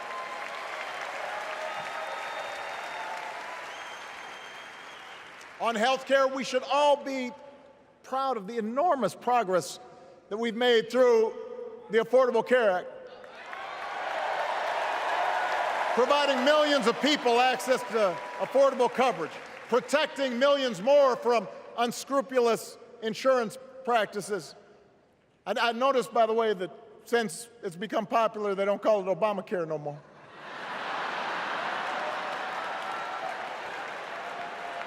But Kamala knows we can't stop there, which is why she'll keep working to limit out-of-pocket costs. Kamala knows that if we want to help people get ahead, we need to put a college degree within reach of more Americans. But she also knows college shouldn't be the only ticket to the middle class. We need to follow the lead of governors like Tim Walz, who said, if you've got the skills and the drive, you shouldn't need a degree to work for state government. And in this new economy, we need a president who actually cares about the millions of people all across this country who wake up every single day to do the essential, often thankless work, to care for our sick, to clean our streets, to deliver our packages. We need a president who will stand up for their right to bargain for better wages and working conditions. And Kamala will be that president.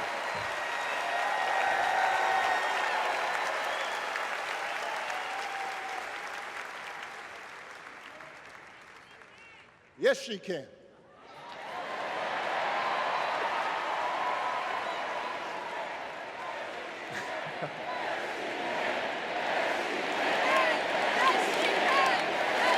Yes, she can.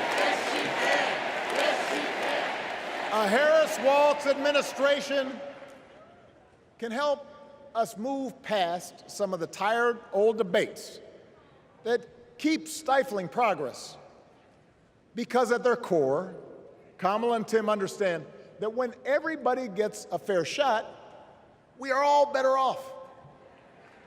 They understand that when every child gets a good education, the whole economy gets stronger.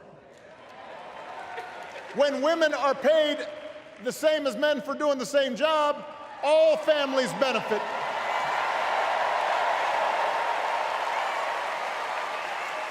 They understand that we can secure our borders without tearing kids away from their parents, just like we can keep our streets safe while also building trust between law enforcement and the communities they serve and eliminating bias.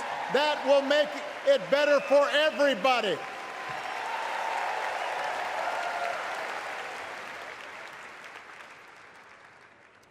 Donald Trump and his well-heeled donors, they don't see the world that way. For them, one group's gains is necessarily another group's loss.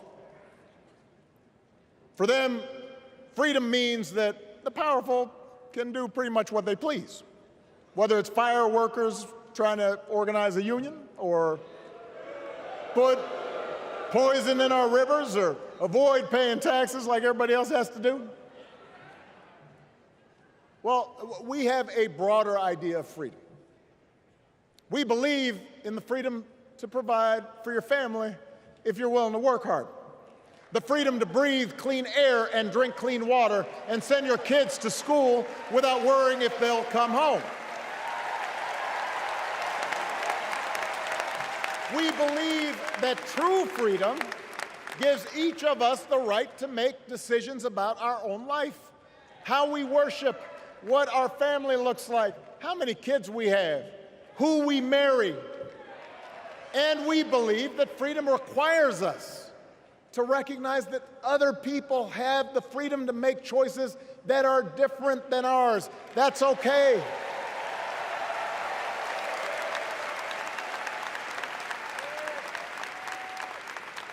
That's the America Kamala Harris and Tim Walz believe in. An America where we, the people, includes everyone.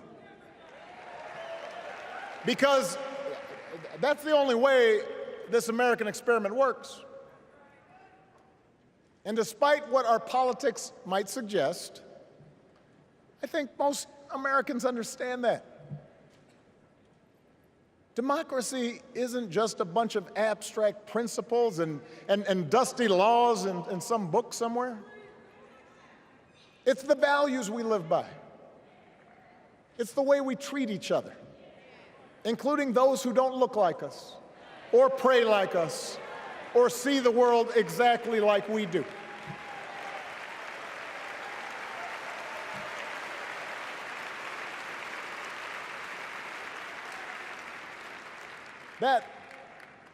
That sense of mutual respect has to be part of our message. Our politics have become so polarized these days that all of us across the political spectrum seem so quick to assume the worst in others, unless they agree with us on every single issue. We start thinking that the only way to win is to scold and shame and out-yell the other side. And after a while, regular folks just tune out, or they don't bother to vote. Now, that approach may work for the politicians who just want attention and thrive on division, but it won't work for us. To make progress on the things we care about, the things that really affect people's lives, we need to remember that we've all got our blind spots and contradictions and prejudices, and that if we want to win over those who aren't yet ready to support our candidates, we need to listen to their concerns and maybe learn something in the process. After all, if a parent or grandparent occasionally says something that makes us cringe, we don't automatically assume they're bad people. We recognize that the world is moving fast, that they need time and maybe a little encouragement to catch up. Our fellow citizens deserve the same grace we hope they'll extend to us.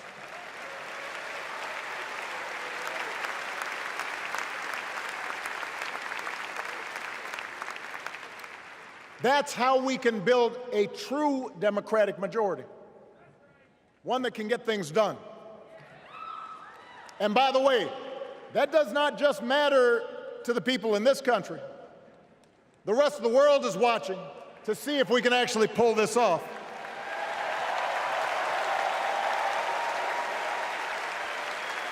No nation,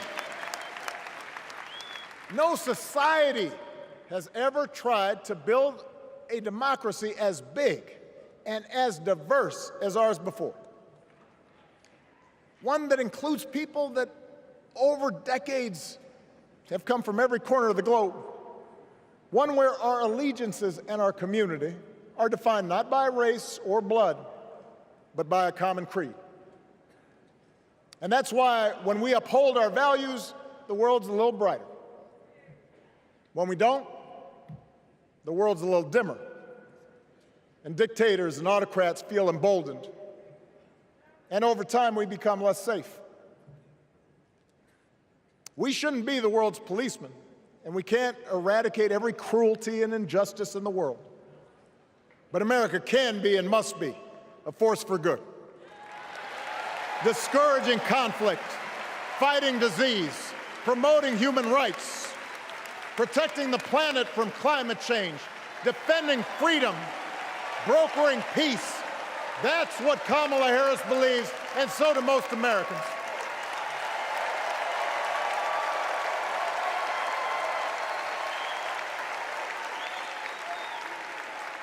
Now,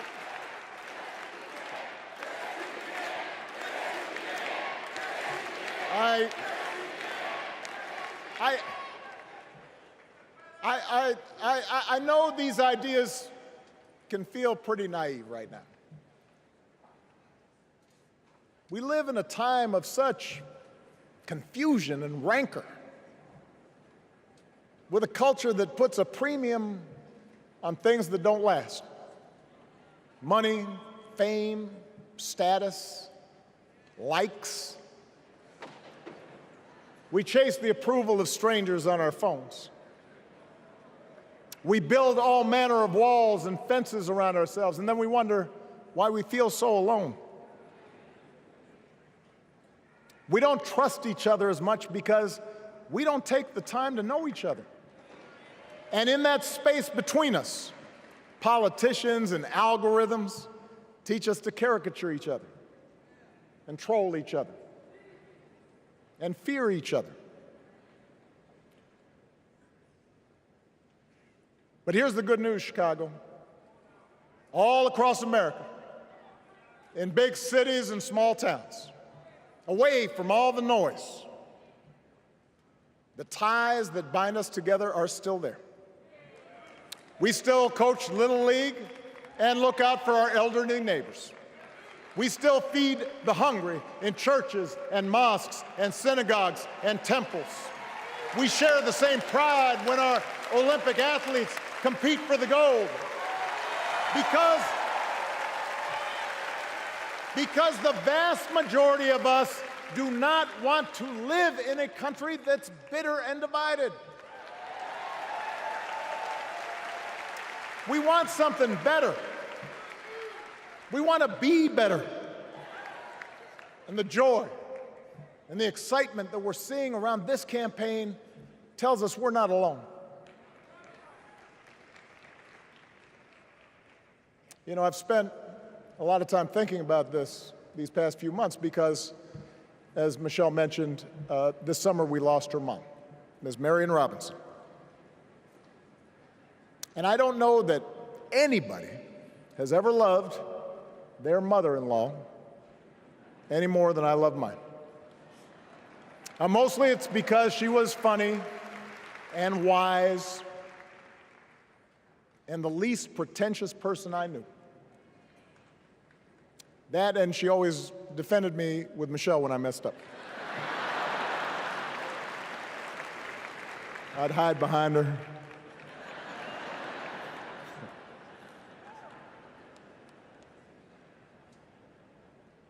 But I also think one of the reasons Mary and I became so close was she reminded me of my grandmother, the woman who helped raise me as a child. And on the surface, the two of them did not have a lot in common. One was a black woman from right here, south side of Chicago, right down the way. Went to Englewood High School. The other was a little old white lady born in a tiny town called Peru, Kansas. Now, I know there aren't that many people from Peru.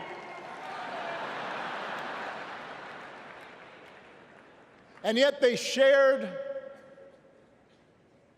a basic outlook on life. They were strong, smart, resourceful women, full of common sense, who, regardless of the barriers they encountered, and women growing up in the 40s and 50s and 60s, they encountered barriers. They still went about their business without fuss or complaint and provided an unshakable foundation of love for their children and their grandchildren. In that sense, they both represented an entire generation of working people who, through war and depression, discrimination and limited opportunity, helped build this country. A lot of them toiled every day at jobs that were often too small for them and didn't pay a lot. They willingly went without just to keep a roof over their families' heads, just to give their children something better. But they knew what was true. They knew what mattered. Things like honesty and integrity, kindness and hard work. They weren't impressed with braggarts or bullies. They didn't think putting other people down lifted you up or made you strong. They didn't spend a lot of time obsessing about what they didn't have. Instead, they appreciated what they did They found pleasure in simple things. A card game with friends, a good meal, and laughter around the kitchen table. Helping others. And most of all, seeing their children do things and go places that they would have never imagined for themselves.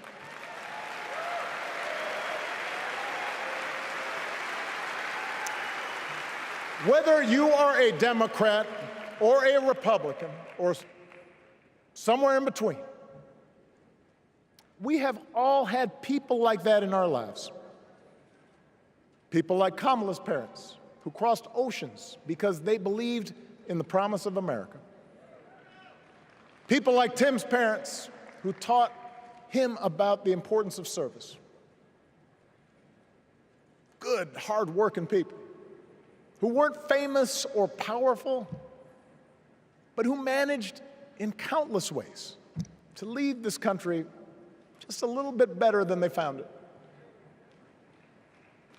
As much as any policy or program, I believe that's what we yearn for. A return to an America where we work together and look out for each other. A restoration of what Lincoln called, on the eve of Civil War, our bonds of affection. An America that taps what he called the better angels of our nature. That is what this election is about. And I believe that's why if we each do our part over the next 77 days, if we knock on doors, if we make phone calls, if we talk to our friends, if we listen to our neighbors, if we work like we've never worked before, if we hold firm to our convictions, we will elect Kamala Harris as the next President of the United States, and Tim Walz as the next Vice President of the United States. We will elect leaders up and down the ballot who will fight for the hopeful, forward-looking America we all believe in, and together we too will build a country that is more secure and more just, more equal, and more free. So let's get to work. God bless you, and God bless the United States of America.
Please stand if you are able for this evening's benediction, offered by Bishop Samuel L. Green Sr. and His Eminence Archbishop Alpidophoros of the Greek Orthodox Archdiocese of America.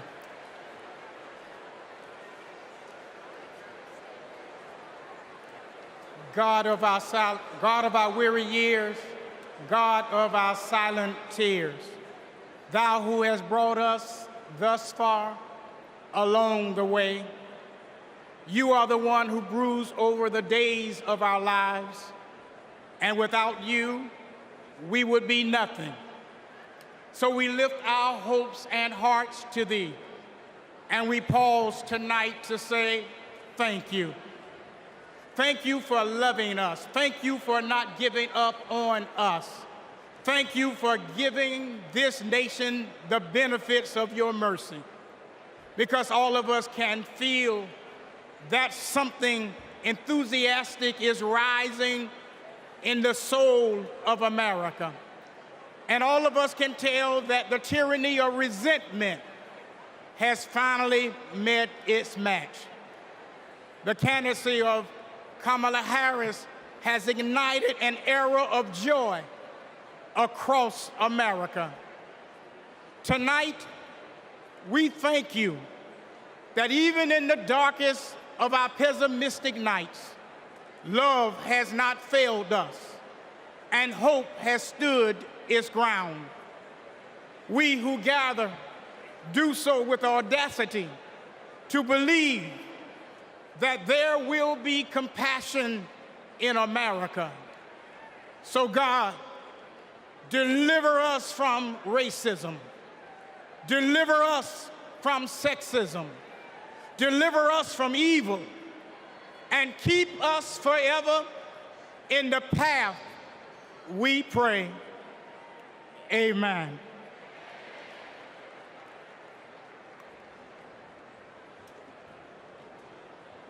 It is now time to pray to the Lord. Let us pray to the Lord. Eternal and ever-living God, source of goodness and grace, we come before you, seeking your heavenly benediction upon this democratic national convention. Grant unto the nominee for President of these United States, Vice President Kamala Harris, and her running mate, Governor Tim Walz, to pursue the highest offices in the land with love, with hope, and with faith in our nation. Grant unto the delegates to engage with their fellow citizens in a spirit of joy and duty, always seeking the best for our country. We also ask special blessings upon President Joseph Biden, First Lady Jill Biden, and their family, for he has given a lifetime of service and of sacrifice to the American people, and has stood with nobility and integrity upon the international stage to lead in the best traditions of the United States. Finally, we ask that you protect and defend the armed forces who protect and defend us, so that in peace and security we may offer to you, the one true God, the praise that is in your due. Amen.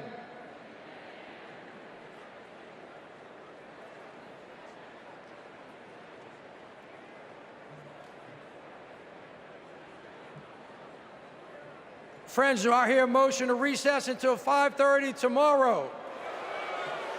Do I hear a second? All those in favor, please say aye. All those opposed, say nay. That was one hell of a night. I'm bringing this thing to a close.